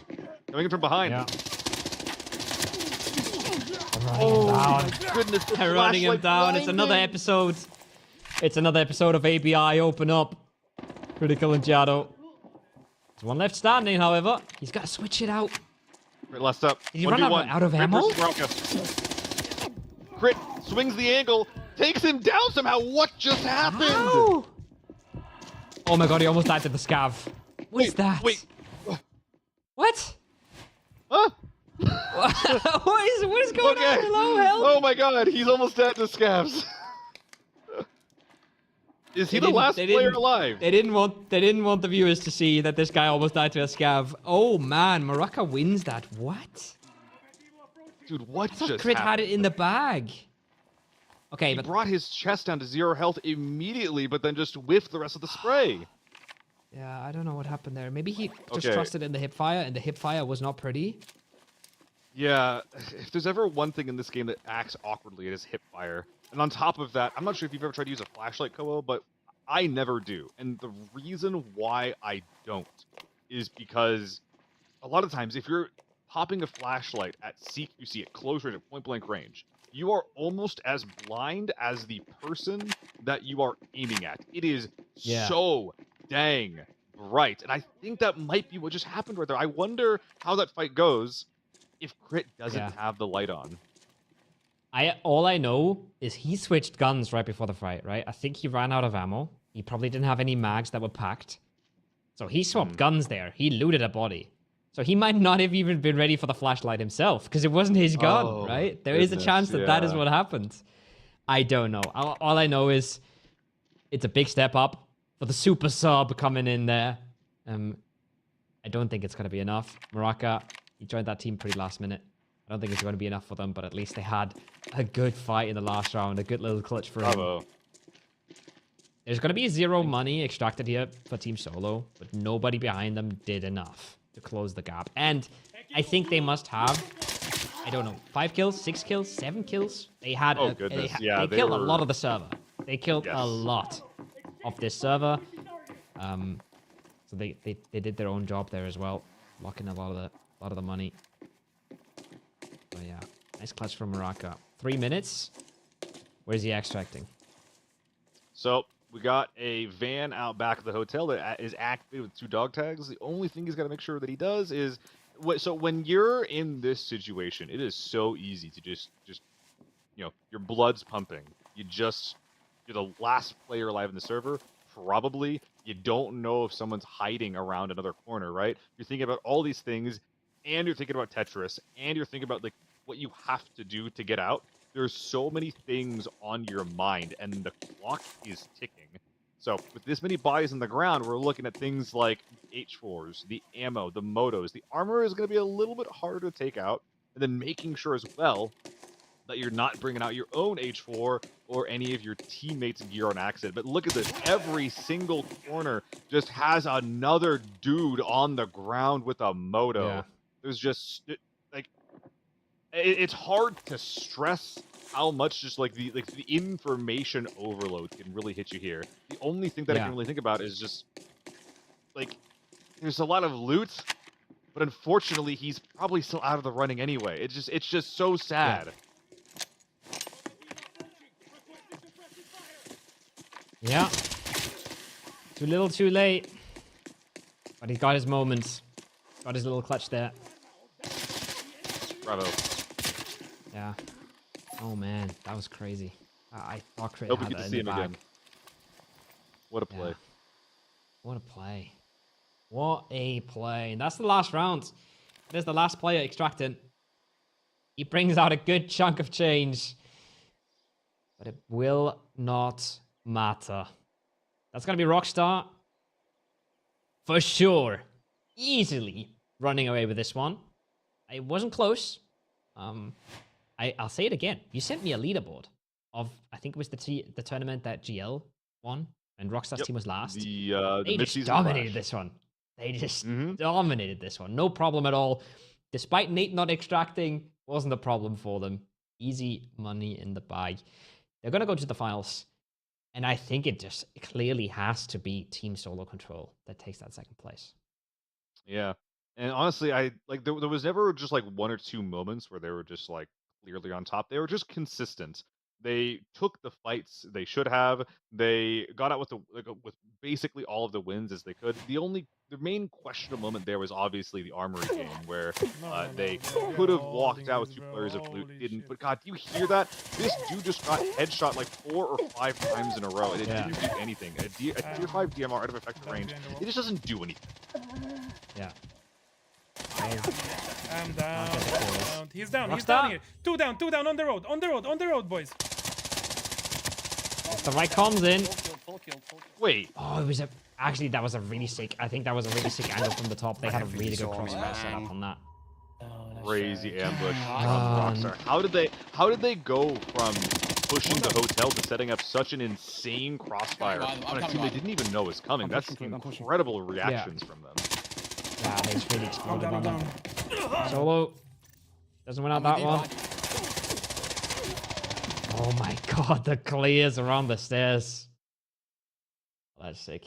There was so much going on that raid. That hotel just blew the heck up.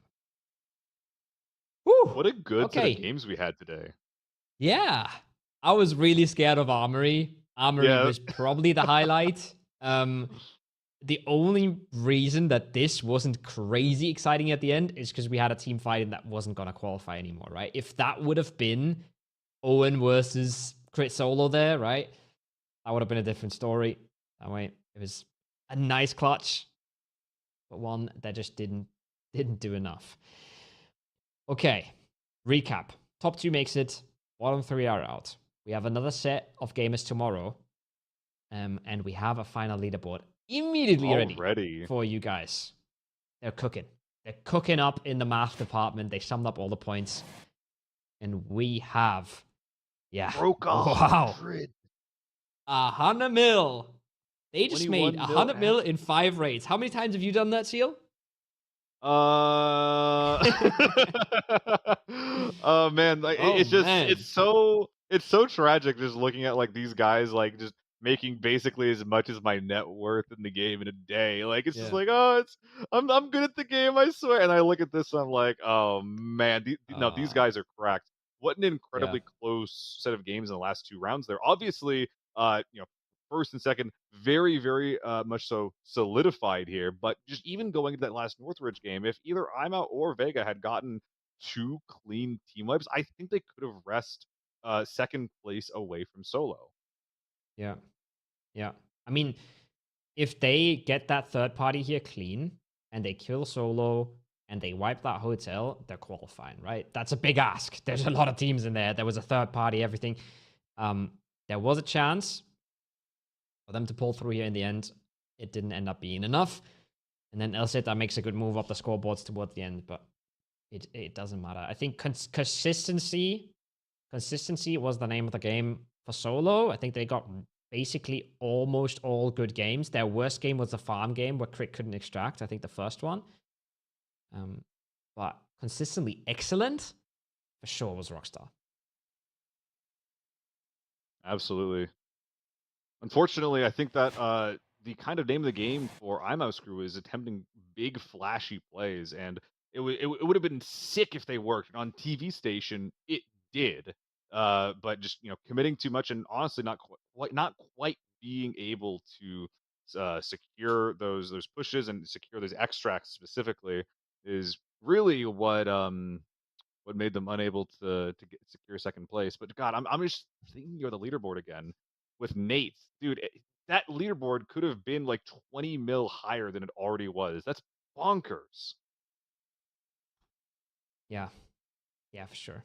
I mean, it can always be better, right? I think every team can think about a lot of situations that could have gone better.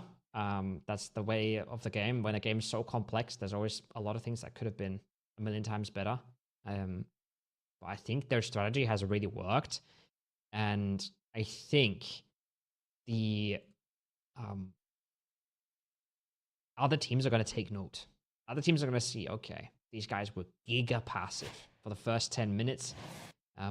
They were super slow every round start, and it worked out so well for them. But that's a dangerous game to play, because they were doing that in the last game, and the only reason they excelled in the last game is because they rolled Emo's team. They got pinched between Hotel and a team from behind, and they got absolutely destroyed them, right? So you can't just put it on the strategy. That's really not how it works. Macro versus micro. There's like the overall game plan that you're going for. There's also the execution thereof. I honestly think that last game, IMO had the right game plan. It was just the guys that Rockstar found, like, they ate their Wheaties today. They woke up on the right side of the bed. They drank their water. They came here to frag. And I think that, again, I think every single game from Rockstar's crew, I think that Rockstar himself was dead. It was just these insane, nutty fraggers just securing win after win after win. Bravo to them. Yeah, crazy stuff. You saw the bracket there as well, and you saw that there was a little thing in between those two teams who qualified today and the two teams that will qualify tomorrow, which is the Team Mayhem. And that's going to be the team of all the players who didn't make it. We're going to take the 4 top fraggers. And we just said, oh yeah, this last hotel clutch doesn't really matter that much. What if it does, right? What if Adara gets into the finals from that, right? We're going to take the top 4 fraggers of the teams who didn't qualify and put them in the finals. Right now, I don't know who that is. We've seen a lot of the top teams fragging. I don't actually know who out of these 3 teams really top fragged. But we're going to get that info to you at the end of the second semifinals. So there's going to be a really, I don't even want to call it a dark horse, because it's just going to be crazy, right? It's a wild hound. I said that more than too many that. times Yeah, today. it's more than that. I said that too many times today. But that's going to be pretty weird for the lobby. That's going to be pretty fruity coming into the finals. Yeah, and the idea of the Mayhem roster being added as well is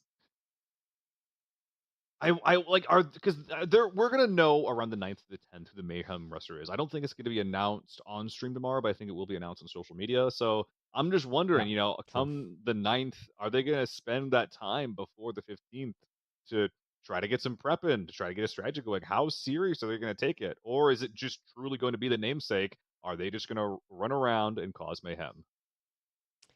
I am informed that we have the champion. Okay, we have the first place captain coming in for an interview. It should be Rockstar coming in for us for a second. We have a lot of questions to ask him. I think the strategy has been pretty clear. I think for me, right, he said they had some freaky stuff that they planned. But let's ask him ourselves. Let's find out. Hello, Rockstar. Hello, guys. How are you guys doing? Hey, very good. That was nice to watch. Congrats on the group's win. It wasn't close, but you have to tell us what happened there in that last game, because all we saw was Owen's team trying to third party you from behind and just getting rolled. I am. The plan was that I'm gonna loot the guy in the middle of the road, so we're gonna get pushed from the inside, basically. Then after that, I got knocked. I got a little bit desync, but it is all what happens. It's all good. It happens, especially in hyping. Then they rolled up on us. I just gave the info to Minkle. He just lasered them from up top, and that's it. No problem. Minkle for the clutch, yeah? There you go. Oh, so that's a we still have your Rockstar? Oh yeah. Okay. I'm back. Sure we still got you. Okay. So I actually have a question as well, and honestly, my main question is, who are these guys? Like, you found some insanely cracked fraggers. Like, what made you pick them? What did you see in them that made them pop off so hard today? Because you were right. Yeah. As I told to Kovo earlier today, we had some stuff planned. We have some more for the next one as well, so don't worry. Nate, what can I say? He played. You guys in Armory, like he was absolutely brilliant over there. Yeah. Minkle is just a hidden gem, and Brice is. If you guys played back in the days, you should have known him. He's just insanely good. So yeah, I'm proud of them actually. They were owning every time we saw them. I think we had that Valley fight as well, but we thought you guys were completely cooked. We saw the left flank. I think it was Owen's team again. We thought, like, you're in the open, you're in the bushes, you're not looking well. And then suddenly, in like 3 or 4 seconds, just everybody was dead. Like, you just, again, like, completely exploded. It was super sick to watch.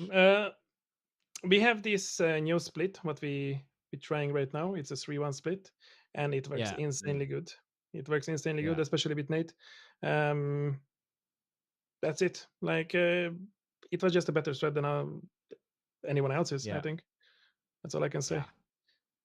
I just said the seal as well. I think everybody's gonna look at that stream, and everybody's gonna figure out what you guys are doing, because it seemed like it wasn't close. So congrats. I'm excited to see you in the finals, and thank you so much. Rest of your night. Thank you so much, and GG's to everyone, by the way, and much love. GG's.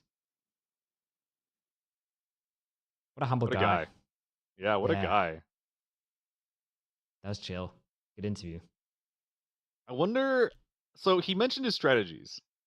He said that he's got some ideas. Like the 3-1 split is something that I saw a lot of during those matches. Like I think that was the difference between, like, all right, like if a push does work or it doesn't work. Being in a 3-1 split is the difference between you instantly getting wiped and that last player having a little bit of like a clutch potential to make some kind of a play. In the meantime, like I think that what we saw a lot from like basically every other team with every other push is that whenever they were pushing, it was like, all right, push the clump forward, like send all the men, send all the troops forward, and then if it didn't work, that's it. I think that it makes a lot of sense, because that fourth player, it's not like he's just sitting there doing nothing. He is still covering you. He's still peppering them. He's still making noise and being a presence, being a threat, while not actively risking his life while the rest of his team is pushing. I think that it was a great strategy we saw from him. I wonder if that's just what happened in Armory. I wonder if Nate never slipped out of an Armory door. I wonder if he just never went in. I'm questioning if we even saw 4 of Rockstar's team in there, because we saw, of course, we see 3 people. We assume the 4th guy is there. The team inside thinks they're getting pushed by a 4-man. Crit, Solo, they think, okay, we killed 1 team. There's 3 teams fighting inside. We got the map just wrapped up, and suddenly Nate's behind them, kills 3 of them, right? Like, maybe that's what happened. And it does make sense, too, for why they were playing so slow as well, because, like, they're fine, like, just sitting in there, because if they get pushed from behind, not only are they ready to play defense, but they have a guy, the X Factor, ready to hit, just, stab him in the back. Yeah. Pretty sick. We got the 2nd place for you. We got captain of Team Solo Control coming in for the interview. Let's hear from the man himself. Hello there. What's up? How you guys doing? You guys hear me? Yeah. Yep. How you doing? Okay, yeah, we pulled it off, man. It's exciting. That was so much fun. It was a good time. You guys looked really solid. You guys looked in control 90% of the time. I think the first farm round was sort of feeling things out. What do you think? We've done this before. This is our second tourney together, so we kind of know how each other plays. We did a little prac off stream. Yeah, we kind of ease into it. I feel like there was a lot of hurdles and struggles. We somehow pulled it off though, and like had a decent lead. So I'm really happy with how it went. Farm, it was feeling good. I think I got a pick on Jake in the motel, and like we kind of try to do a strategic push into that. And like motel's empty by the time we get there, which was kind of odd. And it ends up the entire fight. It felt like all the teams were mid farm, which is maybe like the worst place you can possibly fight because there's just angles everywhere. We have like less than 10 minutes. We're like, all right, like let's get after it.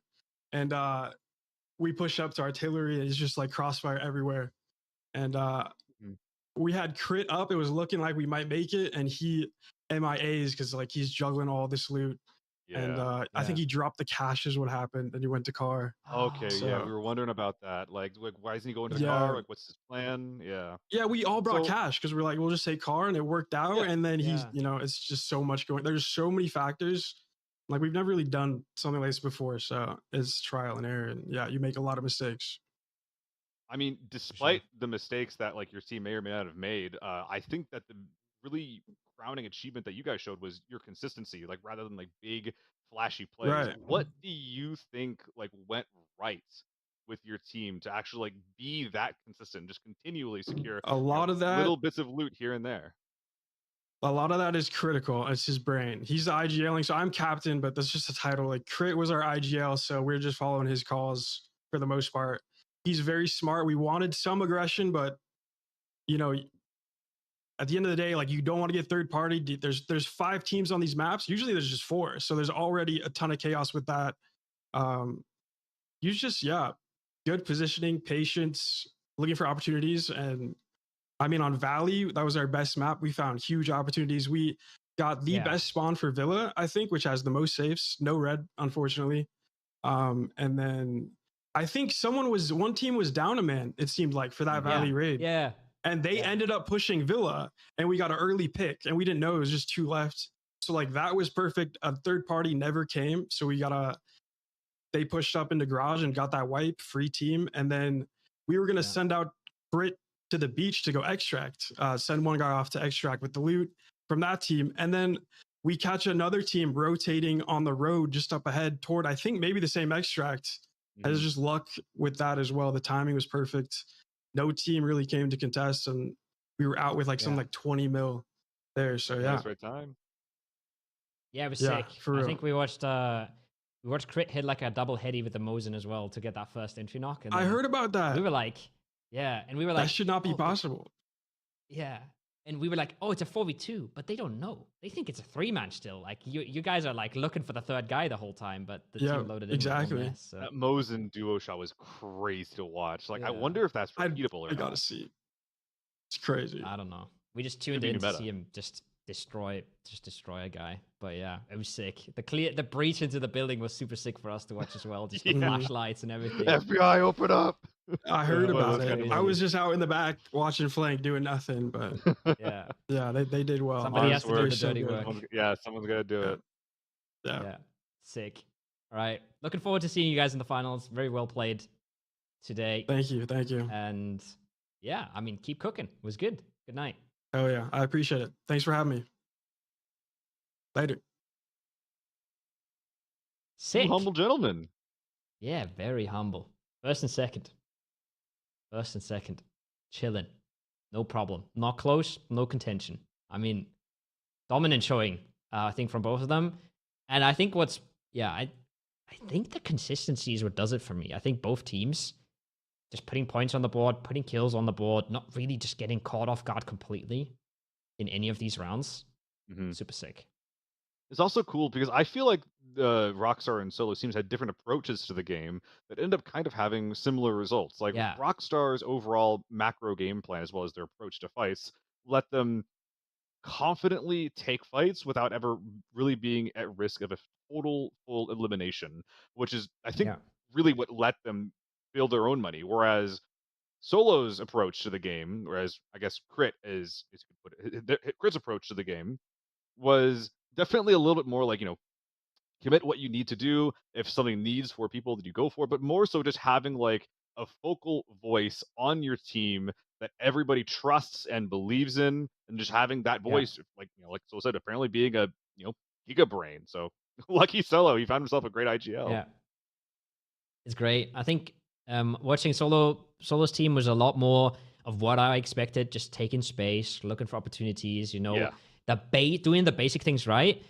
Whereas it felt like Rockstar's team just had a completely different approach than everybody else and just kind of broke the meta there a little bit. But yes, absolutely. we're going to see more of them. I'm going to be looking forward to watching the VODs of these guys back to see how they actually pull this off, because there's obviously a ton of stuff that we missed because we're trying to watch all teams at the same time. You can do that too. Both of these guys streamed. I think basically everybody on Crit's team and basically everybody on Rockstar's team streamed. So you can check them out. And you can come back tomorrow, because we're going to have 5 more teams tomorrow. We're going to have the second semis, same stuff. And I think it's going to be exciting. I'm looking forward to it, man. Like, then tomorrow and the 15th. Like, today, I wasn't sure how some of these maps are going to play out, but now that I know that all of these players have what it takes to give us really exciting games, even on the maps that I was worried about, dude, I'm chomping at the bit. I want to get some more of these games. Yeah, the game delivered. We will see you guys tomorrow, same time, same place. And if you're only here for Team Solo or you're only here for Team Rockstar, we'll see you in the finals. So don't go anywhere. Go play some more ABI, and we'll see you again very, very soon.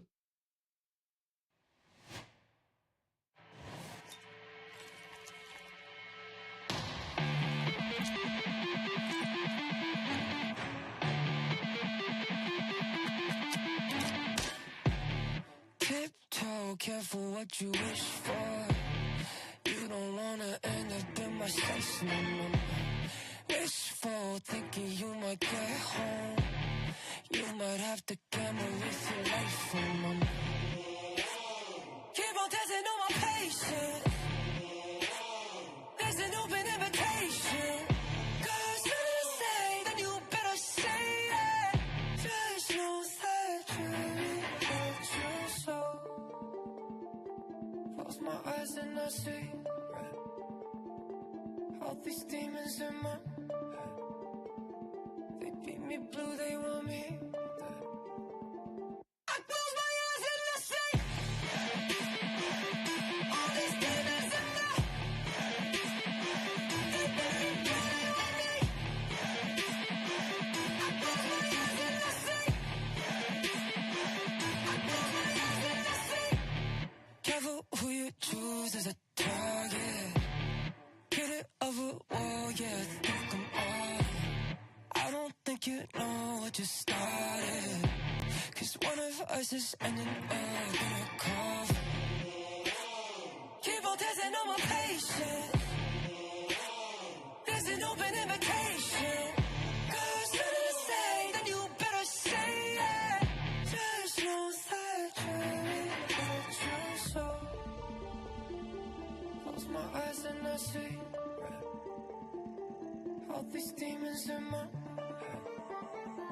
They beat me blue, they want me dead. I close my eyes and I see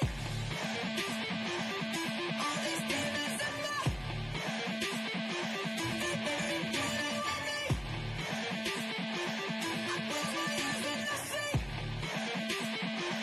I close my eyes and I see. Strange how quickly you went silent. Wait, now you're saying you're not about it. Don't stop, you should keep on talking that talk. Let's see if you can walk.